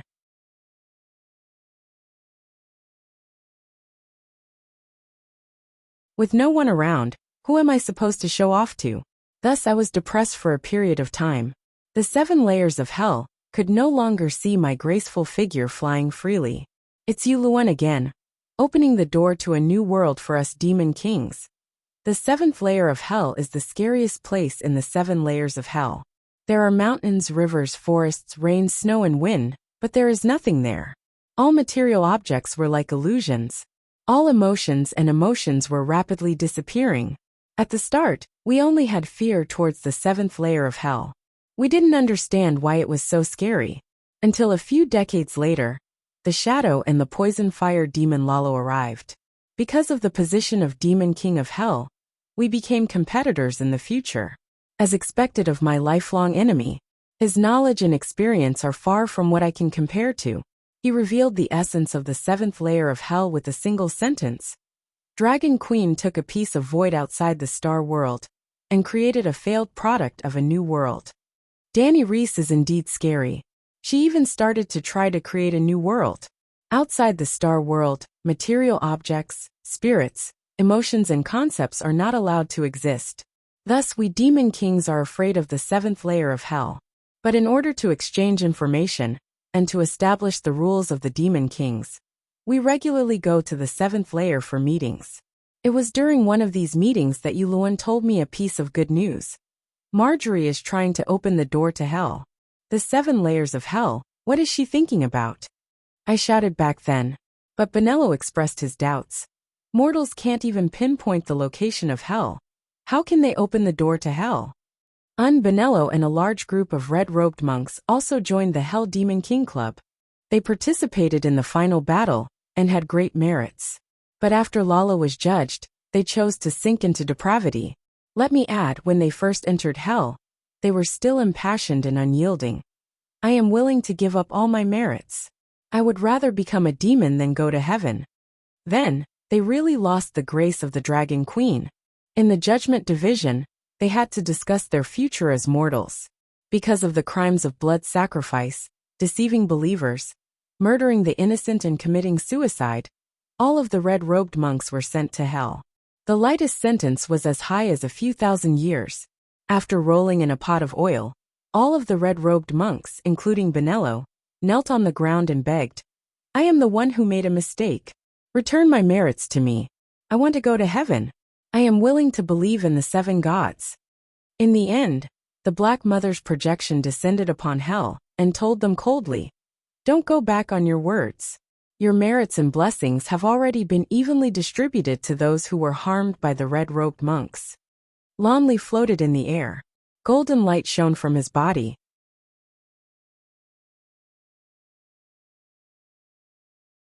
Holy music and auspicious clouds surrounded him.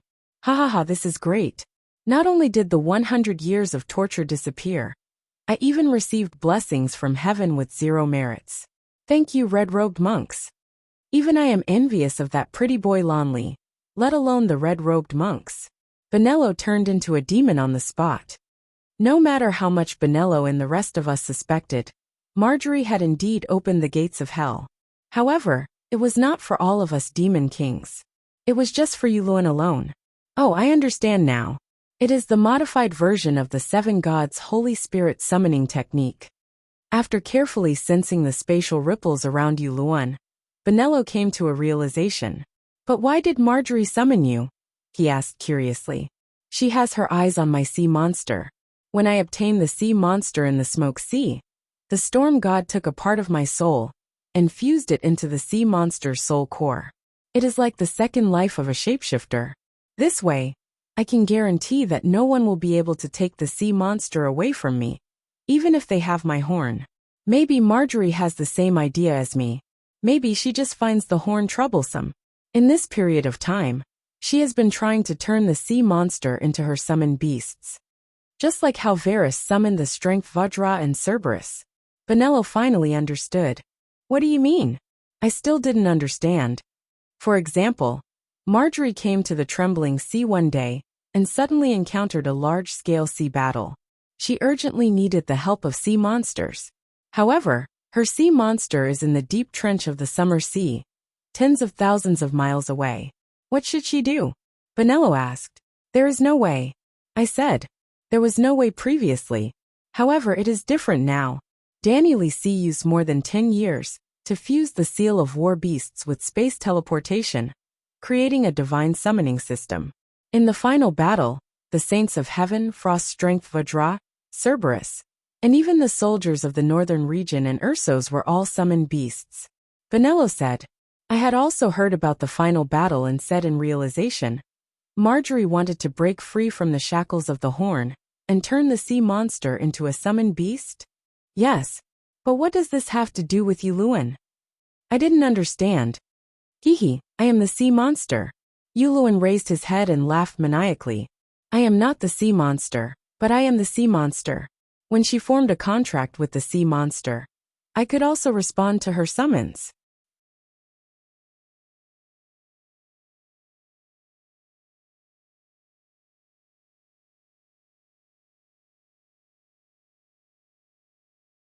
Chapter 11:16. You can escape from hell? I was shocked. How is that possible? The smile on Yuluen's face disappeared, and he said bitterly, Dany Alice is so strong that it makes one despair. Only by surpassing her can one have the chance to break the shackles of hell. As long as we are in hell, we will never be able to surpass her. Sharira looked at me with a complicated expression. The 7 levels of hell and heaven were once a part of her consciousness. The stronger we are, the stronger she becomes. This is the relationship between an angel and a ruler. After hearing their words, I didn't feel despair. It wasn't that I didn't want to leave hell. I dared to say that every undead who was tortured in hell wanted to be saved. It was just that I, who had evolved my soul 3 times, had a premonition that I would never be able to escape hell through the normal way. The so-called normal way was to atone for one's sins with merit points, or to complete one's sentence. Because of this realization, I gradually grasped the trick to make myself happy during the years in hell. Never think about surpassing myself, surpassing hell, or surpassing the Black Goddess. That would be too tiring, too bitter and too despairing. As long as I could be stronger than others, and lead a better life than others, I would be the happiest. Happiness was never fixed. Even if I had 999 pain points, seeing others suffer 1,000 pain points, I would still feel a little happy. As long as I convince myself, happiness is that simple. Marjorie doesn't know that she is opening the gates of hell? I asked Yuluen. She should have sensed it. Otherwise, she wouldn't have been hesitating. She has been hesitating for half a month, and she still hasn't made up her mind. This is also the reason why I gathered everyone here.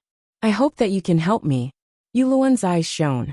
Looking at his expression, I knew that his heart was filled with venom again. However, I was happy to see Marjorie in trouble. How do we help? Marjorie is hesitating and experimenting. Every time she tries, she is exposing her spatial coordinates.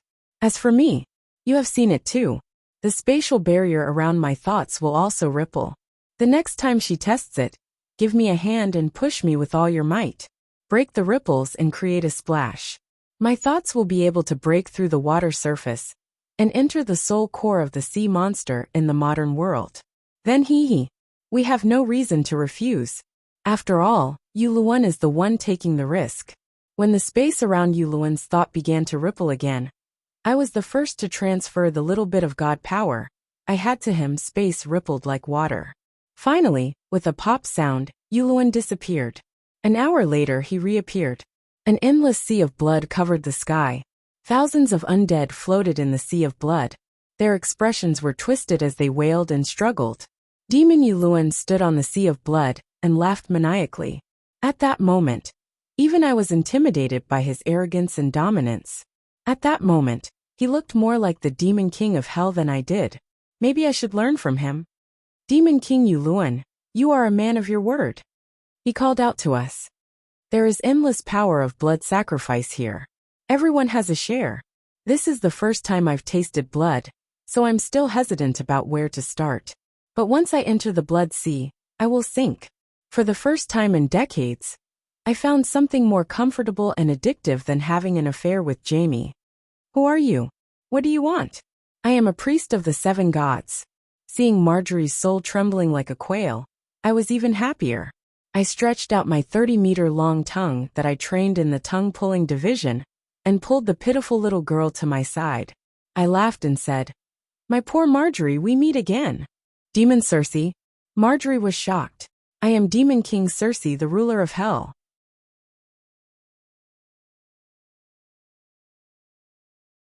Even though my main body was still on the Mountain of Swords, I wouldn't back down. As expected, Marjorie was frightened. We are all demon kings of hell. The bunch of mental projections started to get high. Getting high was the same as getting high. It was a pity that we didn't get to get high for long. The black goddess brought the ugly girl Arya and descended. All the souls were saved and the demon kings who participated in the revelry were punished. This isn't fair. Marjorie was the one who provoked me. Yuluan cried out pitifully.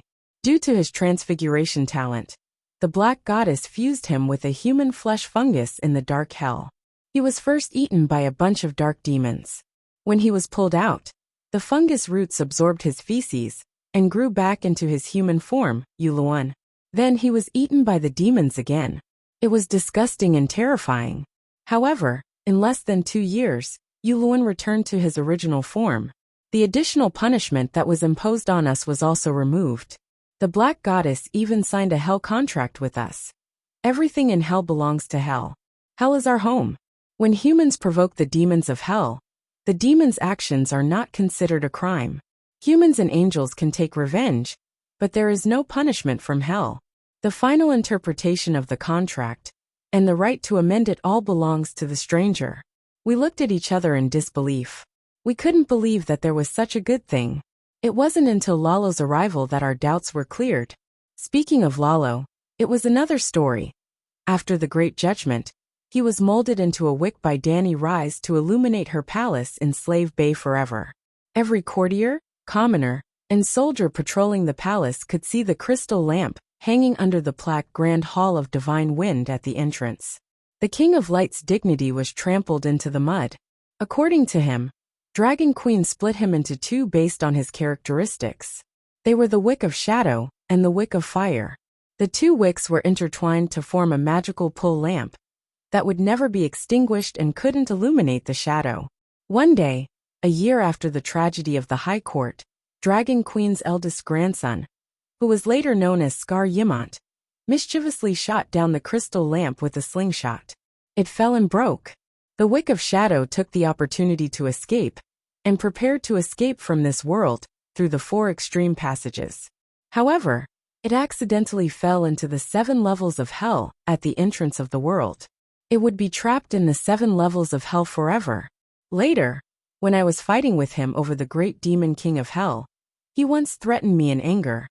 Do you really think that it was an accident that I came to hell? As long as Dani Rise doesn't agree, even 100 strong men with dragon-slaying crossbows won't be able to destroy that crystal lamp.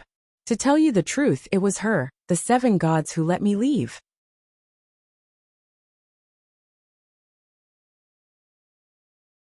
Because you little devils are reckless and don't have any skills, you can't even be a proper demon. And I am the great demon king that the 7 gods have chosen, the ruler of hell that will rule over you. With my intelligence, how could I be scared by him? I have seen through everything about you. You just want to trick me into submitting to you. I mocked. At that moment, Lalo the Shadow felt as if he was struck by lightning. Smoke came out of his 7 orifices, his eyes rolled back, and he almost fainted from shame. That's right, You are really smart. Dragon Queen isn't the mastermind. She doesn't know anything, Lalo stammered. As he spoke, he looked around in fear, as if he was afraid that his predicament would be seen by the other demons. I digress. Although Lalo loved to brag, I had to admit that he was knowledgeable. Yuluan's act of sacrificing High Court City was a heinous crime to humans, but it was a great merit to the heavens and earth. That was because he truly balanced the heavens and hell, good and evil, light and darkness. At first I scoffed at his bullshit theory. Although I am Circe, I fully acknowledge the correctness of the teachings of the seven gods. Only by following and promoting the teachings of the seven gods can one obtain merit. The other demons also expressed their agreement. The merit of heaven and earth is different from the merit of the seven gods. You have all heard of the Heavenly Father's judgment of the souls of the dead in the judicial department. Many of the so-called merit is because the undead did things to promote the teachings of the seven gods. For example, that bastard Stannis is guarding Storm's End Castle. Simply guarding Storm's End Castle isn't beneficial to the seven kingdoms. To a certain extent, it is considered a rebellion against Targaryen. It isn't beneficial to heaven and earth at all. But in the process, Stannis has shown perseverance, courage, wisdom, and loyalty to his brother and family. These are perfectly in line with Dany Rise's values, which are the new teachings of the seven gods. Therefore he has merit. His merit comes from the seven gods. If the final victor of the War of the Ages is me, not Dany Rise, and I am now in control of the will of the world, Stannis wouldn't get a single hair on his head. If you believe in me and serve me, I can bestow merit even if you kill and burn. Heaven and earth merit, however, is doing something beneficial to the world itself and gaining the recognition of the will of the world. Do you understand the difference between the two? Lalo's words were easy to understand and reasonable. We all understood and accepted his reasoning. He continued, many times, the merit of the seven gods in heaven and earth coincide. Most of the teachings of the seven gods are beneficial to the country, people, and heaven and earth. For example, the long night's end is in line with the teachings of the seven gods, and is also beneficial to heaven and earth. Therefore, you will subconsciously ignore one thing. Dany Rise is a human. Who doesn't know that she is a human? I asked in confusion. With your intelligence, you want to be the great demon king? The cow-headed, snake-bodied, scorpion-tailed shadow devil mocked me. He didn't give me a chance to argue and immediately said, she is a human. Her way of thinking is based on people. If she is only the human sovereign, or even the seven gods who represent kindness and order, then there is no problem. But she is the human sovereign, the seven gods, the divine king, and the ruler of the world. There is a big problem. We were all confused. Why? The shadow devil's sense of superiority became more obvious. Alright, you were all humans once. You can't escape the limitations of your thinking. Let me put it another way. Circe, you are now the queen of the seven kingdoms, but you are always thinking from Lannister's perspective.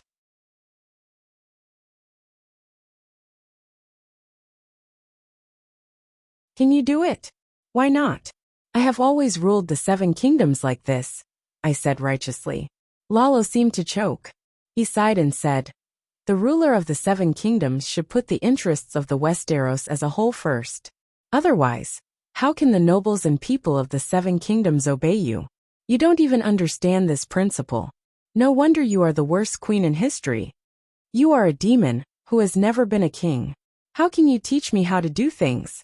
If you have something to say, just say it. I was annoyed. Follow me. Lalo brought us to a canyon in the seventh layer of hell. The sky there was covered in root-like black lines. It was also there that the sense of emptiness was strongest. We had always avoided it. This is the border of hell. At this moment, hell is like a plant that has come alive. It has taken root in the void outside the star world, and is slowly growing. He pointed at the sky. It is growing? The other demons were doubtful, but I kept quiet. Lalo looked proud. He glanced at me and asked with a smile, your soul has evolved 3 times. Your connection with hell is the closest. Has your magic power grown faster in the past year? I nodded silently. As the kingdom's territory expands, the king's power grows. Similarly, as hell grows, The demon king in hell grows as well. Why is that? I was beginning to have some respect for Lawler. Because Yuluen answered Marjorie's summons and bathed the high court in blood. Only then did hell truly grow into an independent entity. You could even say that it is an independent life. A new life is born and then slowly grows. Isn't that natural? Why does Yuluen's evil deeds have such an effect? Benello asked. Lalo looked coldly at his former believer and said calmly, I thought that you would be smarter than Cersei. Shiera Yangshin smiled and said, His Majesty Lalo explained it clearly just now. The king of a country cannot only care about his own family's interests. The ruler of the world cannot use the good and evil of humans to determine the rules of the world. Dany and Rhys are humans, but hell isn't. If hell had a nature, its nature would be the opposite of heaven. It would be the abyss of all negative energy. Mother Dany's mercy would never be able to nurture the beautiful flowers of hell.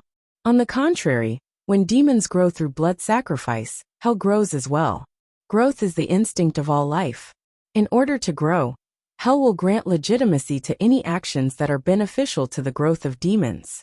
Dany and Rhys can disagree and even destroy hell, but they can't change hell's nature.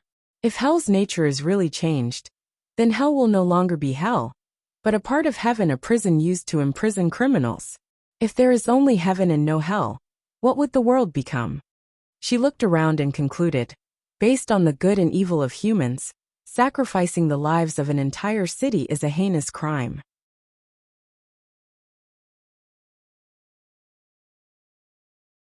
To hell, consuming souls and the power of blood sacrifice is like breathing.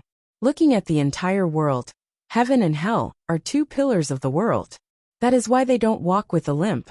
Not bad, not bad. Shiera, I admire you. Lalo nodded in satisfaction.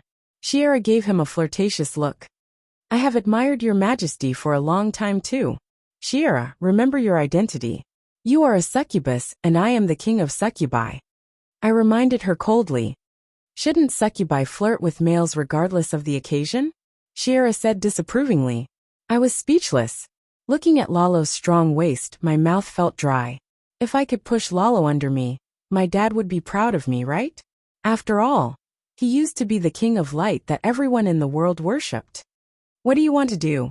The shadow demon retreated in fear. Yuluen rubbed his chin and suddenly laughed proudly. So Dany and Rhys suffered a great loss and lost the right to manage hell? She was even forced to sign a contract with us, Shiera said excitedly. I was a little disappointed. Wasn't the Black Holy Mother that I believed in omnipotent? Sai, you are wrong. Not only did she not suffer any losses, she even improved. I'm afraid she is not far away from controlling the first flame, Lalo said dejectedly. I felt refreshed and energetic again. What happened to me? Why? She should be shocked. Yuluen was shocked and shouted unwillingly. Let me ask you, can a person who has never learned blacksmithing forge a peerless armor? Lalo said. Of course not. The first flame contains all known and unknown existences, good and evil, good and bad, heaven and hell, humans and non-humans. Can a complete human control the first flame that includes both humans and non-humans? But she has already controlled it, Shiera said. The past and the present are gone, the future is in her hands. She was once a complete human and humans could never control the first flame. But now she is not a human. Lalo thought for a while and said, maybe she is still a human, but she is slowly gaining the knowledge and awareness of the Creator. The teachings of the seven gods did not change, which means that she still adheres to the good and evil of humans. The changes in hell mean that she no longer uses her emotions to regulate the operation of the world. Her realm is becoming more and more extraordinary, her strength is also. Sigh, when will I be able to catch up to her? Lalo sighed with a frown. Why is it like this? I want to destroy. I want to take revenge on her. I don't want to help her increase her realm. Yuluen hugged his head and cried. He seemed to be in more pain than when he was a human mushroom. However, I was very happy. Hell, heaven, earth, and even the entire world belongs to her. Lalo looked helpless. When the demons grow, hell grows. When hell grows, she grows. When heaven grows, she will still grow. When the world evolves, she will still grow. Everything about the demons belongs to hell. And hell is her creation, her child. This is too despairing, the demons said dejectedly. This is great. I was overjoyed and even felt like I was floating. My body unconsciously glowed with a faint purple-black light. 7 levels of hell, Circe, Shira pointed at me in horror. Her soul is ascending again. This is the 4th time. Why? Lalo's eyes were cold. With a whoosh, he appeared next to me and tapped my forehead. Ugh, that carefree feeling of ascension was interrupted. It was as if I had been constipated for half a month, and someone had plugged it from below. What are you doing? I was shocked and angry. Isn't it obvious? I want to interrupt your ascension process, Lalo said righteously. The other demons were delighted. Why? For a moment I was confused.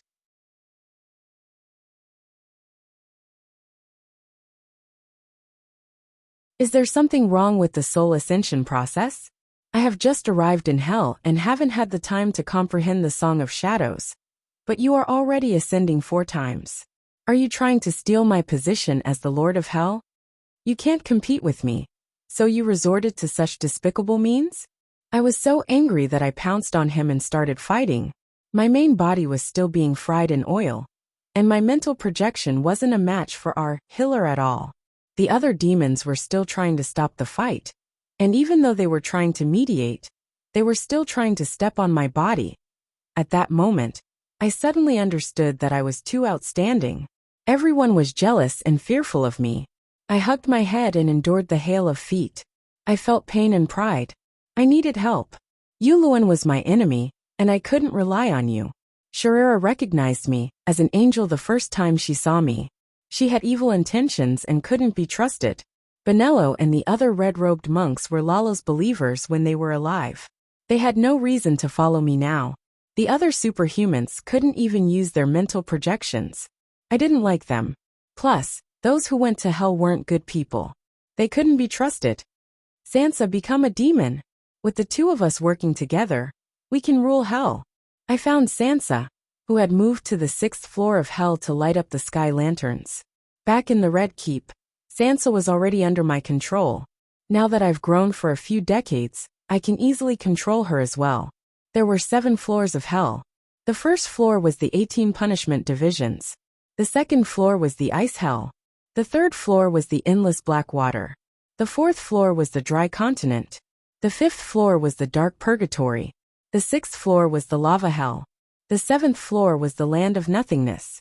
Scram, scram far away. Don't tempt my daughter. Before Sansa could say anything, Caitlin roared like a lioness. After becoming a demon, you will be free. What's wrong with that? Anyway, your sentence is as long as the lifespan of the world. There is no hope of release. The more you fall, the happier you will be. I suppressed my anger and persuaded gently.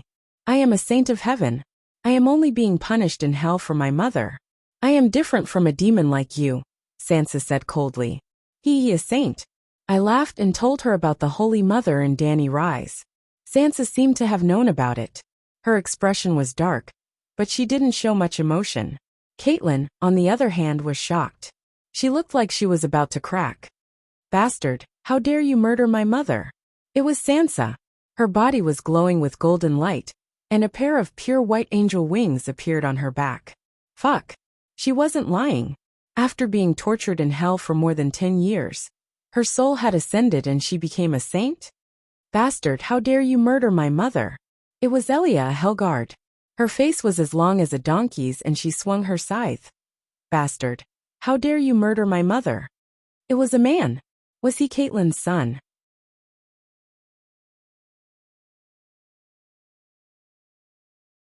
Bastard, how dare you murder my grandmother?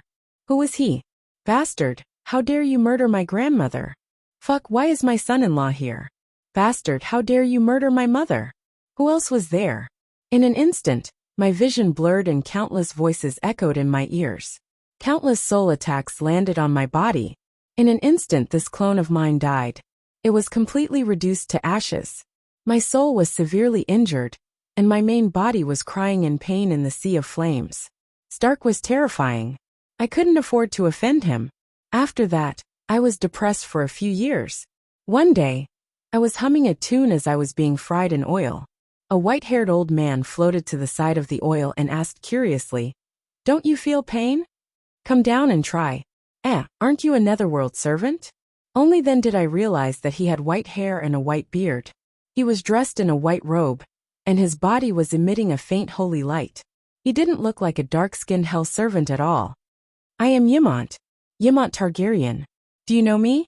The old man smiled. "So it's you. You're dead too? I just died a few years ago." "Oh right, Messiah got married and gave birth to a few children. Do you know that?" "I know. During festivals, I can also absorb incense from the Yang realm." My attitude towards the old man became much friendlier. When Messiah offered incense to me, she often said that she was taken care of by this old man. The old man pointed at the boiling oil and asked again, "Are you in pain?" "It's very painful, but I am the ruler of hell. I can't cry out in pain like this bunch of trash." "Ruler?" The old man's cheeks twitched. "I am preparing to write a biography about the demon king of hell. Are you interested in being the main character?" "Sigh. Since the demon king of hell is the main character, how can I refuse?" I said helplessly. You're tuning in to the Li Mei's Wuxia Whispers YouTube channel. We're so grateful for your support. And don't forget to subscribe to join us on this incredible journey through captivating stories. Your generosity through donations truly makes a world of difference, as it's the primary source of revenue that allows me to expand and enhance this channel for you. Thank you from the bottom of my heart for being a part of this adventure.